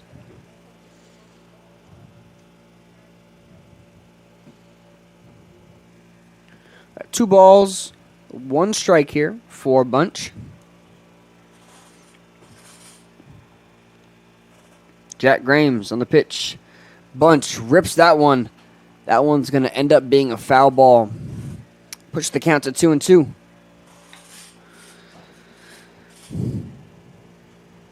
If that ball would have landed, I could have easily scored 2, pushing this to a very, very close game, similar to the game we just saw right before this one. 2 balls, 2 strikes, 2 outs for Jack Grames and this Bulldog defense.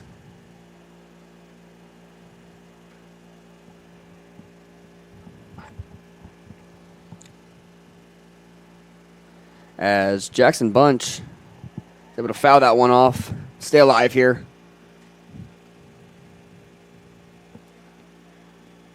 And live to see another day. As Jack Grames deals. Ball outside. Centenary dugout's loving it. Bulldog dugout is not. 3 balls, 2 strikes for Jackson Bunch.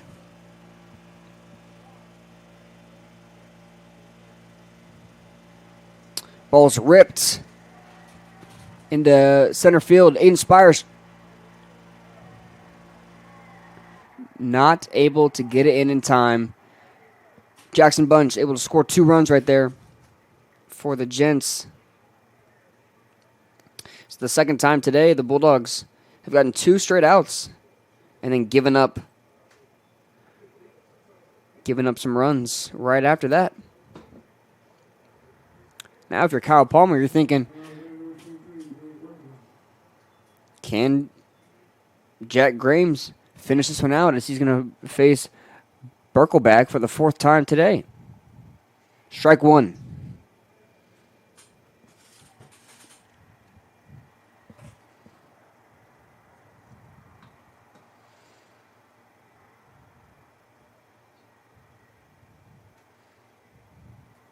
Jack Grames checks the runner. Deals. Berkelback able to will that one fair as our follow running it back towards the wall. Jackson Bunch is going to score from first. Berkelback is going to get a double with 2 outs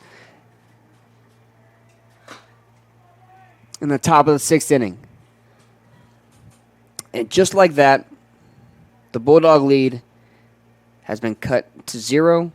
We are now at a tie game in the top of the 6th inning.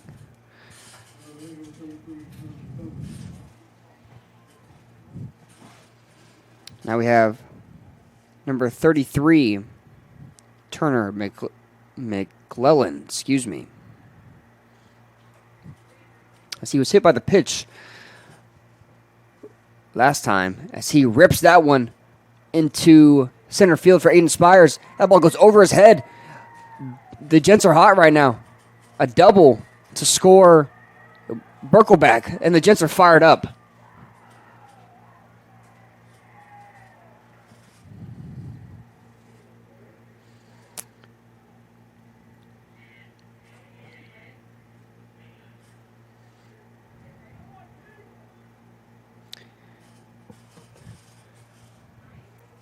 And here comes Coach Kyle Palmer to talk to Jack Grames, who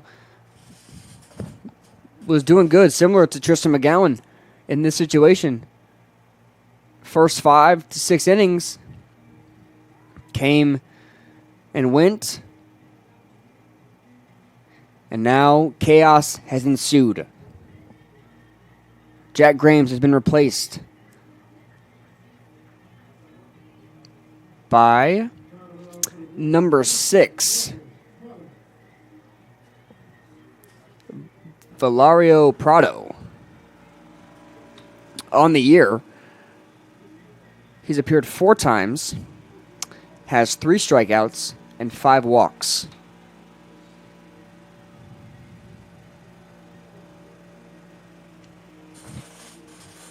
Hoping to close out this 6th inning for the Bulldogs here. as the Gens have rocketed back from down 4-0 and scored 5 in the top of the 6th inning, all with 2 outs. Now we see Noah Paulson.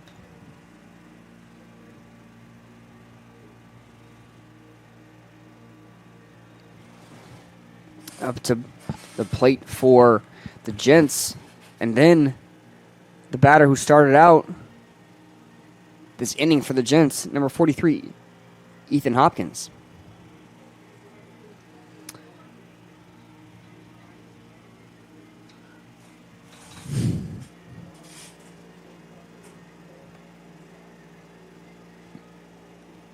If you're just now joining us, the Bulldogs got 2 straight outs with a line out to left fielder Caleb Alfaro, and then a ground out to shortstop Chase Bourgeois, thrown out to Adam Peavy. And then the Gents going a 5-run scoring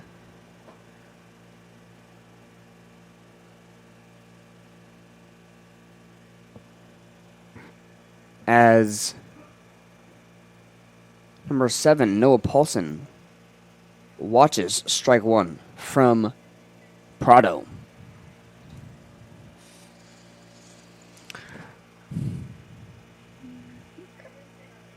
Paulson's going to fly this one out to right fielder Caleb Small. He was two in, had to run back, changed his feet a couple times, and the ball bouncing off his glove. That's going to be an error.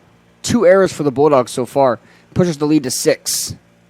Changes places with Turner McClelland, and that brings back up Ethan Hopkins, who started out this inning for us.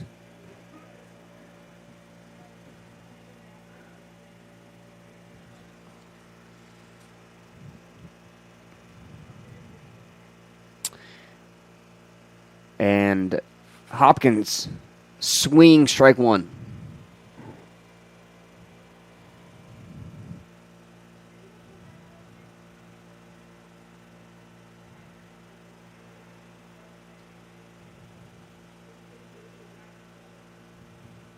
Prado deals.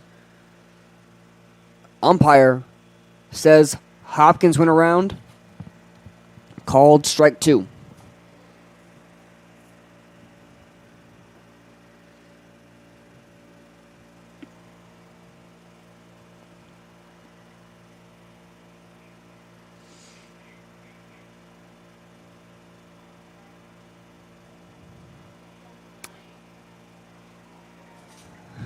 The out-of-control pitch outside moved Cravens and allowed Noah Paulson to steal third. Now we have a runner on third. 1 ball, 2 strikes, 2 outs for Ethan Hopkins.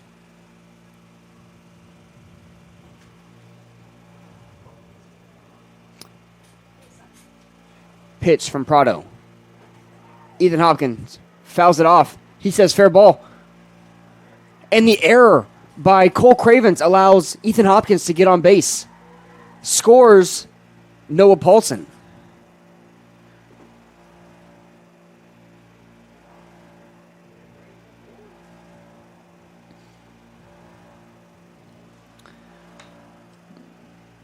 The Gents have scored 7 runs with 2 outs in the 6th inning. And the Gents bullpen, dugout, fans, everything is fired up right now. Sucked the life out of the Bulldogs. The Bulldogs trying to scheme and game plan. What can they do?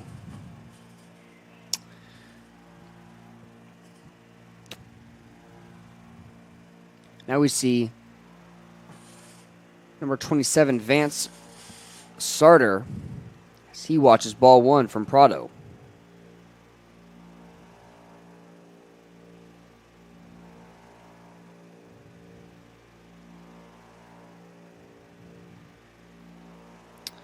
Ball outside for Sarter.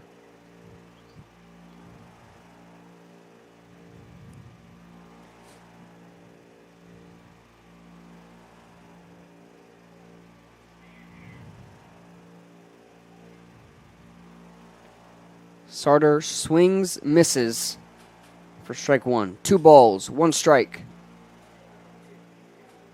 Runner on first. 2 outs. Prado looking to get out of this. Called time.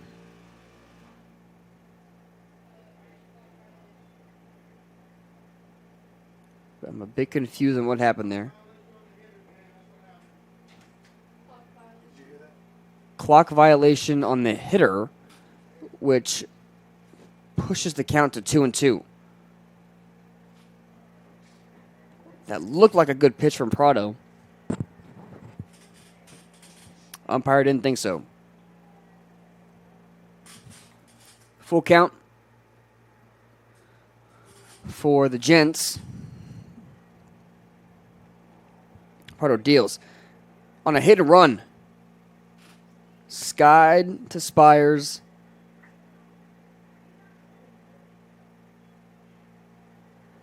We are all in disbelief right now as the Gents have rallied 7 runs with 2 outs and have soared to a 3-run lead over the Bulldogs. The Bulldogs look lifeless and timid, hoping they can figure something out in the bottom of the 6th. Stay tuned.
Welcome back to the ballpark today as we see the catcher, number 29, Cole Cravens, up to bat for the Bulldogs. Trying to mount a comeback, as some would say here, as Trayson Martin still on the mound for the Gents. Puts it in there for strike 1 against Cravens.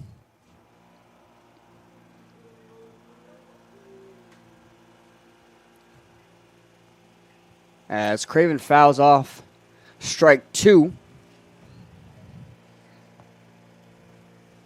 Craven's looking to get going early here, trying to give the Bulldogs a push, something to start this train up as that ball rides inside for ball 1.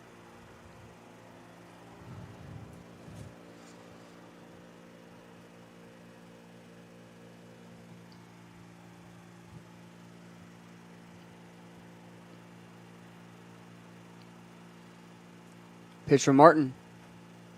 Bunch tried to frame it. Couldn't.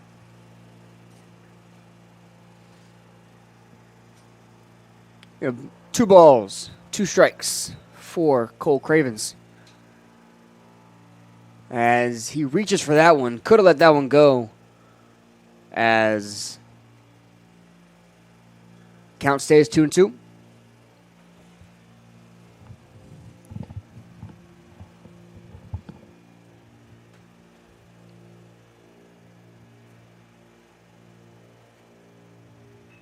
Cole Cravens rips that one back up the middle. Not quick enough for the second baseman, Aaron Gillum. Cole Cravens' first hit of the day is a single up the middle when the Bulldogs need it most. Now we see Cooper Jen hoping to keep that little glimpse of life glistening in the sun.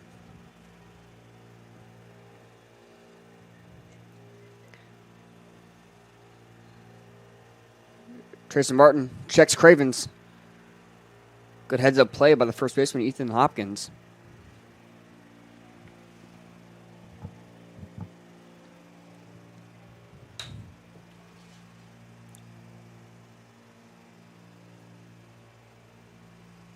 Pitch from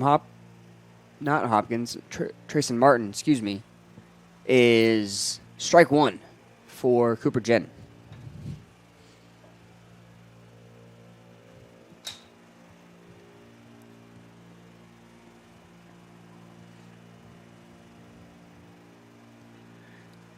Chops that one to shortstop. Shortstop can't field it cleanly. Cooper Jen able to get on. I guess the air bug is making its way around to the Centenary team as well.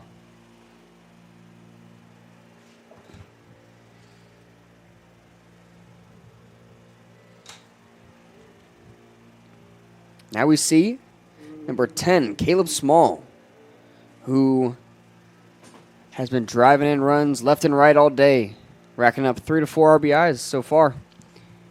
Hoping to look to add to that total.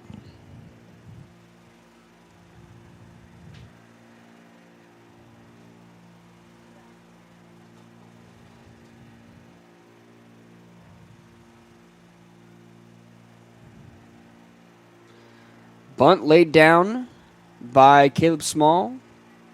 Gents able to get the lead runner, which is Cole Cravens,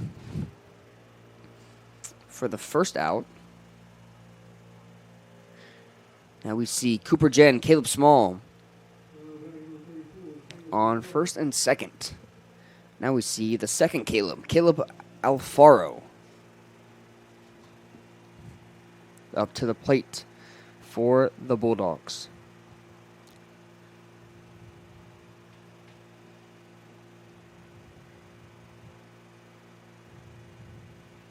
He rips that one right between the gap of shortstop and third base.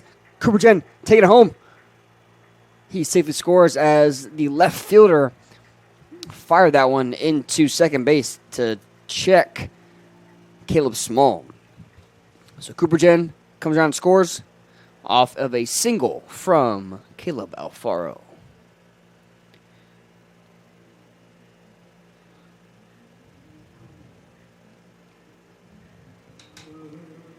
Now we see number 8, Aiden Spires.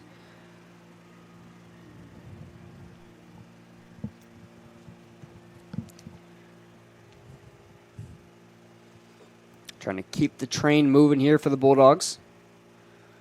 Pitcher Martin, Spires showed bunt, kept it there, strike one.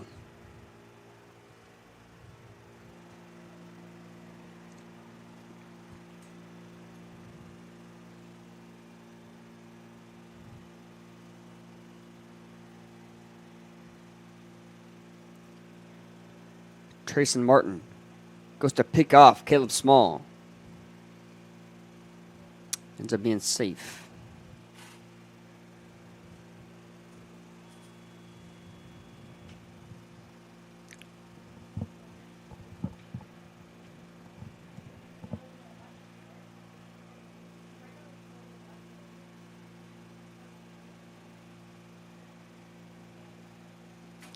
As Aiden Spires watches ball one.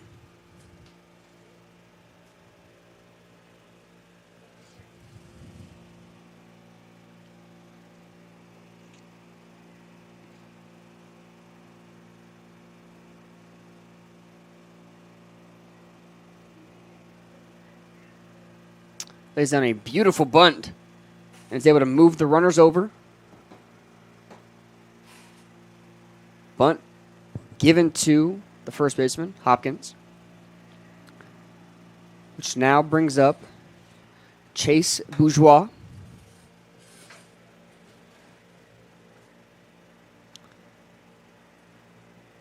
Moves the runners into very good scoring position for the Bulldogs. Now we have number 3, Chase Bourgeois.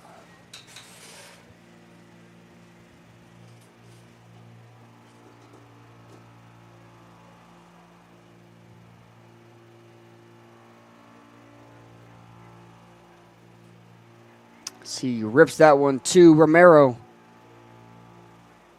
for the easy put out.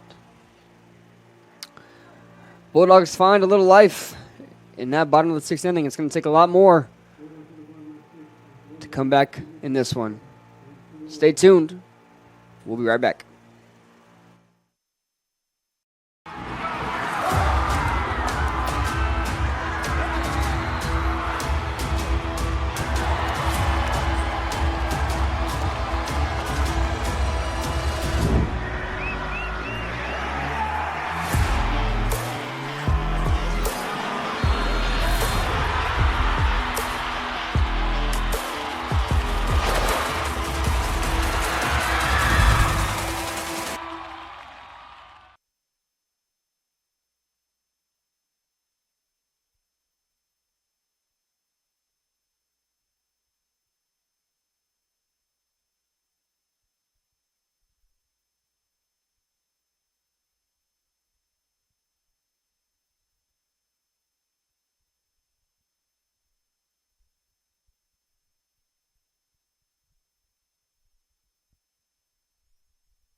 And welcome back to Cott Isbell Field.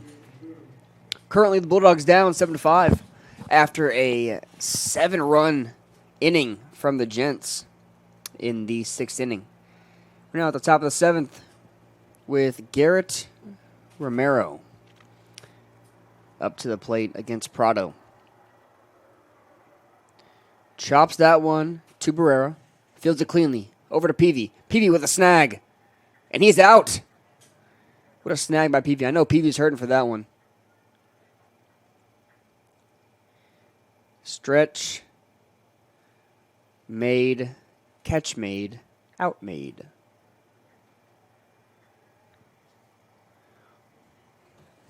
See Adam Peavy doing some yoga over there. Making that play.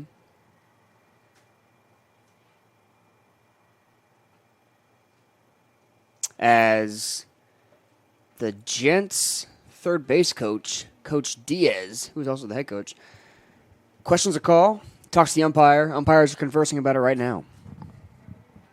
Looked like he was out.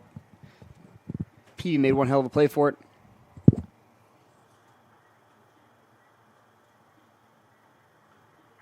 And it is confirmed out.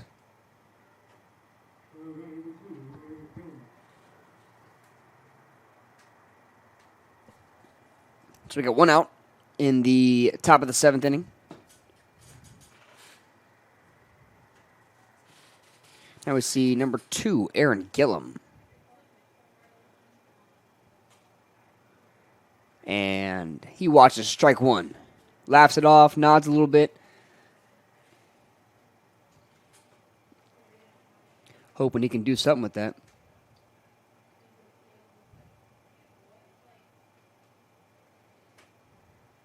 Prado deals. Ball just low.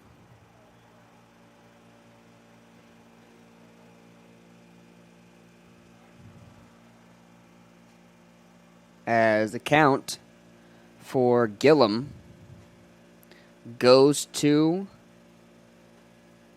1-1. As he flies, that one foul. Peavy running. Can't quite get there because it went out of play. If that fence was just a little bit back, I feel like he could have gotten there. Probably would have taken out some fans sitting over there. But Foul ball, 2 strikes for Gillum.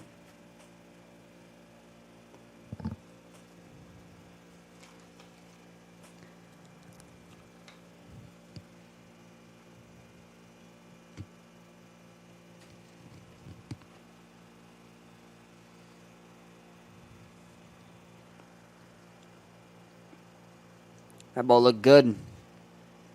The umpire didn't think so. 2-2 for Aaron Gillum.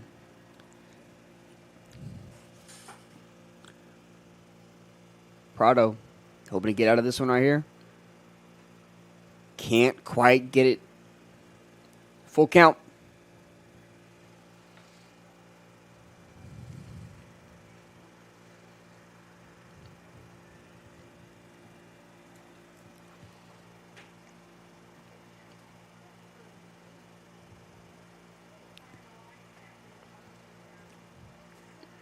As Gillum swings, misses.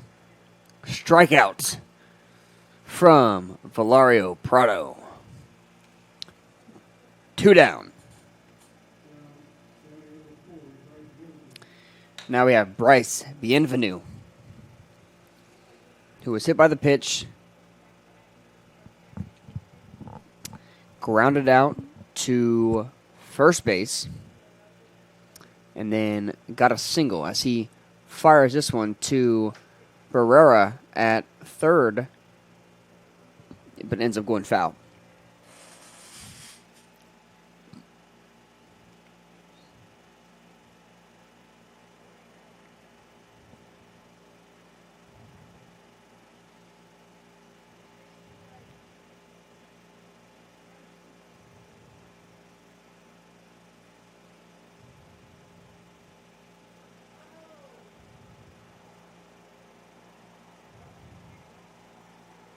Pitch from Prado. Driven to Barrera again. 5-3 out. Good heads-up play by Barrera and Peavy. Gents, don't add to that lead. Bulldogs looking to take it back when we come back.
And welcome back to Seguin, Texas, on the campus of Texas Lutheran University.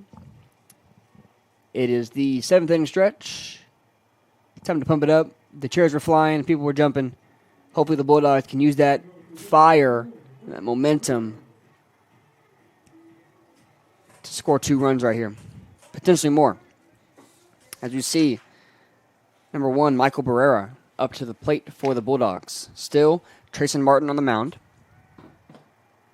As that ball just outside for Barrera.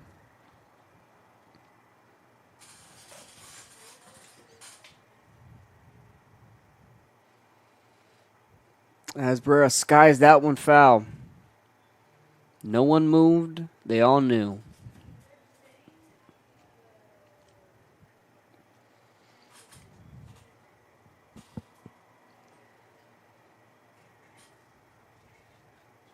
The pitch from Martin. Barrera able to fly that one to left field for the first out. Now we see number 30, Braden Sprenzel, who has had a pretty decent day for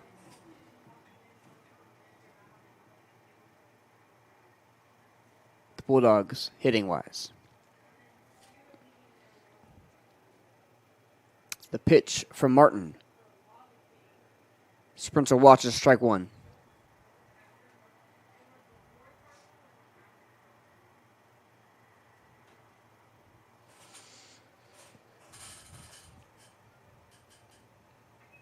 Sprenzel rips that one into center field.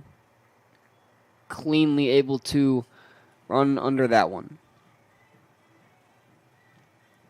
2 down for the Bulldogs. 2 quick outs for the Bulldogs.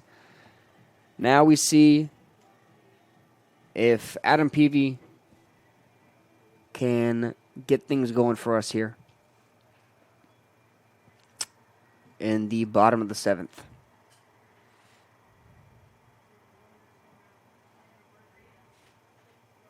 Pitch from Martin.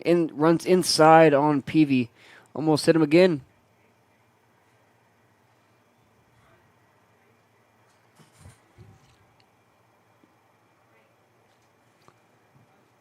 Pitch from Martin. Adam Peavy watches it outside. 2 balls. For Mr. Peavy.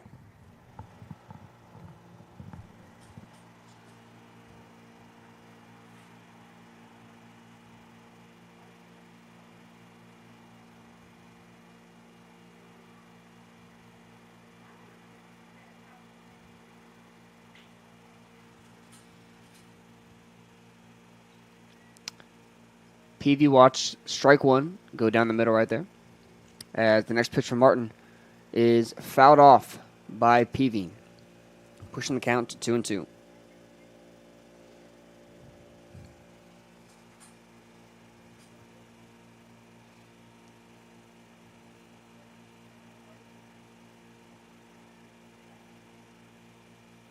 The pitch from Martin outside of Peavy's reach. It's going to be 3-2.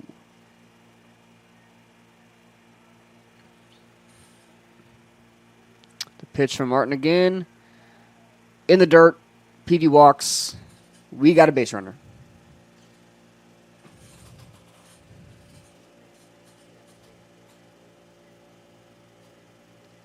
Now the likes of Cole Cravens. Can he do something for the Bulldogs to contest the Gents lead at 7-5?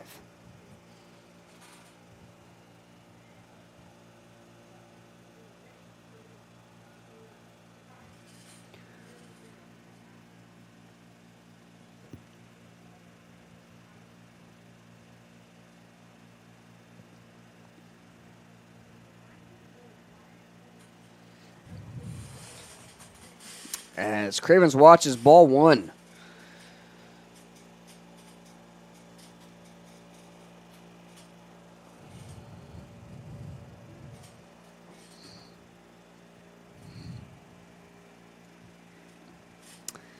The pitch from Martin. Cravens flies it out to right fielder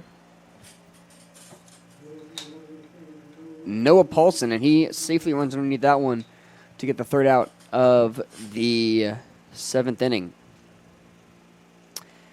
Don't panic yet. Still got 2 innings to play. Hoping the Bulldogs can pull it off. Don't go away.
Welcome back to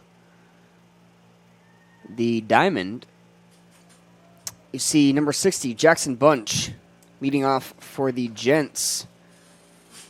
As Prado still on the mound for the Bulldogs. As his first pitch is a ball in the dirt.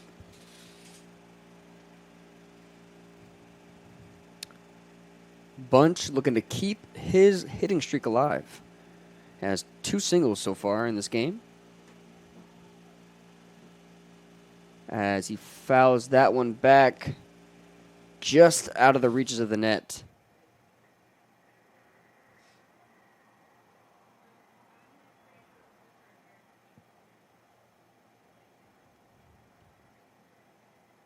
One ball, 1 strike for Jackson Bunch as Prado pitches down the middle. Strike 2.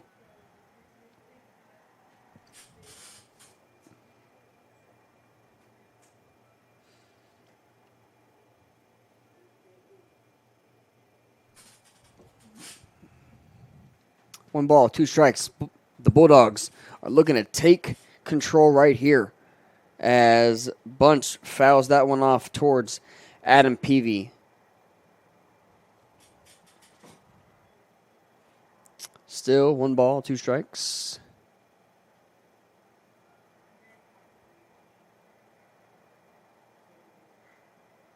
The pitch from Prado.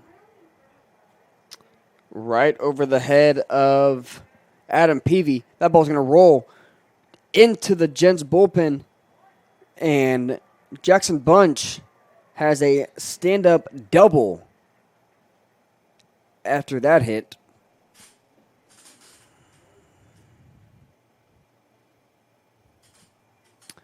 Now the lineup turns over to Blaine Berkelback. The runner on second base. No outs. Prado and the Bulldogs looking to stop this momentum any way they can. Shows bunt. Pulls it back. Craven's able to stop that before things got worse. Ball 1.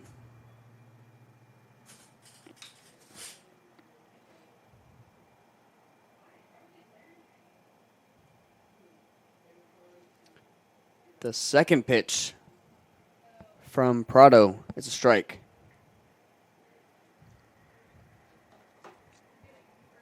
Got a 1-1 count for Berkelback.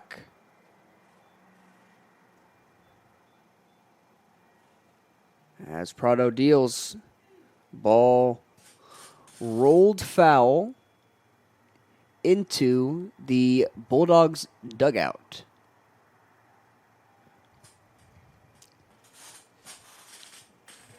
One, 2 count here for Mr. Berkelback.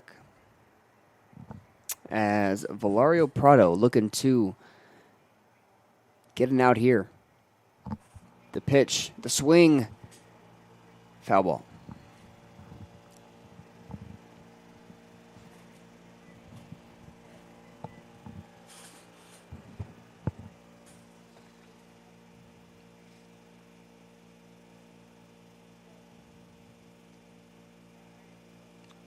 The pitch from Prado checks the runner.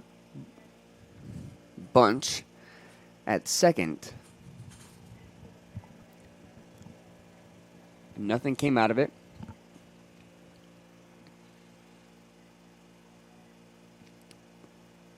Prado to the plate.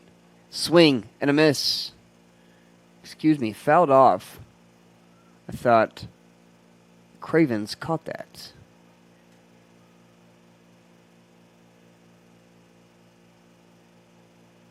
So we'll stay right here. 1 ball, 2 strikes.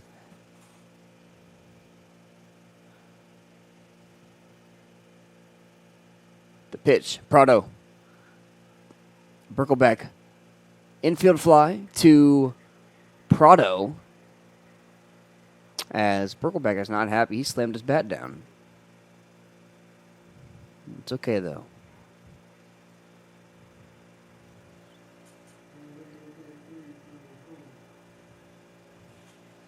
Now we see number 33, Turner McClelland. After a double in the 6th inning,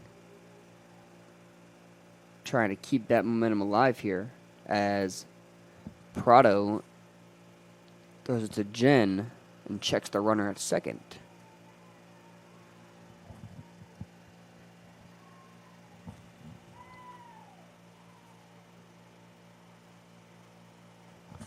Strike one for Prado on McClelland.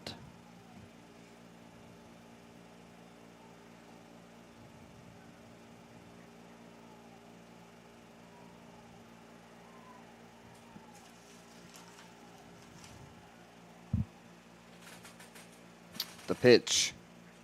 The swing. Fly ball. Alfaro is deep. Catches it at the warning track. Is able to get it in quickly. And Bunch stays where he's at.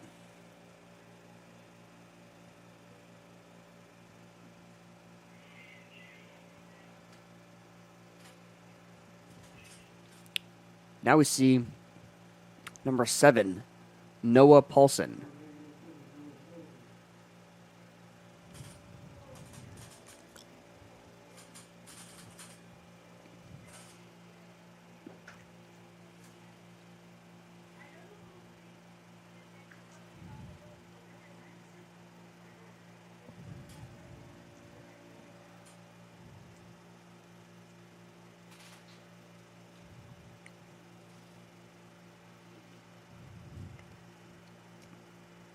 As Paulson watches strike one.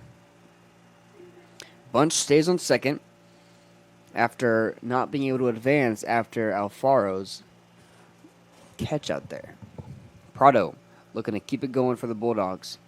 1 strike, 2 outs. Here's the pitch. Oh, that's a good pitch.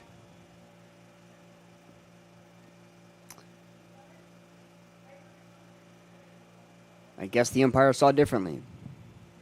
That's why I'm not an umpire.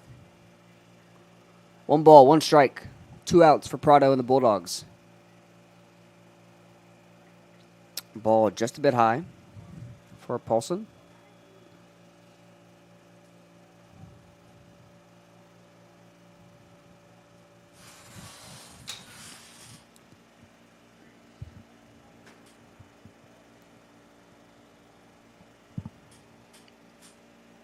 As a swing and a miss from Noah Paulson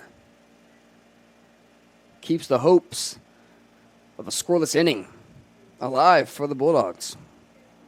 2 balls, 2 strikes, 2 outs. We've seen this before. How will it end?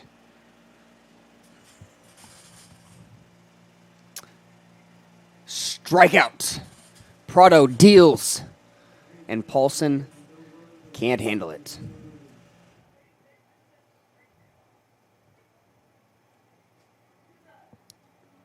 That's the top of the 8th. Bulldogs hoping to get the sticks going here. We'll be right back.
And welcome back to Cott Isbell Field, where we still see Trayson Martin on the mound for the Gents.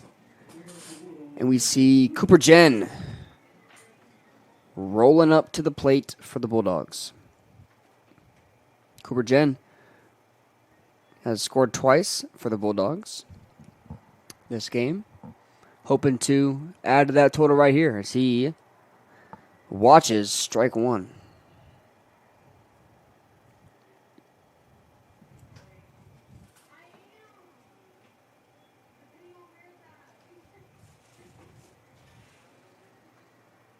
Second pitch as he is able to fly this one into left field.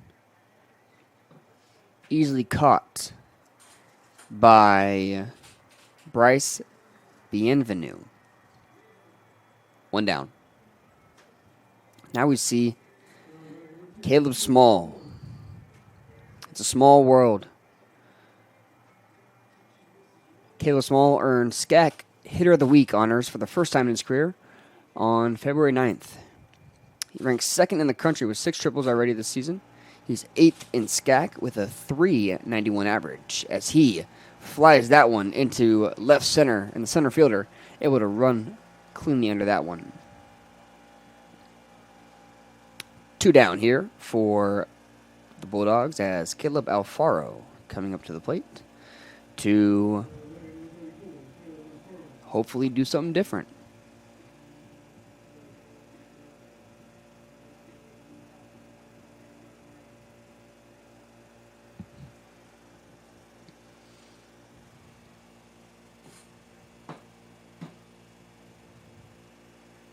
Ball outside for Alfaro. Trayson Martin playing a pretty decent game. He finished the first game for the Gents, saving them into a win. Now he's here, trying to will their way to another victory in Seguin, as Alfaro fouls that one back behind us.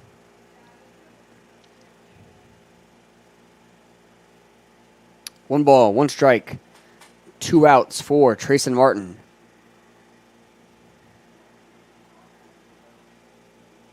Ball just a bit outside, right on the edge of that outside corner. Ball 2.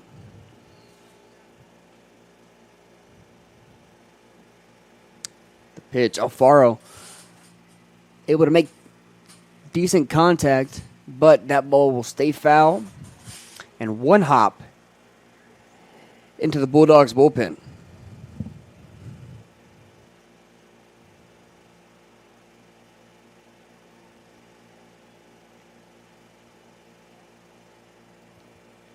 Two balls, 2 strikes.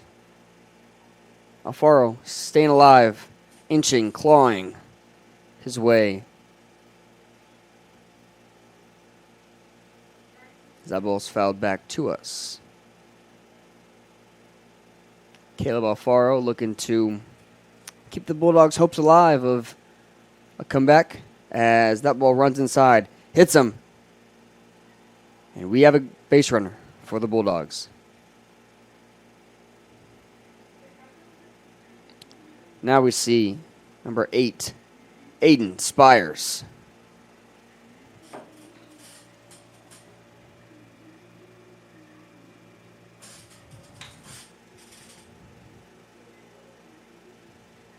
Coach Mike Diaz did not like that call. It clearly hit him. I don't know what he's talking to the ump about.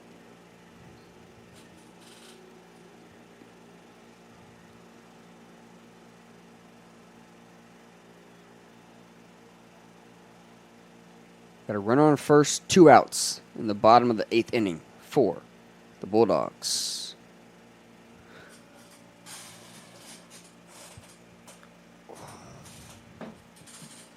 As Martin checks Alfaro over there at first base. Strike 1. Seen by Spires. He didn't think so. He's talking to the ref, confirming.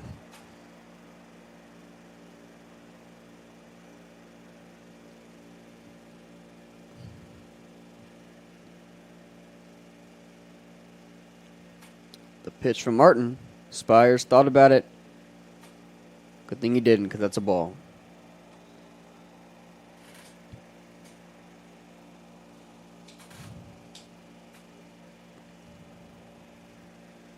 Got a 1-1 count here for Aiden Spires. As the frame of the artwork is a little too nice right there. As called strike 2.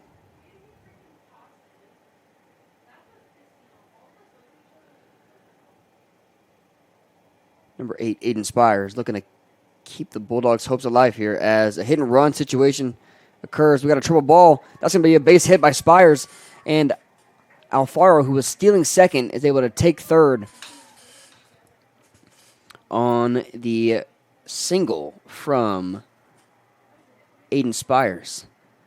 That'll bring up Chase Bourgeois.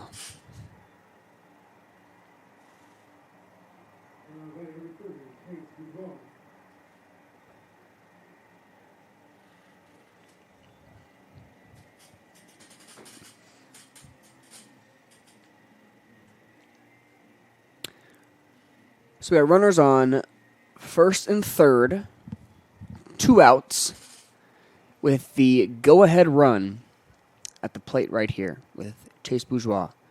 The pitch from Martin. Right down the pipe.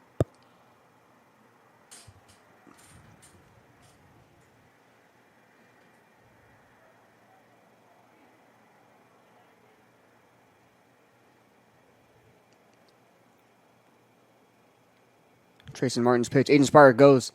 Hit and run again. That goes through the middle. That's going to score. Alfaro with Spires safely into third.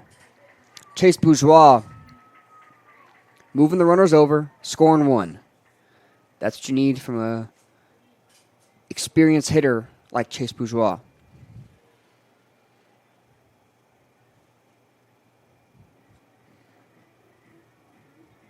Now we see Michael Barrera back up for the Bulldogs.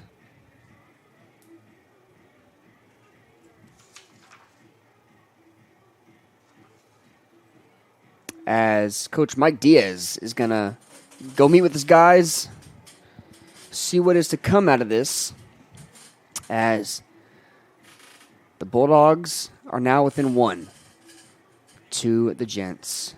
Don't go anywhere. We'll be right back.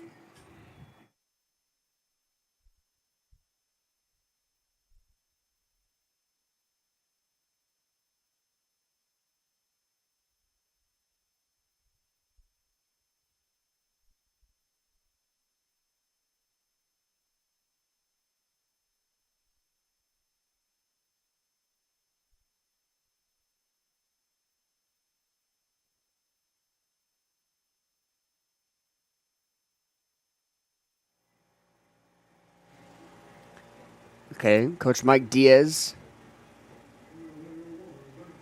said some stuff to his guys. Hopefully it resonates with them as he's trying to get out of here so that they can go hit one more time. Barrera from Martin. Watched ball 1 in the dirt.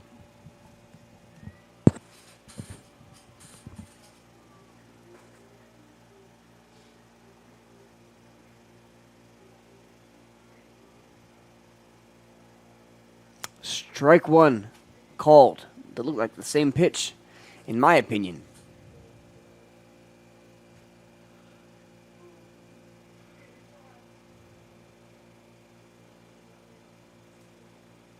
Pitch from Martin. Barrera reaches for it, fouls it off. 1 ball, 2 strikes, 2 outs. Chase Bourgeois is on first base. Aiden Spires on third base. Michael Barrera up to bat right now. Chase Bourgeois is going to end up taking second with no contest as Ball 2 is watched by Barrera.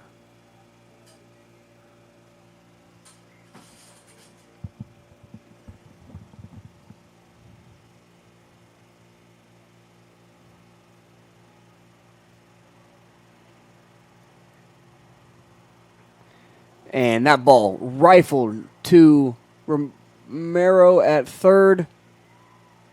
And Hopkins able to make a stretch out play over there. The Bulldogs score 1, 7-6. We got a ball game. Don't go anywhere.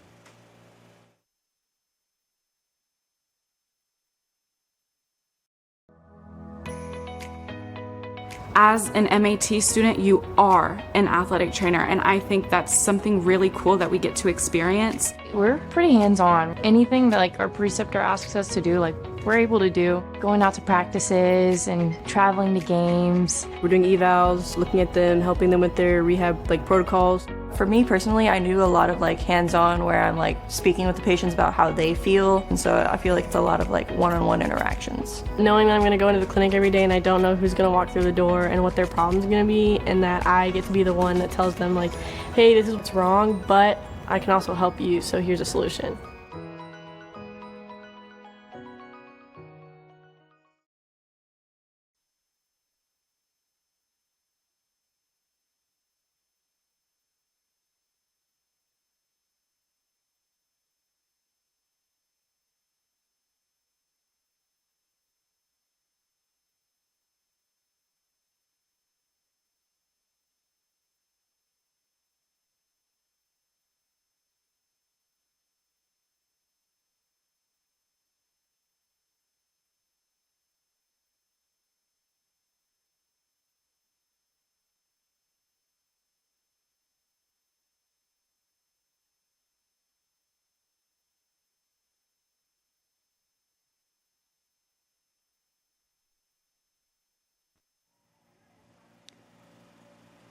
And welcome back to this top of the 9th inning, where the Bulldogs currently trail the Gents 7-6 after a 7-run inning in the 6th inning with 2 outs that the Gents put on. Now the Bulldogs clawing, fighting back in with the first pitch from Prado in the dirt outside for ball 1.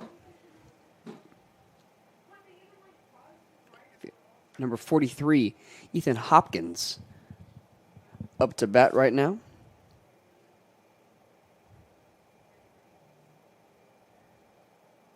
As here's the pitch from Prado, high.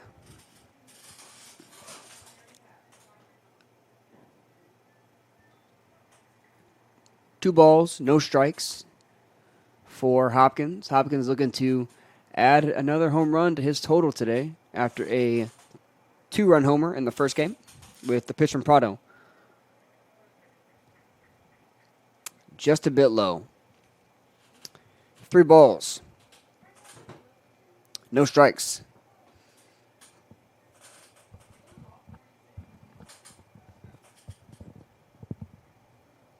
Strike 1 down the pipe.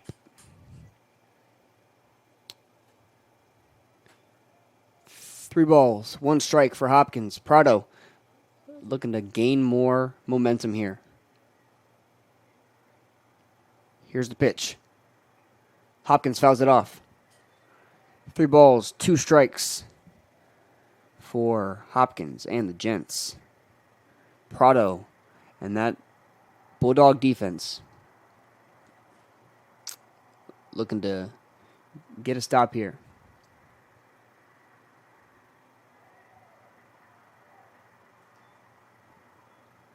The pitch looked good. The frame looked really good. But not to the umpire as Hopkins walks. So now you have Hopkins on first base. And you have Vance Sarter up to the plate, which on the day, he grounded out to third, to second, and struck out swinging in this game, as he showed bunt and bunt foul, trying to get Hopkins to move over.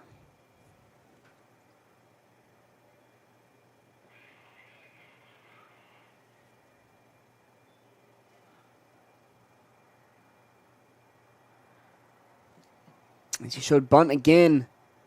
It's another foul ball.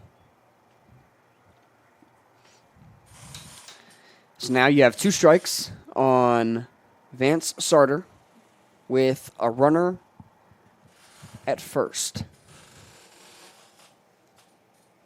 Prado hoping to get 1 out here.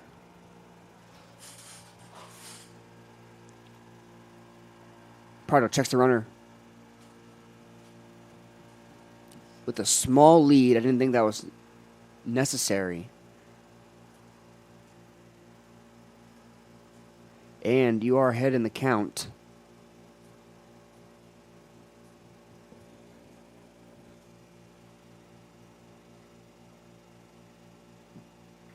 Ball high outside just a little bit for Sarter. 1 ball, 2 strikes. Prado. Sarter drills that one into center field. Spires there to stop the ball from rolling further. You have runners on first and second. No outs with Garrett Romero, who's had himself quite a day today. Hitting and fielding and pitching.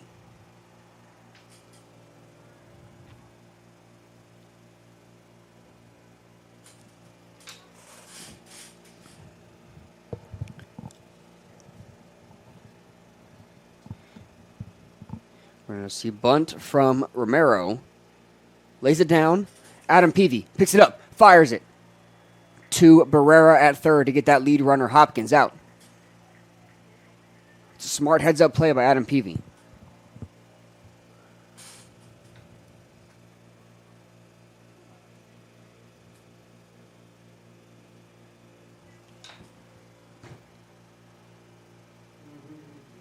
So with that lead runner out, we still have runners on first and second. Now we have number 2, Aaron Gillum, up to bat. As Coach Kyle Palmer is going to go talk to his guys, we may see a pitching change here with 1 out in the top of the 9th, and we will.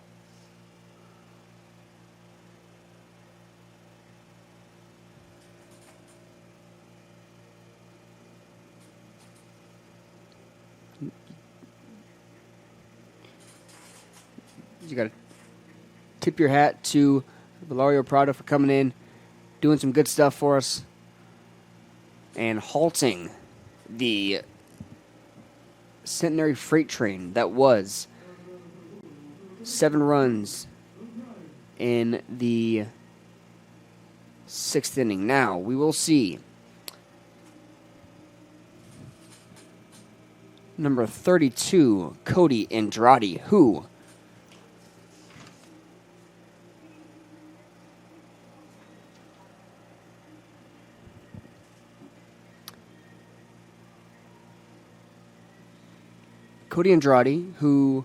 is second in ERA for the Bulldogs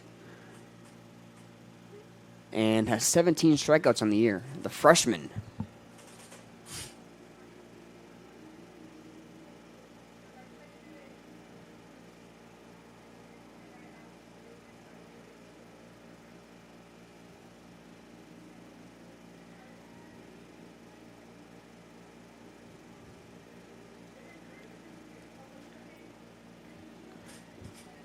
Number 32, Cody Andrade, comes into today third in the SCAC with 4 saves. He closed out our first game, hoping to do the same here, hopefully with a win. We see number 2, Aaron Gillum, up to the plate with 1 out and runners on first and second base.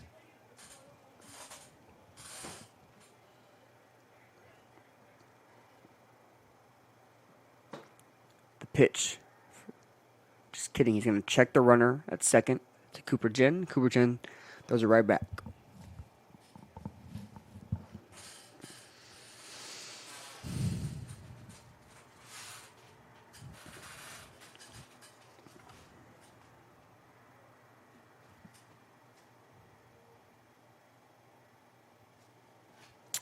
as Gillum watches strike one down the middle.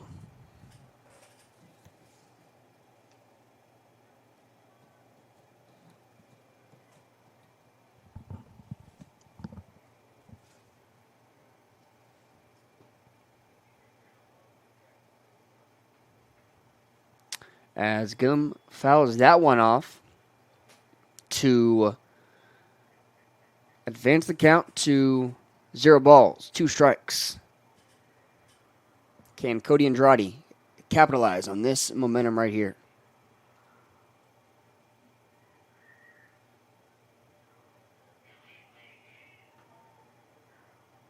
The pitch just low and outside for 1 ball, 2 strikes.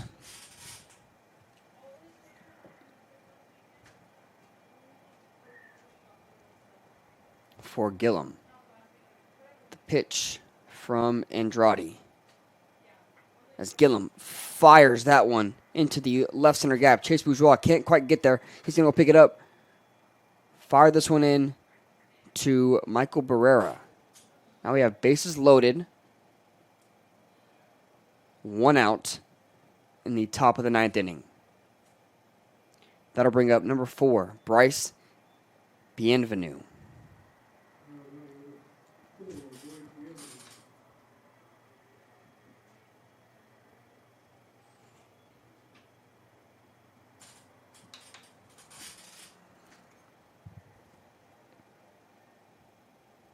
The pitch from Andrade. Called strike 1 on Bienvenu.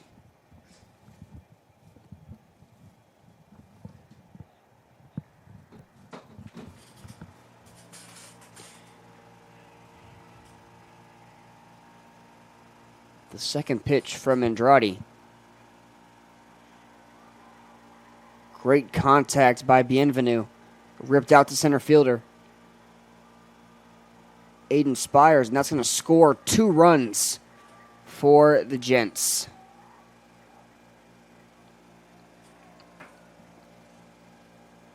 So that'll push Aaron Gillum to third, and Bryce Bienvenu with a double, scoring 2 runs for the Gents, pushing that lead to 9-6.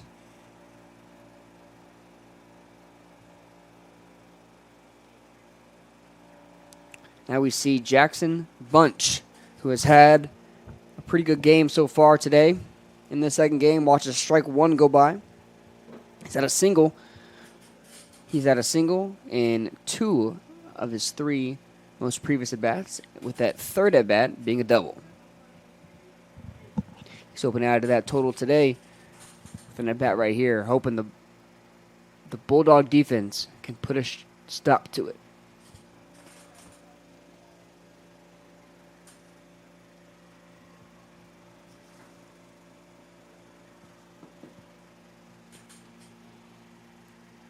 One ball, 1 strike for Jackson Bunch as Andrade deals. Shows bunt. Gillum out running. We're in a pickle.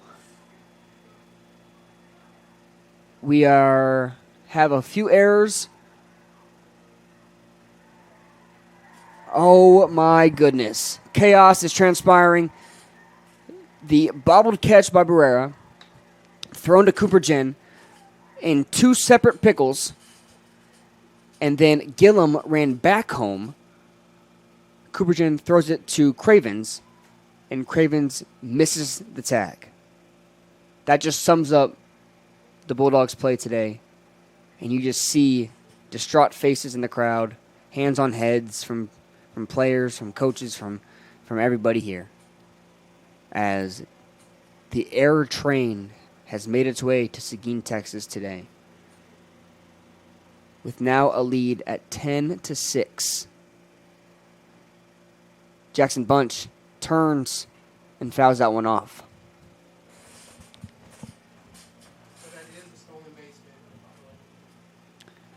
So we just got confirmation from our sports information director, Bryce Hayes, that sequence that you just saw is a stolen base by number 2, Aaron Gillum, who was on third base.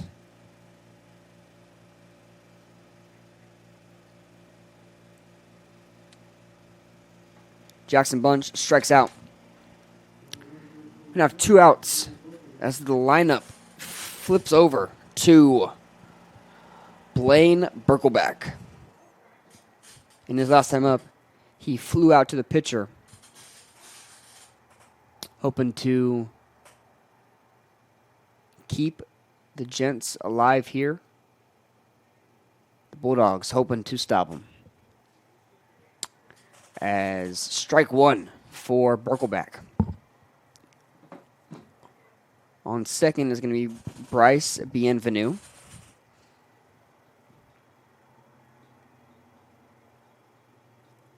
The pitch from Andrade. Just outside. Good stop by Cravens.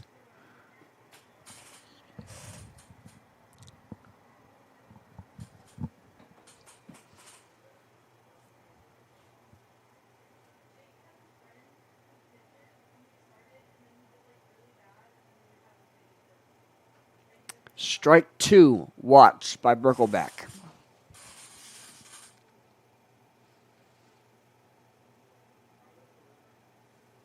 One ball, 2 strikes, 2 outs for the Bulldogs. Cody Andrade hoping to end it here. Ground ball to Cooper Jen. Cooper Jen to Adam Peavy. That'll end the top of the 9th, but not before the Gents can get 3 more runs. The score is currently 10-6, but the Bulldogs aren't out yet. They still got hope. We'll see if they can do it when we come back.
And welcome back to the bottom of the 9th inning.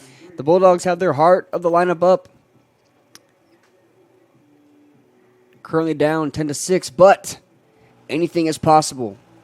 And the Bulldogs believe that as Braden Sprenzel struts up to the plate, looking to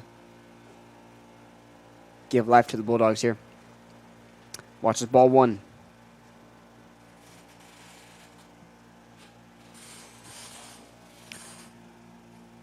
Pitch from Martin. Sprenzel fouls it back to us.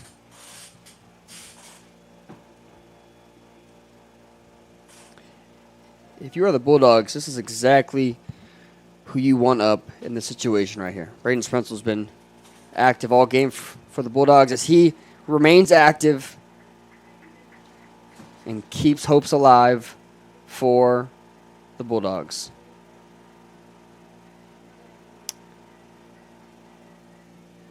Now we'll see a pinch runner, the same pinch runner that we saw in the first game when the Bulldogs were in the situation.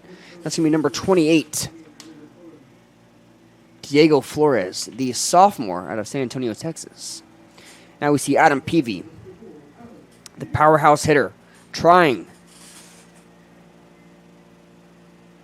to put one out there for the Bulldogs.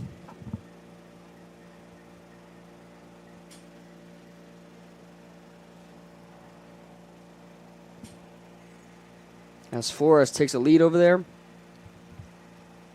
Martin checks him. Deals to Peavy. Peavy. Watch the strike 1.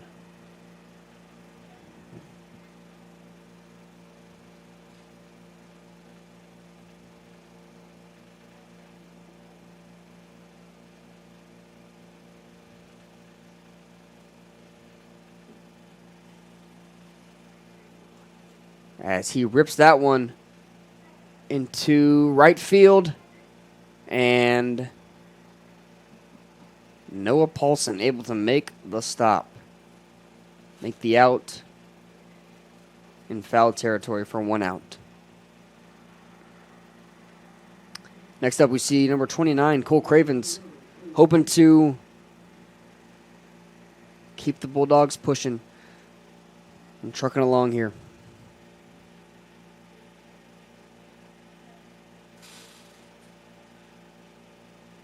As Martin checks Flores over there at first base with 1 out in the bottom of the 9th inning.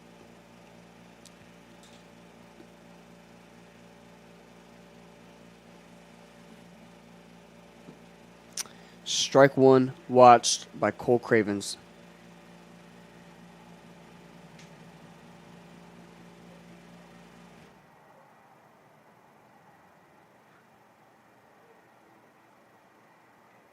As he fouls that one back to stay alive for the Bulldogs.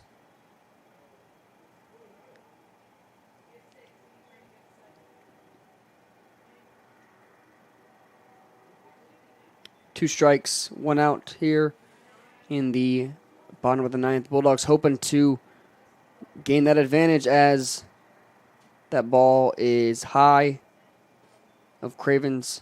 Ball 1. Catcher thought he was going to throw to first, end up pump faking it. 1 ball, 2 strikes. The pitch from Martin. Cravens. Fly out to Paulson in right field. Now we're going to see a pinch hitter. Number 5, Tyler Helpenstill. One of the Helpenstill twins.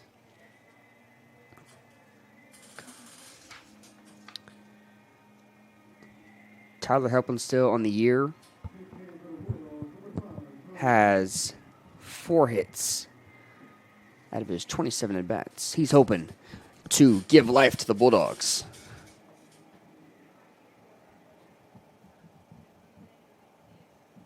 Coach Kyle Palmer has a lot of faith in Mr. Helpenstill. 2 outs here as he watches ball 1.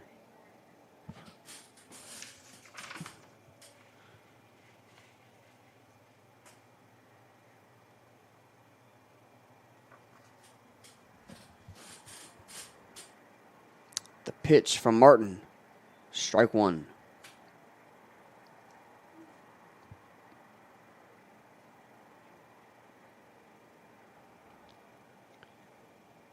Still got Flores over there at first base. Takes a hefty lead. 2 outs. The pitch from Martin.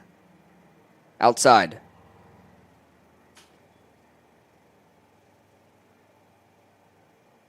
Two balls, 1 strike. For Mr. Helpenstill. As he flies one into right field. And it's 3 outs to Noah Paulson. Unfortunately, that's going to be all she wrote today, fellas. The Bulldogs fall short. Just a tad. They didn't lose, they just ran out of time. After a 7-score inning in the 6th inning by the Centenary Gents. The Centenary Gents won the first 2 games today and will play a 3rd game against the Bulldogs tomorrow.